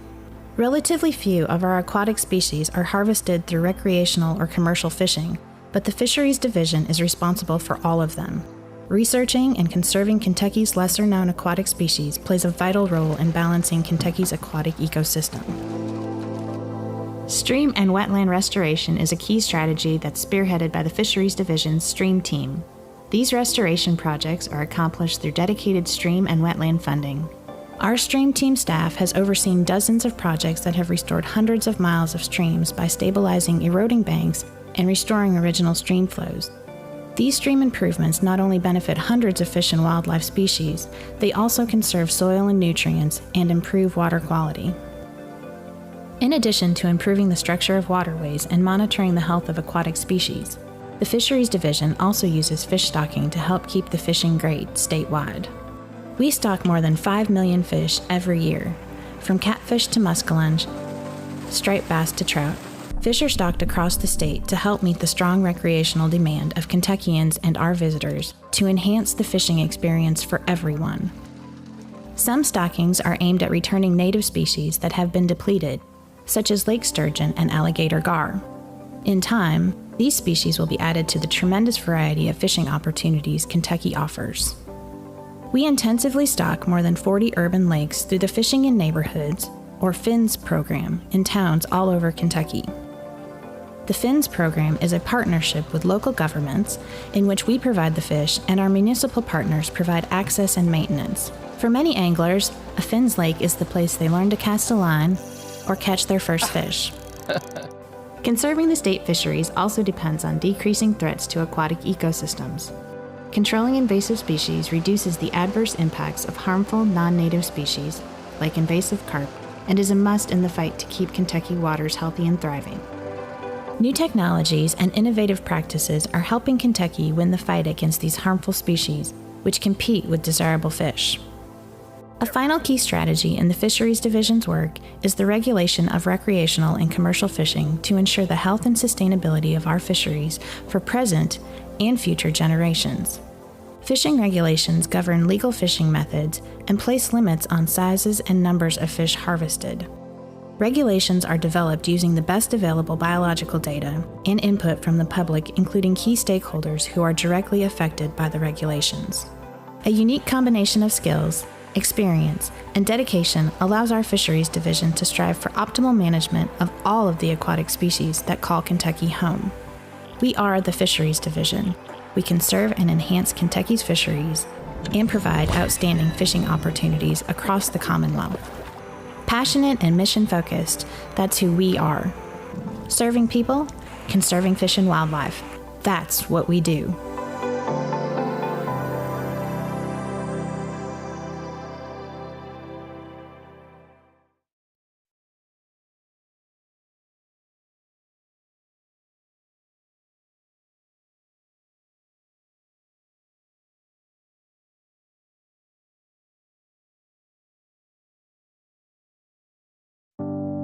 Serving people, conserving fish and wildlife. At the Kentucky Department of Fish and Wildlife Resources, we take those words to heart. Our Wildlife Division is a team of professionals committed to the conservation of Kentucky's amazing array of wildlife and the habitats they depend on. We are wildlife biologists, land managers, technicians, administrative specialists, mapping experts, all highly trained specialists who conserve the Commonwealth's nearly 1,000 wildlife species, from the wetlands of Fulton County to the mountains of Pike County. Wildlife is vital to our quality of life in many ways, ranging from healthful fun to healthy food. Every year, more than 1 million people participate in wildlife watching, hunting, and trapping in Kentucky. Wildlife recreation benefits our state economy to the tune of $2 billion each year, supporting 23,000 jobs. The Wildlife Division's two primary goals are science-based wildlife conservation and providing sustainable opportunities for their enjoyment. The strategies we employ to achieve these goals include game management, conservation of rare and declining species through the Kentucky Wild Program, public lands habitat management and access, private lands technical assistance, invasive species abatement, and wildlife disease monitoring and response. Game management programs include big game, such as deer, elk, and bear, wild turkeys, waterfowl and other migratory birds, and small game, such as squirrels, rabbits, bobwhite quail, and ruffed grouse. Many game species were once depleted to local extinction or nearly so by the early 1900s, but are now thriving due to our historic restoration programs. For example, white-tailed deer once numbered as few as 1,000 animals statewide, but stocking from source populations, coupled with careful harvest regulations, have allowed Kentucky's deer herd to grow to nearly 1 million strong. Similarly, elk were once eliminated from Kentucky's landscape through habitat loss and overharvest, but our ambitious restocking program that started in 1997 with 1,500 elk from 7 western states now has resulted in a thriving population, today with thousands of elk in 16 southeastern counties. Your purchase of Kentucky hunting licenses and permits supports game management programs and helps us obtain related federal grants to conserve Kentucky's wildlife and habitats.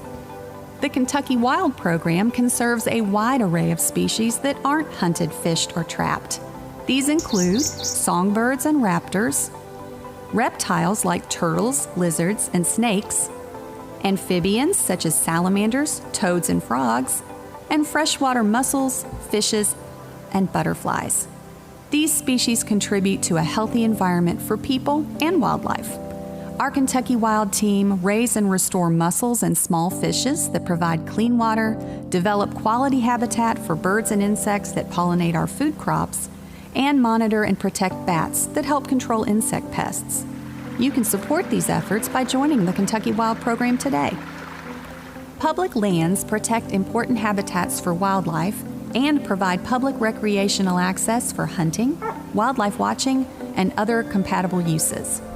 Although the department owns less than 200,000 acres of wildlife management areas, we're able to provide access to over 1 million acres of public lands through partnership agreements with other landowners such as government agencies, timber and coal companies, and private individuals.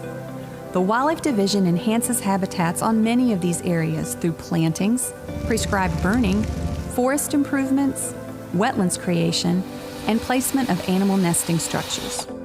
Private lands assistance is available to owners of farms and other private property. Over the past 3 decades, our biologists have worked with about 2,000 different landowners and walked over some 2 million acres of private land, making habitat improvement recommendations and developing management plans. Our biologists have helped the U.S. Department of Agriculture to implement millions of dollars worth of habitat practices to benefit Kentucky's quail and rabbits, butterflies and other pollinators, songbirds, waterfowl, and other wetland wildlife. Abating threats that invasive animals and plants pose to our native wildlife resources is another important conservation strategy of the Wildlife Division. Staff have improved living conditions for wild animals on thousands of acres in Kentucky through the eradication of invasive plants, such as tall fescue grass and bush honeysuckle shrubs. Wild pigs are an invasive animal that cause costly damage to farmlands, threaten livestock and wildlife with diseases, and directly compete with native species. The Wildlife Division staff has helped landowners remove hundreds of wild pigs on private land, thus minimizing a threat to our native wildlife. Monitoring and responding to wildlife diseases is also a priority for the Wildlife Division. This conservation strategy includes preventing the introduction of new wildlife diseases, as well as controlling diseases whenever possible. Since 2002, the Wildlife Division has tested over 30,000 deer and elk to monitor these herds for the occurrence of chronic wasting disease, or CWD. In short, the Wildlife Division's skilled and dedicated staff cares for the whole spectrum of wildlife that calls Kentucky home, so they can thrive now and in the future. Passionate and mission-focused, that's who we are. Serving people, conserving fish and wildlife, that's what we do.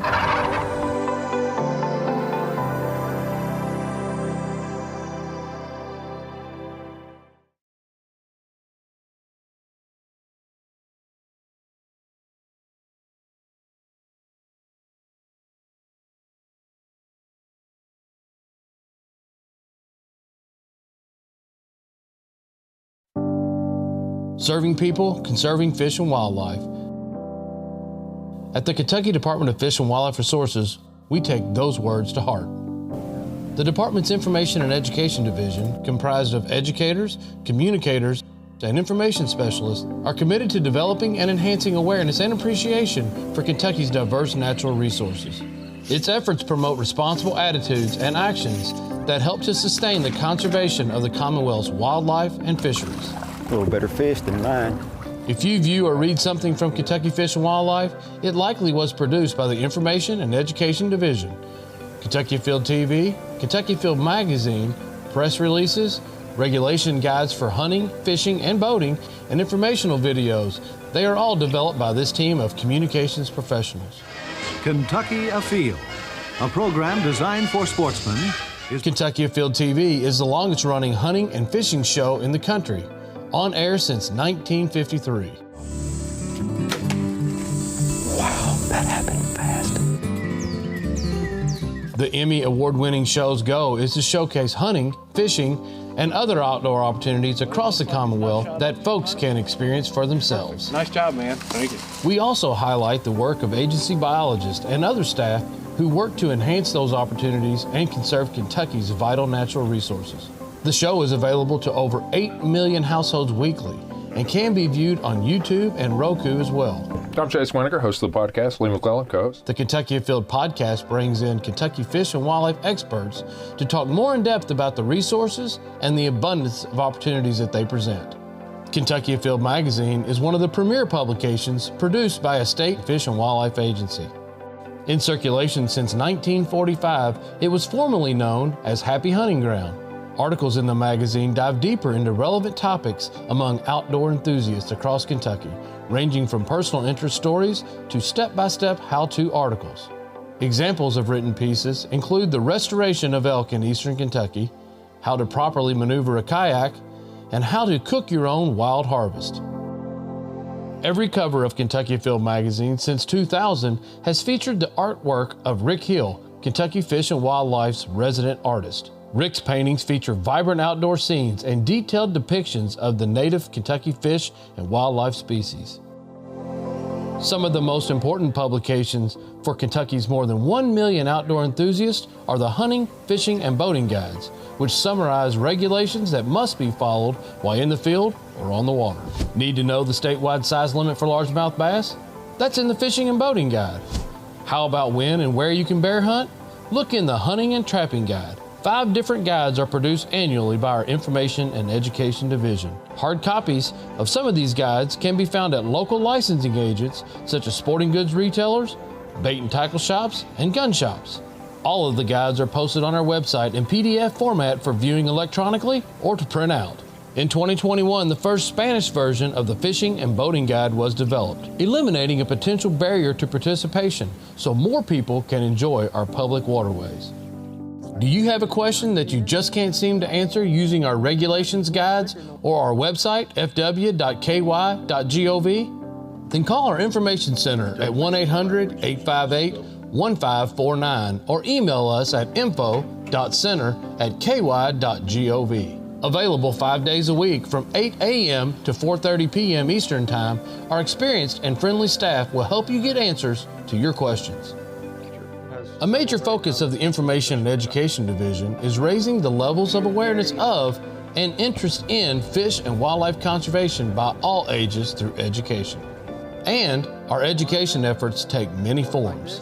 One educational feature that Kentucky Fish and Wildlife provides to the public is the Salado Wildlife Education Center, located in Frankfort. With the goal of educating the public on the mission of Kentucky Fish and Wildlife, the center is home to an interpretive facility with numerous interactive exhibits, dozens of native Kentucky wildlife species in live displays, and 4 miles of hiking trails. Deer and elk, fishes, snakes, birds of prey, and even a black bear are some of our favorite live animals to our visitors, who number more than 50,000 each year. In the center, our conservation educators host programs that educate all ages about our native wildlife, including how hunting and fishing are vital conservation tools. Our animal care staff works tirelessly year-round to ensure all of the center's animals are well cared for and their habitats are safe and functional. Ensuring the animals are clean, healthy, and comfortable is a key aspect of creating a positive visitor experience.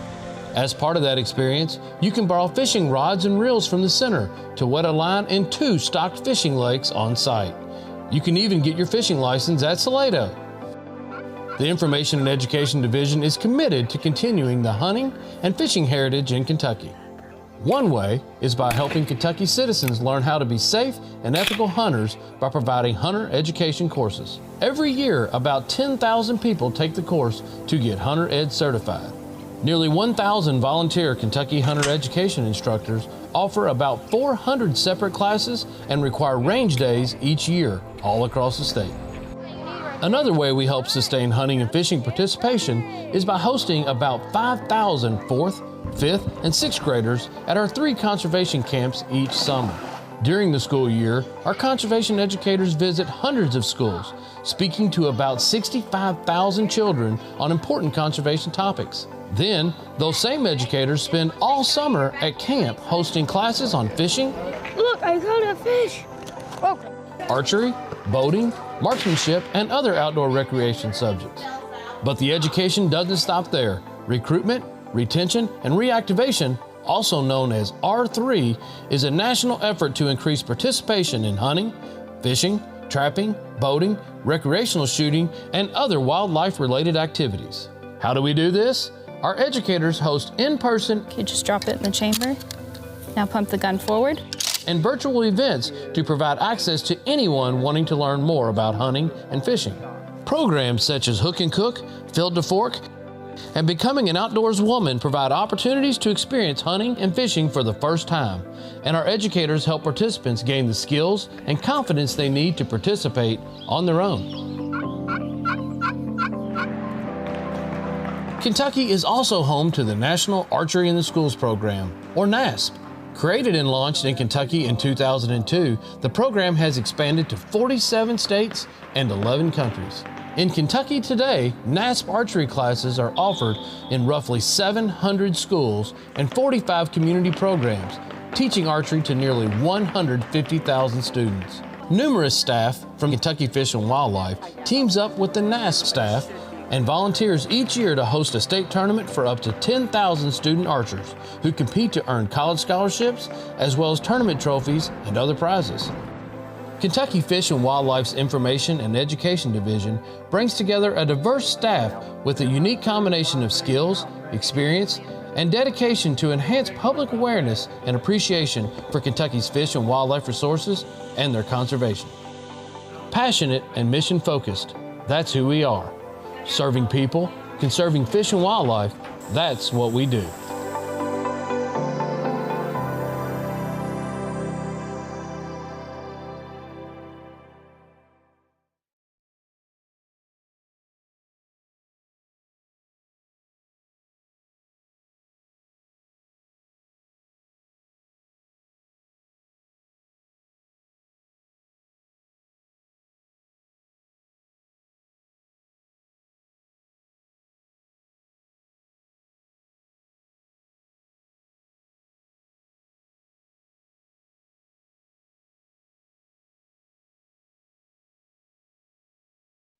Serving people, conserving fish and wildlife.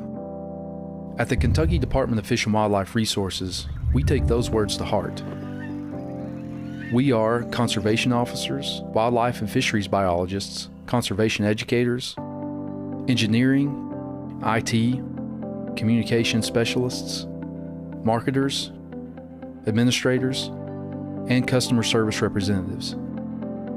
It's our mission to conserve, protect, and enhance Kentucky's fish and wildlife resources while providing outstanding opportunities for you to enjoy hunting, fishing, trapping, boating, shooting sports, wildlife viewing, and related activities. At Kentucky Fish and Wildlife, we protect the resource and public safety by enforcing hunting, fishing, and boating laws across Kentucky, provide public hunting and fishing access through the management of more than 1 million acres of natural areas and waterways, provide quality fishing opportunities for anglers close to home by annually stocking more than 5 million fish in public waters, build and maintain public boat ramps, shooting ranges, bank fishing access areas, and other public facilities, restore streams and wetlands on private and public lands using special grants, assist private landowners with fish and wildlife habitat improvement, inform and educate millions of youth and adults through education and outreach programs. Not only are we responsible for the conservation of the few dozen species in Kentucky that are hunted, fished, or trapped, we are responsible for all of our state's incredibly diverse animal species, nearly 1,000 of them. All of this is accomplished with funding through user fees and grants instead of state taxes. The majority of the department's revenue comes from the sale of licenses and permits, federal funds, excise taxes on outdoor-related equipment, and boat registrations. Hunting, fishing, and other wildlife-related recreation generate nearly $6 billion in total economic impact to the Commonwealth, supporting about 70,000 jobs. All of us at Kentucky Fish and Wildlife seek to be good stewards of the great outdoors, leaving it in better shape than we found it. Passionate and mission-focused, that's who we are. Serving people, conserving fish and wildlife resources, that's what we do.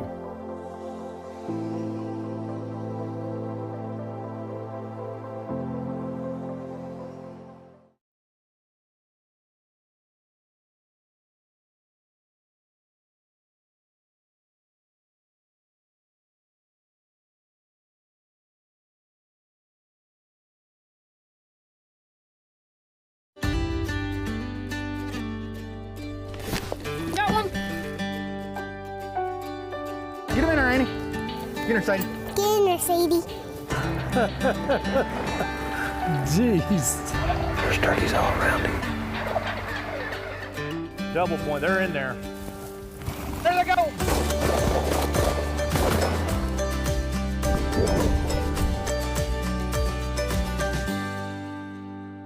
Can't think anything I'd rather do, so.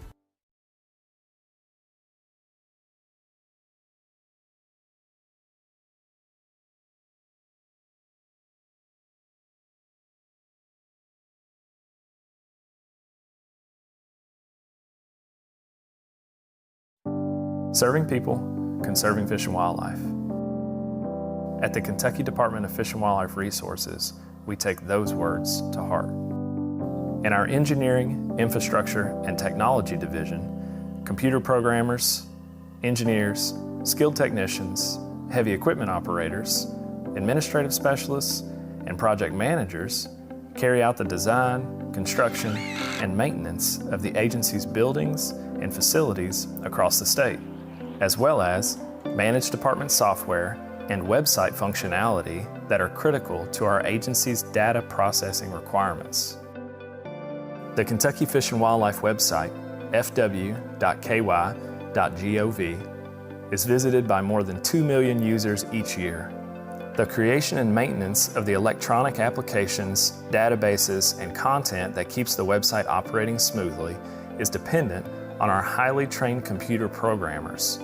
Our IT team manages the department's hunting and fishing licensing system, telecheck and other harvest databases, and mobile platforms, working diligently to sustain and modernize technologies that improve functionality for you, the end user of our products and services. They ensure that our licensing system meets customers' needs.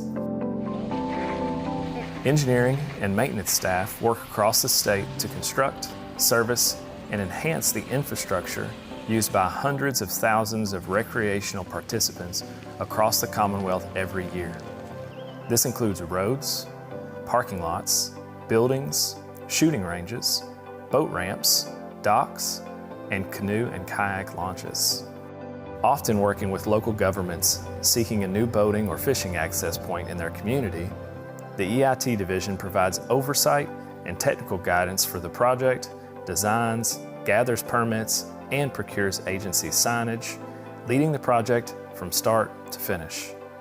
The division currently maintains about 170 boat ramps and 24 agency-owned dams statewide. Recent projects include an accessible fishing pier at Green River Lake and a boat ramp at Shawnee Park in Louisville. Facilities updates are ongoing projects of importance because they provide functional access and spaces for the public to enjoy our natural resources and for staff to work and interact with the public. These projects are wide-ranging in scope. Recent examples include the new archery range at Kentucky Fish and Wildlife headquarters, the dining hall at Camp Curry, and the renovation of our Central Fisheries Annex office and laboratory. Shooting ranges, wildlife management area roads and parking lots, life jacket loaner stations, moist soil impoundments for waterfowl and other wetland wildlife, and other such facilities made for hunters, anglers, and other recreationists are built and maintained by the EIT division. This work is vital in promoting increased site accessibility and safety for folks that utilize these resources. The Engineering, Infrastructure, and Technology Division is also the home for boots-on-the-ground maintenance staff that beautifies and maintains these properties in sun, rain, sleet, or snow. Although mowing, trash pickup, building maintenance, and unforeseen repairs are inevitably required on facilities across the state is not glamorous work, this upkeep and maintenance is an integral part of our success. We are Kentucky Fish and Wildlife's Engineering, Infrastructure, and Technology Division. We take pride in planning, constructing, maintaining, and repairing the facilities that ensure access for hunters, anglers, trappers, boaters, and wildlife watchers who reside in or visit our state. We're also focused on continuous improvement of access to information and services the department provides through technology, all to make it easier for you to enjoy your favorite outdoor activities. Passionate and mission-focused, that's who we are. Serving people, conserving fish and wildlife, that's what we do.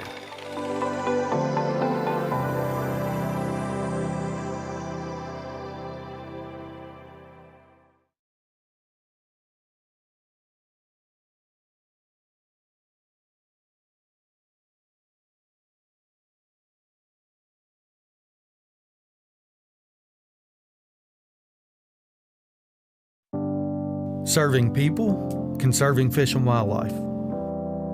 At the Kentucky Department of Fish and Wildlife Resources, we take those words to heart. In our law enforcement division, conservation officers and administrative specialists carry out the agency's mission-critical enforcement and education activities. We're going to talk to you guys for a little bit about this firearm. Promoting public safety and appropriate use of the state's fish and wildlife resources is a division legacy that traces back more than a century. Conservation officers work tirelessly alongside our fisheries and wildlife professionals on private and public lands and waters to help restore, protect, and conserve fish and wildlife. They have been instrumental in the restoration success stories of species such as white-tailed deer, wild turkey, freshwater fishes and mussels, bald eagles, and elk. Kentucky conservation officers are sworn peace officers who enforce all laws of the Commonwealth, with a primary focus on fishing, hunting, trapping, boating, and commercial uses of fish and wildlife. They are some of the most highly trained law enforcement professionals in the nation. All recruits receive 20 weeks of basic training, 14 weeks of training in the Kentucky Fish and Wildlife Academy. Drop it! I'm gonna tase you if you don't drop that stick. And 12 weeks of on-the-job training with a field training officer. The Law Enforcement Division's policing of commercial uses of fish and wildlife helps to protect the delicate balance between conservation and sustainable use of vital public resources. Conservation officers also pursue those who violate Kentucky's laws and thereby disregard the principles of fair chase and ethical stewardship. The poacher's illegal take of fish and wildlife steals opportunity from everyone who enjoys these animals legally. If you come out tomorrow or any other time, get that fishing license, okay? All right, sir. Be careful. Have a good day. You too. From the back roads and backwaters and all areas in between, conservation officers are committed to ensuring our outdoors are a safe place for sportsmen and women to recreate in the Commonwealth.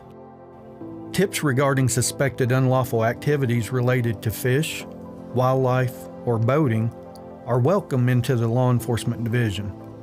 Conservation officers investigate your tips, aiming to cut down on potential poaching or other illegal activities. Tips may be reported by phone, text, or smartphone app. To report a tip, Call your local Kentucky State Police Dispatch or 1-800-25-ALERT. Text 847-411, type the keyword KFW Law plus the details of your tip, or use the KFW Law smartphone app.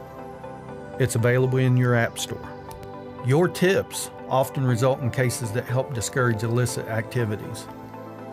Conservation officers are also deeply ingrained in their communities across the Commonwealth, from school visits to assisting with toy and food drives, or youth fishing events to hosting special hunting opportunities for youths. We just gently press the trigger. Good job. They are eager to assist when there is a need. When raging floods or tornadoes hit Kentucky communities, disrupting essential services and putting citizens at risk, conservation officers are among the first to be called because of our specialized training, equipment, and expertise. Our officers don't hesitate to provide emergency help to those in harm's way, even traveling outside the state to assist those affected by hurricanes or other natural disasters.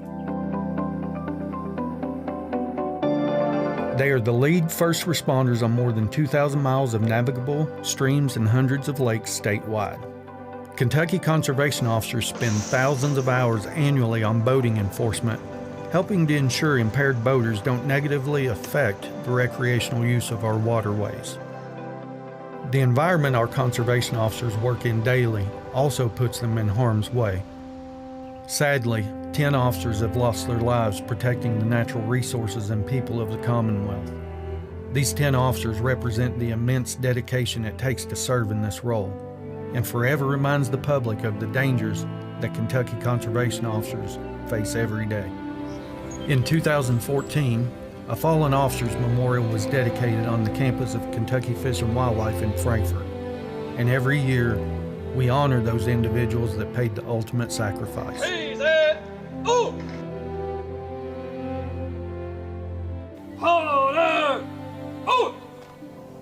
We are the Kentucky Fish and Wildlife Law Enforcement Division. We enforce the laws and regulations pertaining to the Commonwealth's fish and wildlife resources, protecting an industry that generates $6 billion to our state's economy, from the Appalachian Mountains in the east to the Mississippi River in the west, so that these resources may be safely and sustainably enjoyed by current and future generations. Passionate and mission-focused, that's who we are. Serving people, conserving fish and wildlife, that's what we do.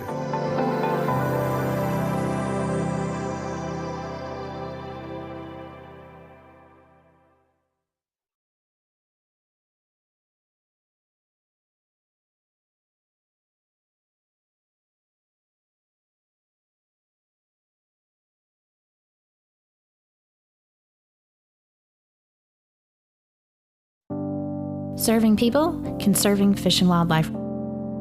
At the Kentucky Department of Fish and Wildlife Resources, we take those words to heart. Our Fisheries Division is comprised of fisheries biologists and technicians, fish hatchery managers, fisheries researchers, and administrative specialists. We focus on aquatic species and their habitats across the Commonwealth. Large lakes, vast reservoirs, small farm ponds, open flowing rivers, secluded mountain streams. Kentucky has them all. These waterways span some 215,000 surface acres of water. Public spaces that more than 250 species of aquatic animals call home. And every year, more than 500,000 people enjoy the excellent fishing and other recreational opportunities these diverse waterways afford.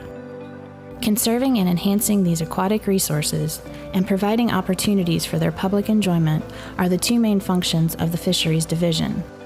The primary strategies we use to manage Kentucky's fisheries include habitat improvement, fisheries research, stream restoration, fish stocking, invasive species control, and management of fish populations through regulating fish harvest. Fish habitat improvement usually involves either fostering beneficial aquatic plants or placing physical structures in waterways to provide places for fish and their prey to reproduce or take cover. Most of our public lakes are decades old, and the structure of their habitats has decomposed or has been washed away over time. Providing new fish habitat in aging reservoirs creates much better living conditions for fish and generates significantly more fishing opportunities for anglers. Fisheries research is vital to ensuring the health of all of Kentucky's aquatic species. Unless we know the actual condition of our fisheries, we can't manage them effectively. Annual fish population surveys in our many waterways provide the scientific data on species composition, abundance, and the health that our expert staff need to determine how our fisheries are doing in order to prescribe appropriate management actions. Relatively few of our aquatic species are harvested through recreational or commercial fishing, but the Fisheries Division is responsible for all of them. Researching and conserving Kentucky's lesser-known aquatic species plays a vital role in balancing Kentucky's aquatic ecosystem. Stream and wetland restoration is a key strategy that's spearheaded by the Fisheries Division's Stream Team. These restoration projects are accomplished through dedicated stream and wetland funding. Our Stream Team staff has overseen dozens of projects that have restored hundreds of miles of streams by stabilizing eroding banks and restoring original stream flows. These stream improvements not only benefit hundreds of fish and wildlife species, they also conserve soil and nutrients and improve water quality. In addition to improving the structure of waterways and monitoring the health of aquatic species, the Fisheries Division also uses fish stocking to help keep the fishing great statewide. We stock more than 5 million fish every year, from catfish to muskellunge, striped bass to trout. Fish are stocked across the state to help meet the strong recreational demand of Kentuckians and our visitors to enhance the fishing experience for everyone. Some stockings are aimed at returning native species that have been depleted, such as lake sturgeon and alligator gar. In time, these species will be added to the tremendous variety of fishing opportunities Kentucky offers. We intensively stock more than 40 urban lakes through the Fishing in Neighborhoods, or FINS program, in towns all over Kentucky. The FINS program is a partnership with local governments in which we provide the fish and our municipal partners provide access and maintenance. For many anglers, a FINS lake is the place they learn to cast a line or catch their first fish. Conserving the state fisheries also depends on decreasing threats to aquatic ecosystems. Controlling invasive species reduces the adverse impacts of harmful non-native species, like invasive carp, and is a must in the fight to keep Kentucky waters healthy and thriving. New technologies and innovative practices are helping Kentucky win the fight against these harmful species, which compete with desirable fish.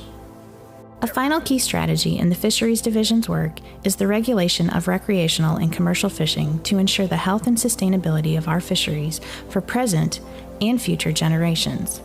Fishing regulations govern legal fishing methods and place limits on sizes and numbers of fish harvested. Regulations are developed using the best available biological data and input from the public, including key stakeholders who are directly affected by the regulations. A unique combination of skills, experience, and dedication allows our Fisheries Division to strive for optimal management of all of the aquatic species that call Kentucky home. We are the Fisheries Division. We conserve and enhance Kentucky's fisheries and provide outstanding fishing opportunities across the Commonwealth.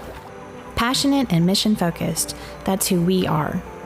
Serving people, conserving fish and wildlife. That's what we do.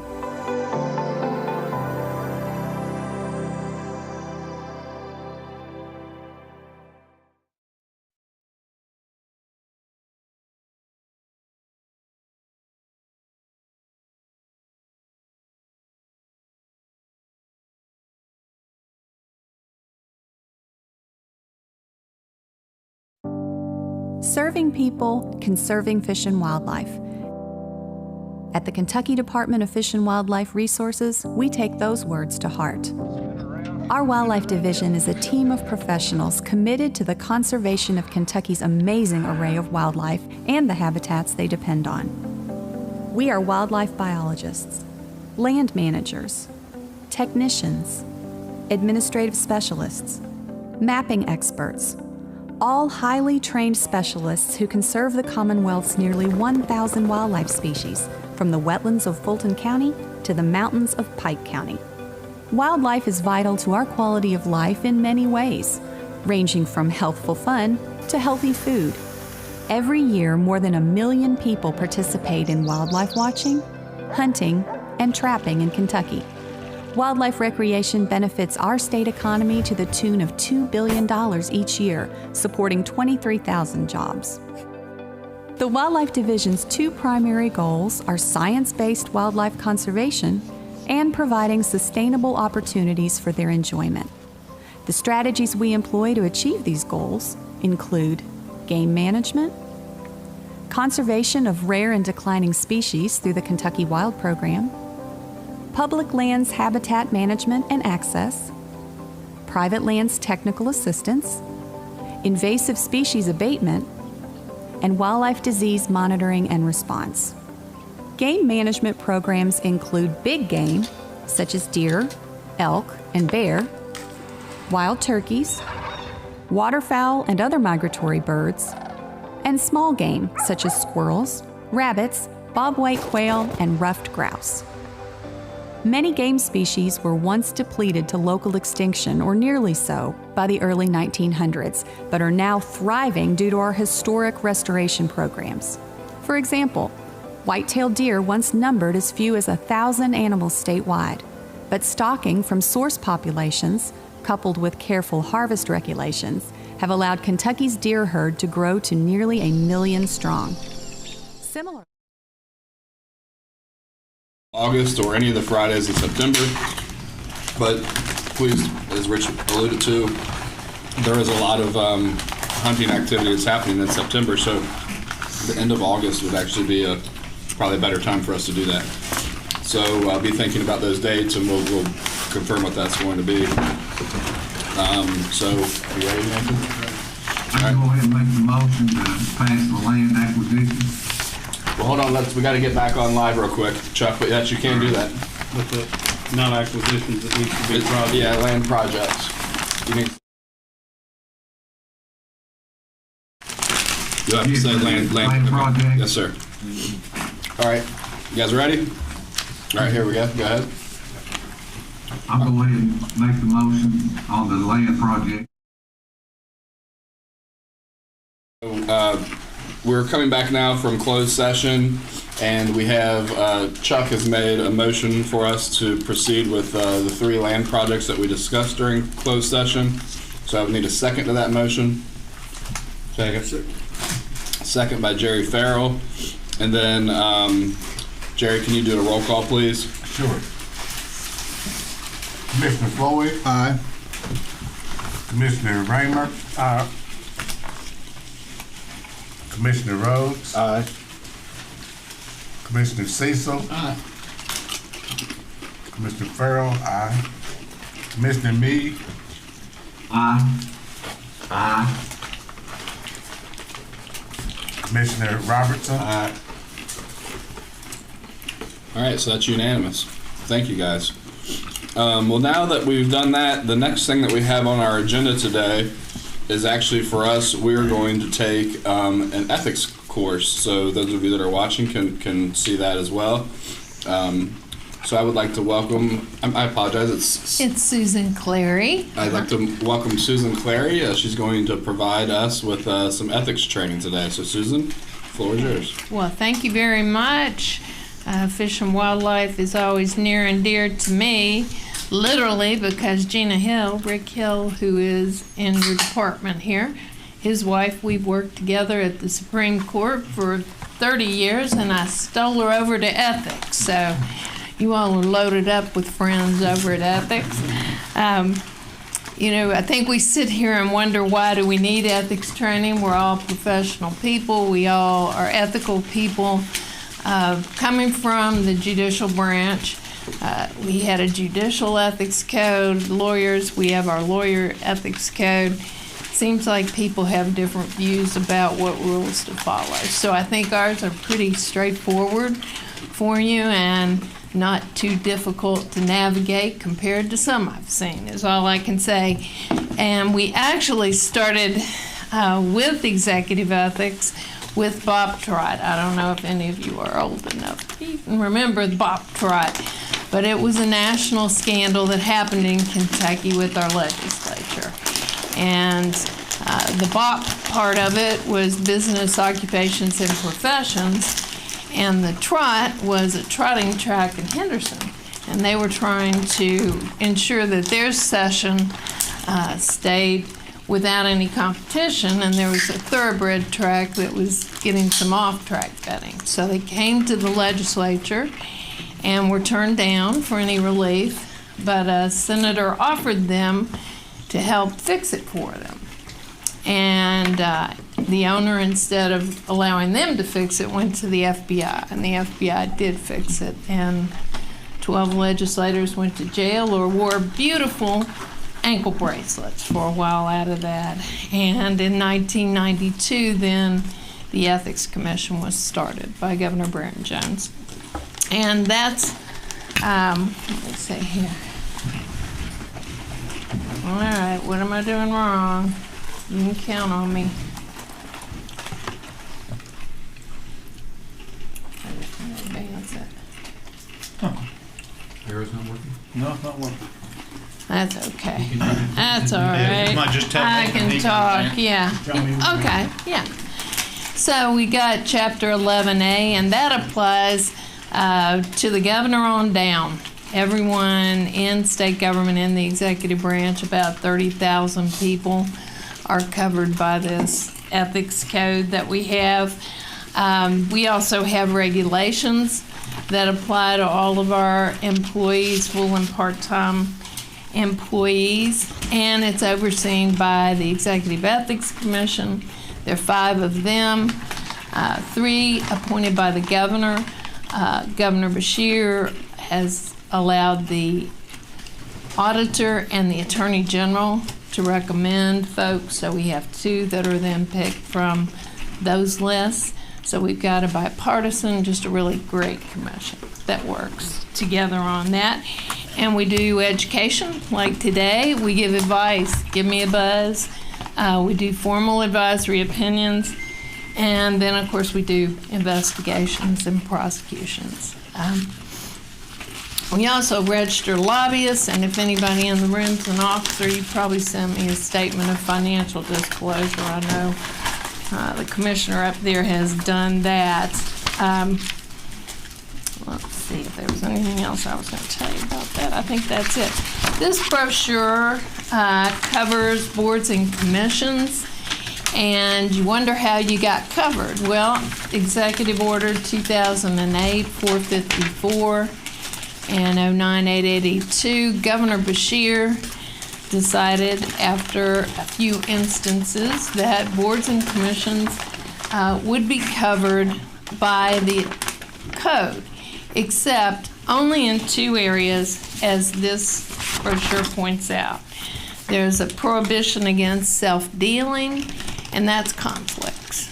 And then there is also some restrictions as to gifts that you can accept. So there are only 2 areas: no post-employment, no lobbying, none of the other requirements that we have on state employees are applicable to you.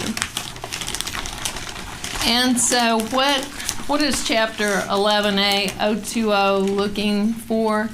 It's called self-dealing, just using your position to put money in your pocket, in common sense words to me. Using your influence when there's a conflict between your private interest and serving on this commission, or trying to, use your position here in derogation of the state at large. You want to hit me with the next one?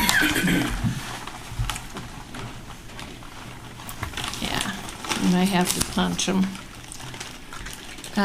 It's mainly financial gain, and it involves any type of financial gain.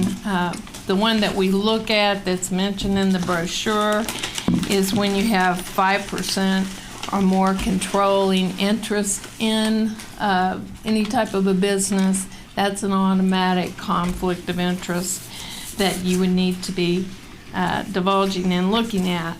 But I think when Governor Beshear started this with boards and commissions, he also issued a memo, which is great because it says that members of state boards and commission give their talent and service in the public interest, and that from time to time you can have a conflict, and it doesn't mean that you've done anything wrong. It's just a personal interest to disclose.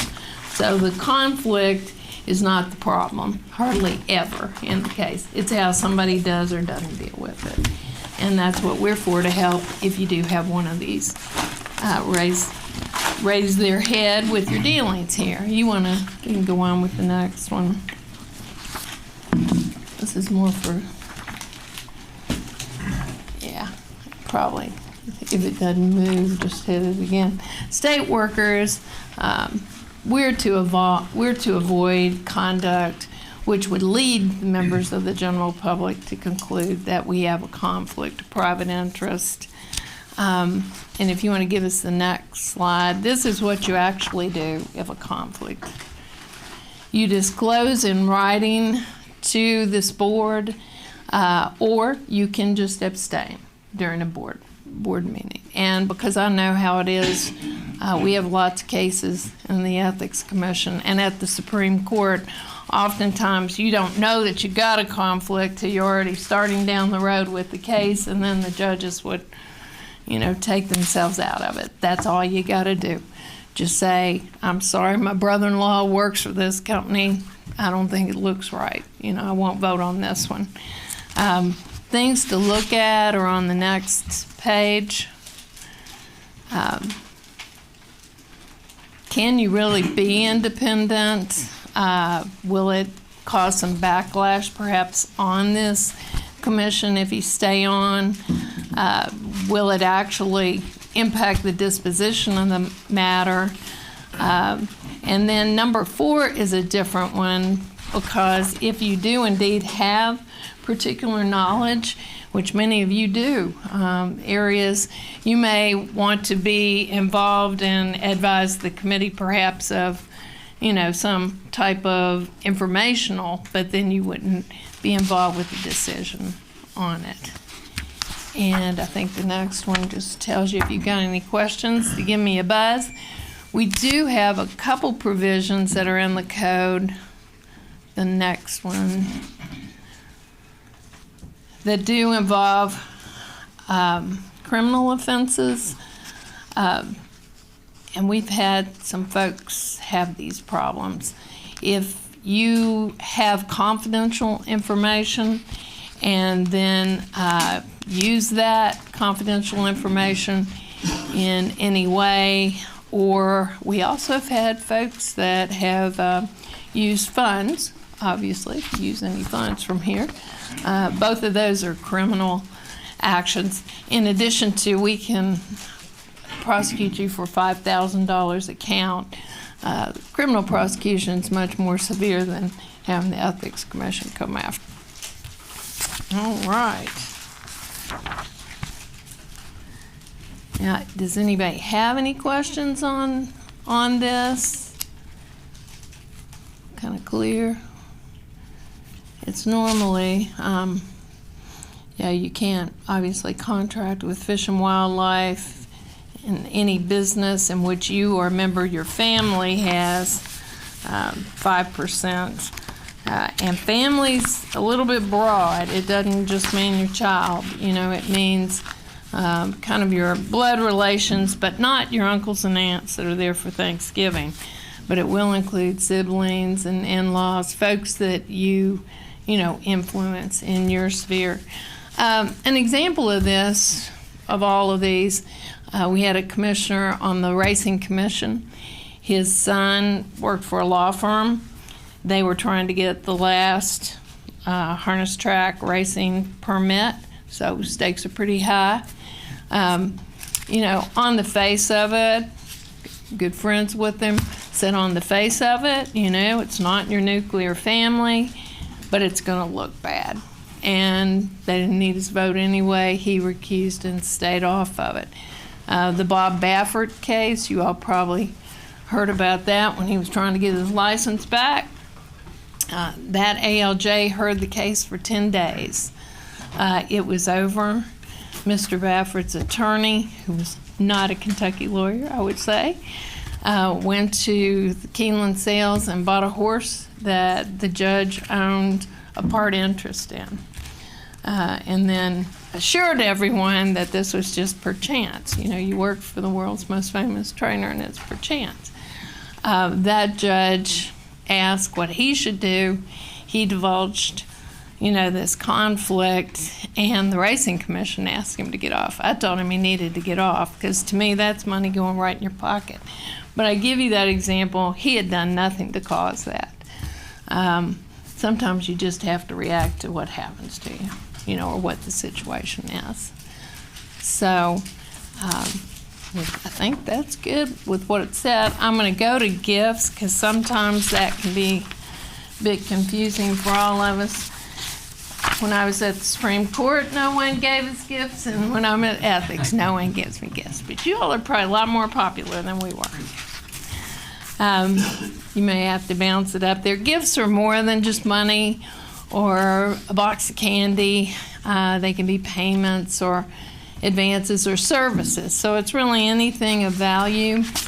This little schematic in this brochure that I handed you, the green one, it's pretty much anything that makes its way. You can figure it out looking at that. If you want to bounce up the other one, it'll show the other side, what gifts are not. If it comes to your agency, it's not a gift. It can be accepted, obviously, family members, campaign contributions, door prizes, if you go to a conference and things are given, or you all put on conferences. And then the last one is interesting, a ticket to a sporting event if you pay face value for such. So we have lots of cases about UK basketball tickets, as long as you pay the face value. Found out that former players, their face value is 0. So those may be the best tickets to get. But that's an odd little exemption, but it's in there, and a lot of people use it as long as you pay the face value of it. And if you want to give me the next one. And of course, we're not looking at the gifts. We're looking at whether it's a bribe. You know, so the reasons for it are with what we call prohibited sources, and those are just people you all are regulating right here, or somebody that wants a grant from you, or is lobbying you, doing business in any other way. So that's the first disqualifier. It just has to be someone in that range, and then the limit is $25. What you can do with it is the next one. Even speaking, when they give us something, I just always give it to charity. We have cases, and we can get you a gift exemption opinion from our commission, because sometimes folks fall into trouble with retirement gifts if somebody else is paying for it. You want to hit the next one. You can always pay face value for it or donate it to charity. And one of the things in the statutes, destroy it. So we all try to figure out what you would want to destroy, even maybe like food, I don't know. And I think that's probably all I've got on that. Any of you that are officers, just to remind you again, we need the financial disclosures when you come on board and when you leave. You can give the next one. And then term officer is it's a term of art. It's term. Yeah, it's a. So it means commissioner, deputy commissioners, certain agents of the department. Right.